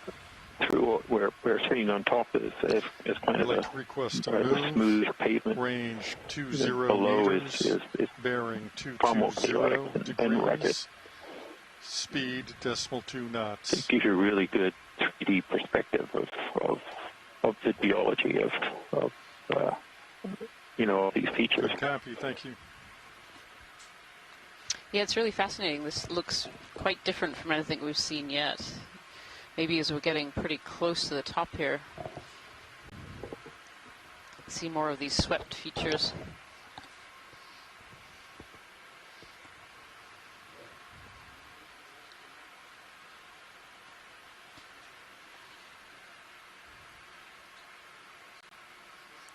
Certainly far less sediment. We weren't seeing a lot of sediment, but we're seeing almost none anymore, which is interesting.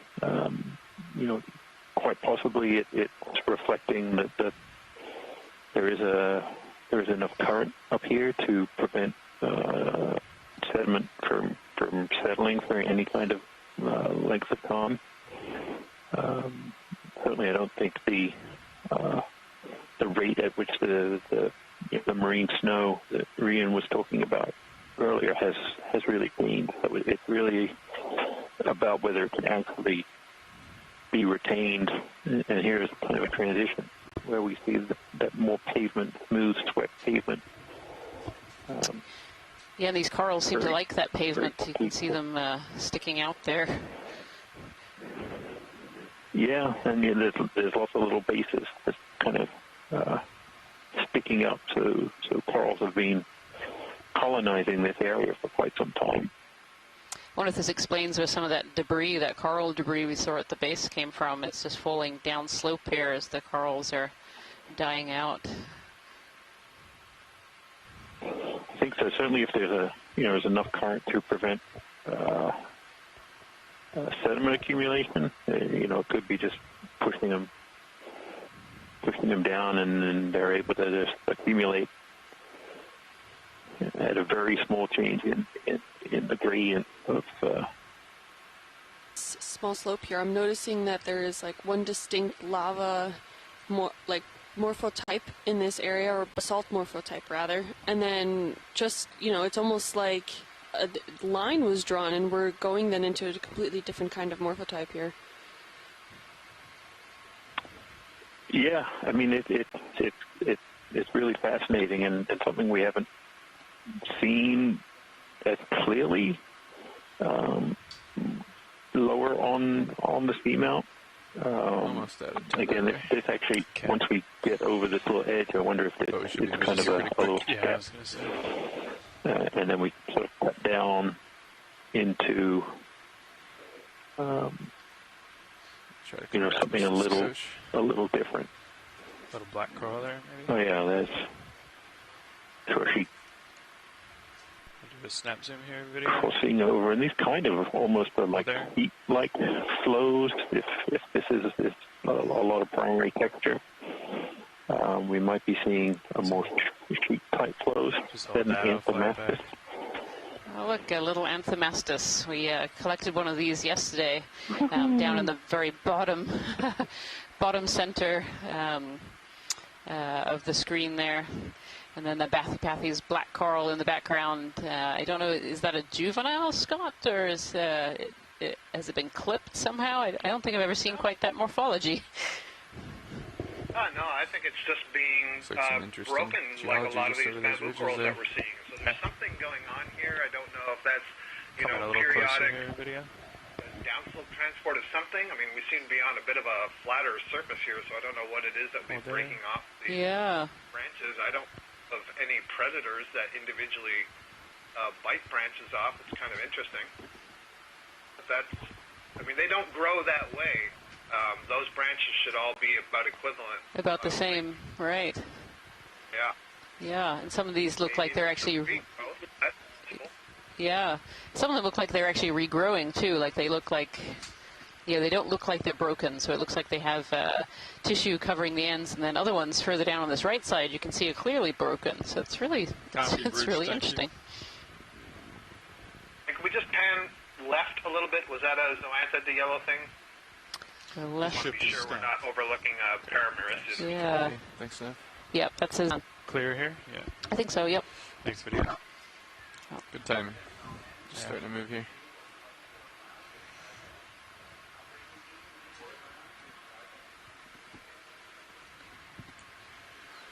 Yeah, we're gonna do another one. Is that what you said? Oh, yeah, Sirius. Yeah, the ship just stopped, but I'm just now starting to catch up to you. I see. Yeah.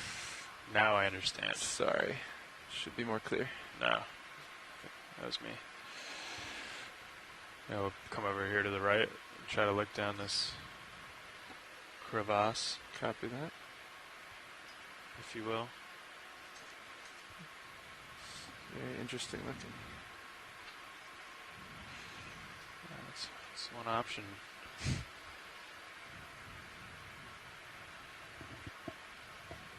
Let me know if you'd like me to follow at all. No, I think you just stay there. Copy. Well, actually, we're just peeking over the edge here while waiting for Sirius to catch up.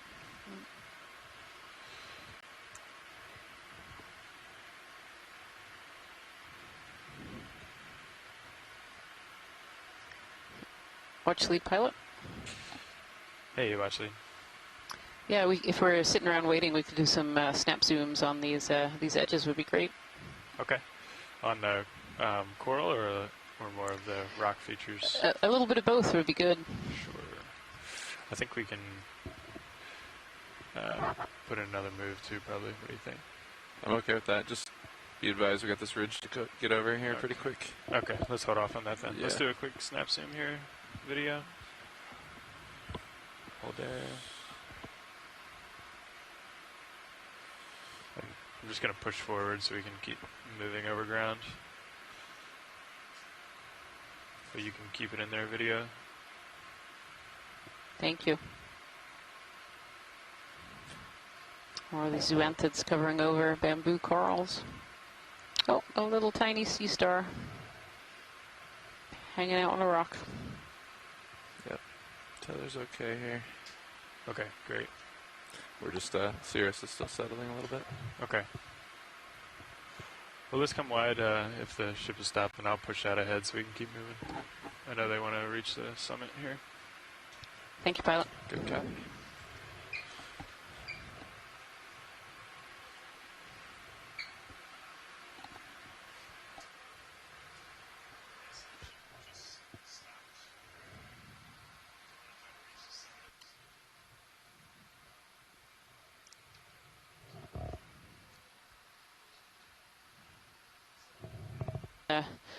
Morphology change. Is that a fish there in front? Kind of central low. Yep, that's that's another kind of fish. I don't know whether any of our fish scientists are on the chat room. Seems to be quite a darker color.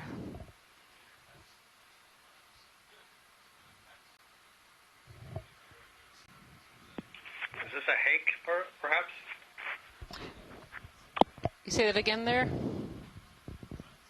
Well, I said, is this a hake, perhaps, and I retract that now. It's not. Okay. I think it's another one of the Synapha branchids, but hang on. I'll see if I can find it. Yep.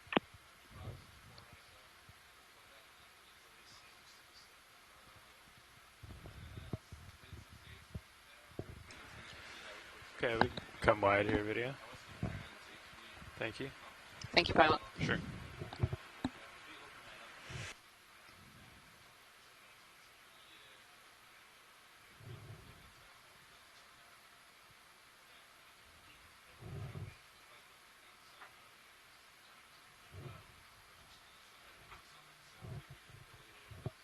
Looks like we're crossing over this zone here again from this pavement into more rubbly area.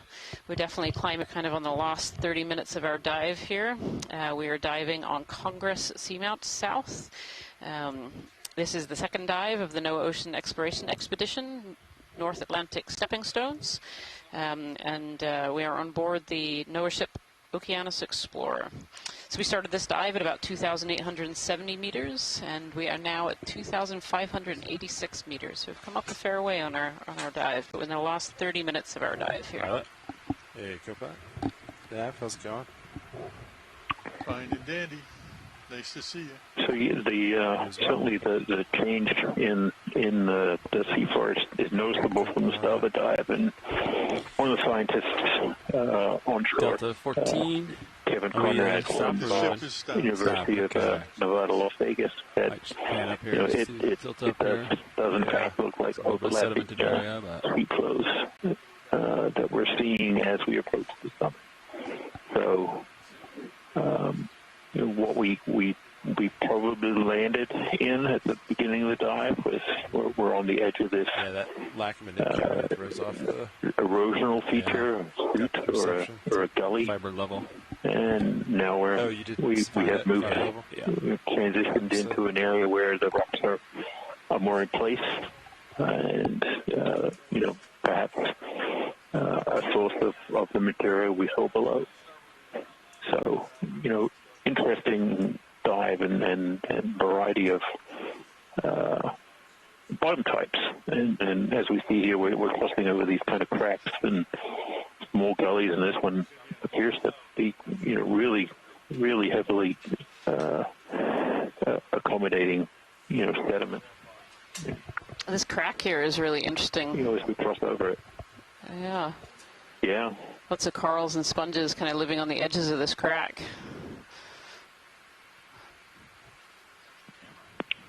Yeah, these edges are good places to be for suspension feeders, those animals that get their food out of the water column, because the shape of the bottom pushes the water and causes it to accelerate, and so you actually get what do you think, Sean? You getting a little strung out? Put a move in? Across the colony, so it's really not unusual, and it's completely expected to see higher densities near the edges of. Looks like I got you at 27. Delta 9. Yeah, and you can really see how steep that upper one is, too. You can see that there's a kind of a dead coral bamboo skeleton there. Maybe in like just 1 second. It's fallen down. Copy. And it's a big swale of sediment. Look at this.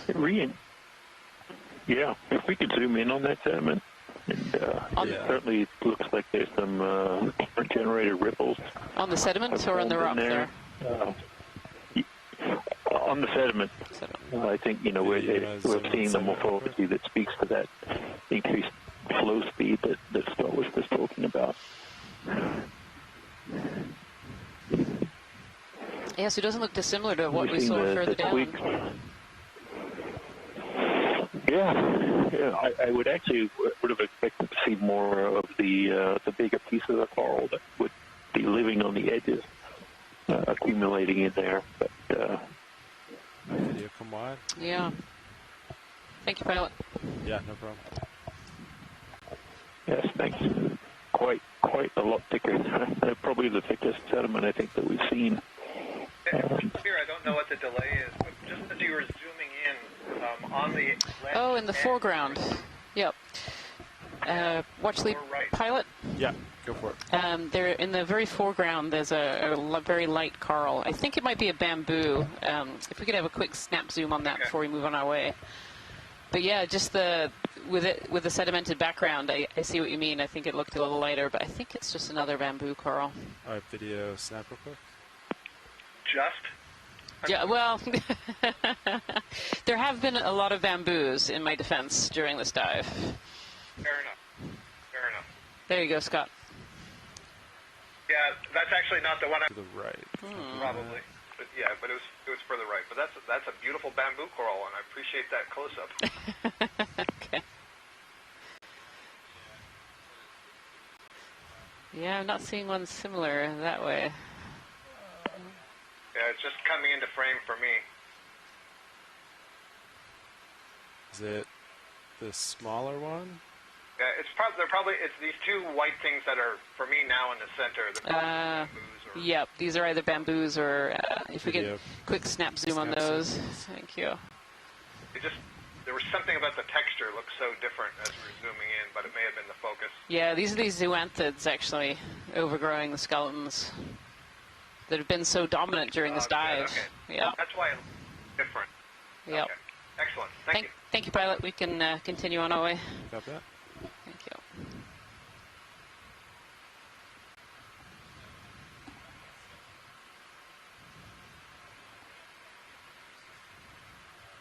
All right, Nav, let me just do a quick pat down of the terrain. Copy that. And then we can get it moving. We move in, what was the last move at? Direction? Looks like we're doing 220s. 220s, copy that. Yeah, looks nice. 50-degree slope. So we're almost at the point where we've now risen about 300 meters. We started the dive at 2,870 meters, and we're now close. We just passed 2,580. So not a bad bridge, RV now. Not a bad traverse. Hi, Bridge. Yeah, we've definitely a number of different areas. Range definitely come a long way on this dive.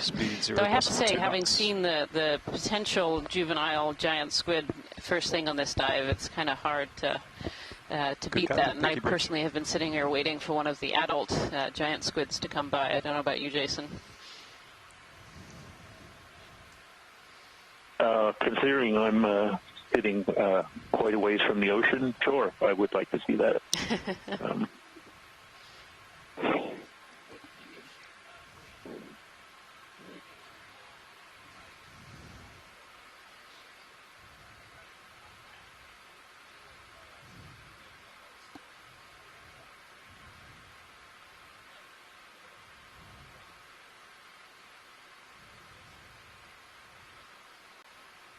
Here's your coral rubble on top of the sediment. It's kind of been trapped by this little area up top, it looks like.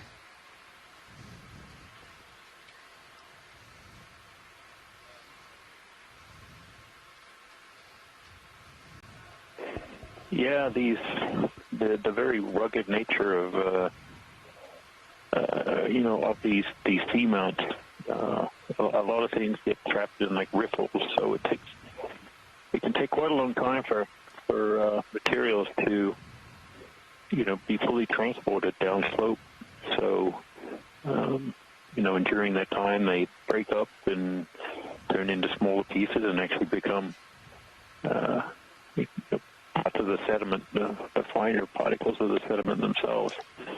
So another one of these colonies that has fallen over. The question in the chat was if this feature is a lava flow feature or a fracture or fissure that formed sometime after. Hard to tell. I'm certainly not an expert on identifying those kind of features, but quite possibly is something that formed after. As pieces of the substrate have broken and moved downslope, forming a gully.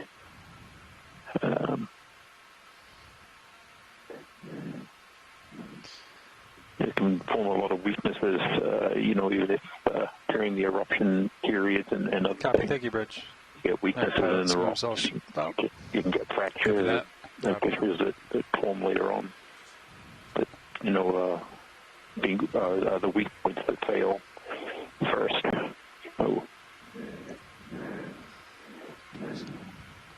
how far to the top? Looks like 280. Wow.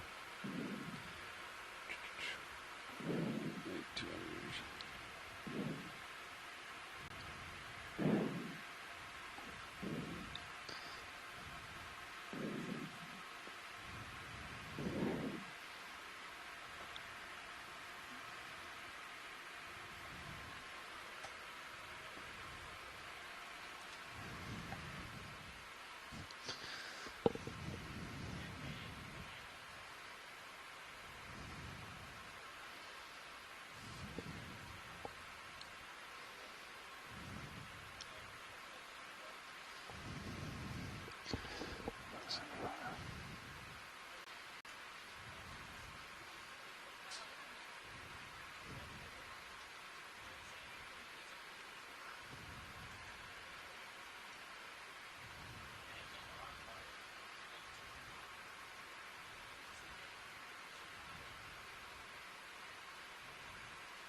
So in this area, as we're climbing to the top of Congress Seamount South, we're starting relatively thin at the beginning of our dive, kind of entered some denser areas, and now we're on the screen in front of me, I'm seeing far more of these dead coral skeletons that are left cemented to the seafloor that have been covered over by these ferromanganese oxide. And as you learned during dive 1, this ferromanganese crust actually takes, it's 1 millimeter per million years to form, and so these corals have been sitting on these rockets of these live corals that we certainly found through this this dive have mostly been bamboo corals. A very, very low diversity, I would say, during this particular dive. We've had a couple of bamboo corals, and we've had some black corals. When did the last move end? And an occasional corallium. 2 minutes That's really ago. been about it. Copy that.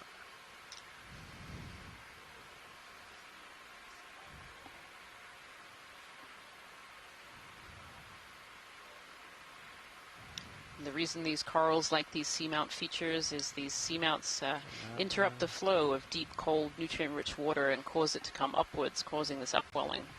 And that upwelling itself causes the water in the surface to be really productive and have these plankton blooms that eventually die and feed the deep sea floor. As that plankton dies and comes through the water column, it creates marine snow, and that snow is what feeds these deep sea corals and sponges as well, and makes these areas much more biodiverse than the surroundings. Here we can see some more recently dead skeletons as well, kind of on the right-hand side. We can see some skeletons that are lying on the seafloor that haven't yet been coated over by this ferromanganese crust or coating. And we don't really understand why a lot of these corals die. You know, there was some chatter on the chat room earlier today suggesting that maybe they do age out. They just get to a certain size and topple over. When they get very, very large, maybe some of them are being predated. We did spot a pycnogonid feeding on some zoanthids earlier during this dive. But we haven't seen too many of the normal predators that we'd see on some of these corals, like the big sea stars. We really haven't seen much of that today. All right, Copilot, how do you feel about another 10-meter move? Yeah, we're clear. Yeah. Copy. Plenty of space to come ahead. Looks good. All right, yeah, Nav, same thing again. Copy. Thank you, sir. Bridge, RV now. Hey, Bridge, we'd like to put another ship move in, please. Range 10 meters, bearing 220 degrees, speed 0.2 knots.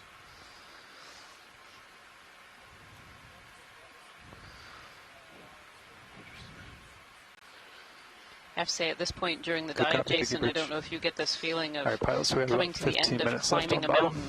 It definitely, it feels like that to me. It's like the top has to be just up there, and the top is then just up there, and you kind of keep telling yourself it's closer and closer. Actually, never quite get there. Yep. But certainly, even though I barely moved in however many hours, I still feel exhausted. And, but have enough energy to get there. Yep. Watch lead, RV nav.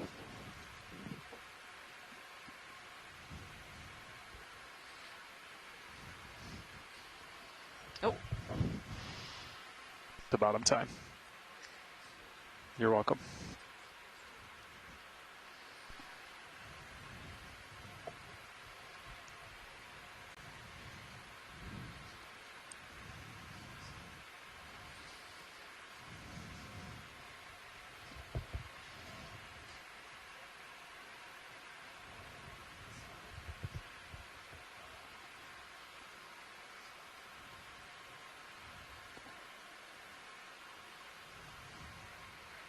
You can definitely start to see kind of this pillow lava morphology that you were talking about earlier, Jason, up here. It's very clearly sticking out through the tiny little pockets of sediment. Right, yeah, a little puffier,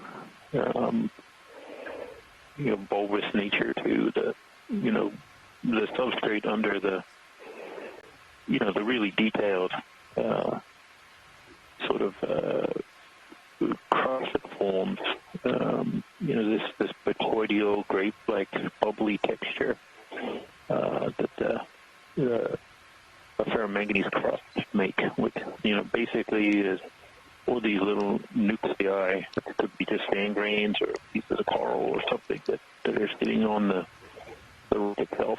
That these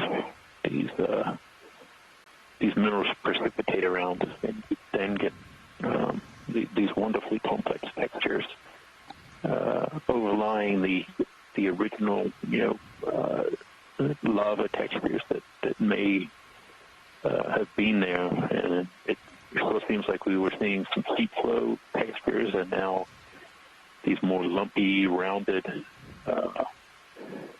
pillow-like features. Of course, they're all the corals are kind of sticking up on those, because it pushes them just a little bit higher up into the water column. And certainly a lot of dead coral debris we're seeing here. Yeah, definitely more of the debris and sticking up pieces that are still attached to the seafloor, but covered in that ferromanganese coating.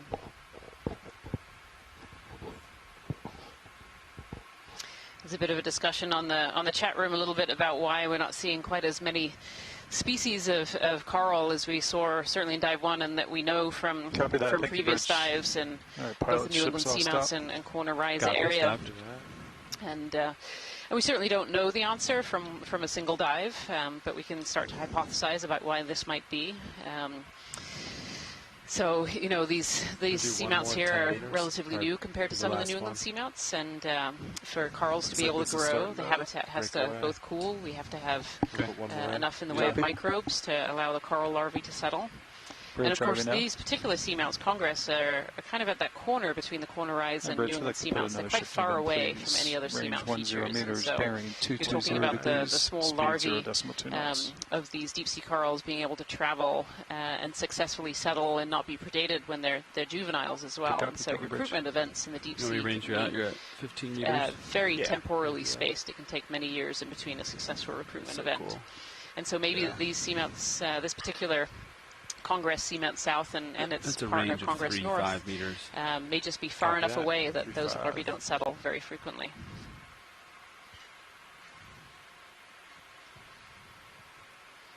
A little Brisingid sea star again on that edge there. Looks like we have another one of these large gullies.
There's a fish between us. Yeah. As was said earlier, in the dive, these edges, so we can see kind of like this little gully between the two edges, and a lot of these deep sea corals and sponges like to live on these edges, and that's because these gullies really enhance water flow. So if water is kind of squeezing through these gullies and going a little bit faster, and when you get faster water, you tend to get these animals that really like to filter feed or suspension feed, and so are pulling the food that they need out of the water column. And so these edges are really good places to find deep sea corals and sponges. Copy, thank you, Bridge. Pilot ships all stop. Copy that, thank you, Nav. Understood.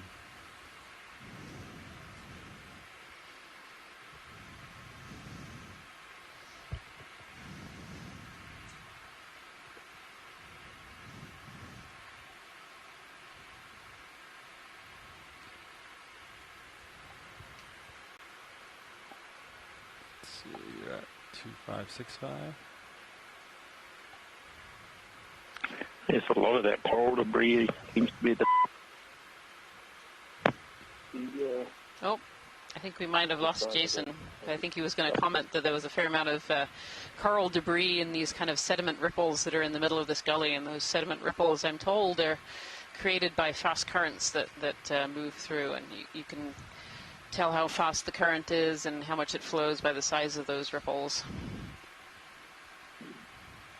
Yeah, I think you don't. I'm gonna hang up now. So don't hang up on us, Jason. Stay with us. We only have about another 10 minutes of dive here.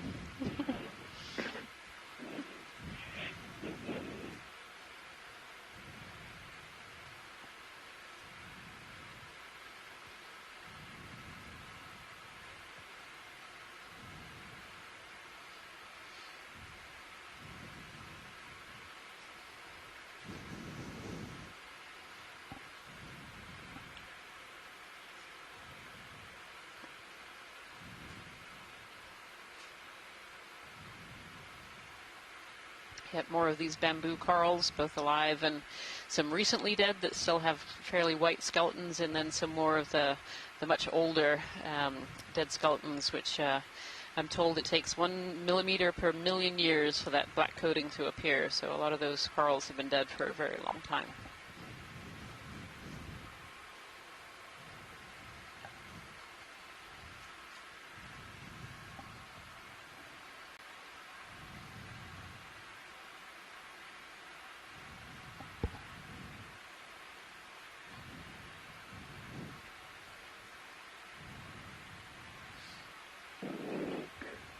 A lot of sediment accumulating up the top here. Yeah, you wonder if it's a sedimented top. Very different than that would be very interesting, and a sedimented top to one of these features, if it's thick enough, could be a really good area of preservation of long-term environmental conditions in the ocean, just because it's only really capturing stuff that falls out of the water column. About 5 minutes left and, on copy that. And that material is recording the chemistry of the water that the organisms were living in. So it's isolated by several thousand meters from the adjacent abyssal plain. So a target for future exploration. But always challenging, because you don't want to try and take a core from a ship on top of a seamount and then find out that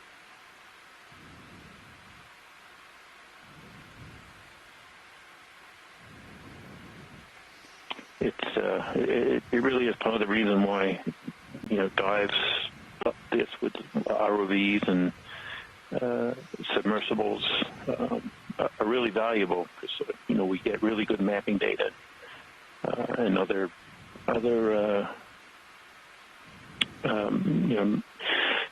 geophysical type surveying data comes back, but still being able to see it with our own eyes. Yeah, go for it. Okay. And the very detailed nature of the features is just something that still can't be captured. The stow on that upper is as well, and as completely as this type of technology. So there's tremendous value in visiting these places and identifying these spots.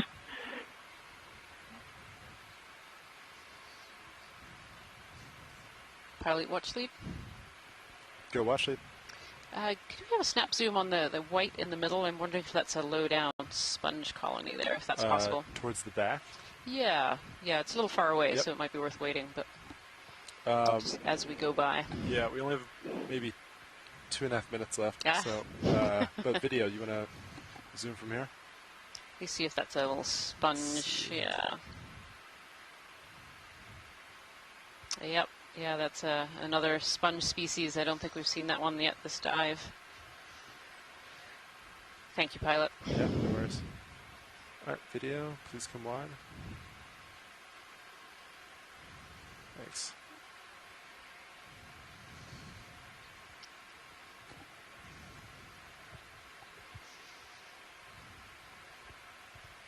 Could could snap zoom on some of these corals if we have 2 minutes left. We could take a look and see. Yeah, you want snaps? Yeah, that would be great. Thank you. Just dead center. Does that work? Perfect. All right, video, please snap.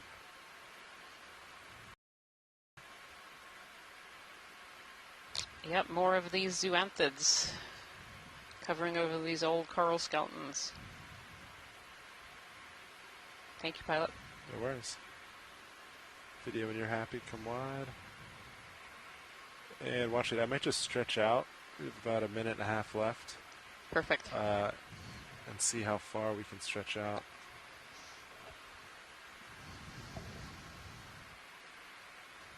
Swing arms are stowed. Port wing board is 9. And look, the last contour was 255, so yeah, Jason, it really does look indeed like this is a... Yeah. You can see how soft this is now. Yeah, this is a soft sediment top.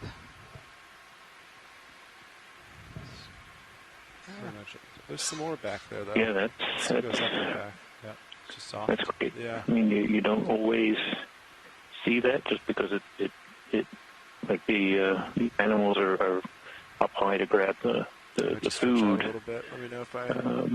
You know, because it isn't settling out all the way, too far. You know, to the bottom. But here it's an impressive sediment cap that I wasn't expecting, for sure. No, I definitely wasn't expecting this either. I was assuming that the top of the seamount would be swept by the currents that are going around it, but no, there's these pretty thick sediments, it looks like. Yeah. Okay, I think it's time to get set up, right? Yep. All right, well, actually, that's all the time we got, so we're going to set up. It does look sandy here, but it does look like there's a little bit more soap in the back. But we're at the depth. Largely the pelagic sediment component is dominant. Yeah. We're going to start setting up. You can see that marine snow in the camera now with the lights kind of panned up.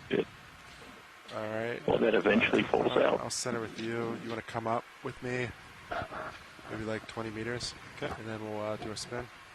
Okay, I'm pretty much lined up. You got to go to starboard. So this brings us to the end of our dive. We've run out of time.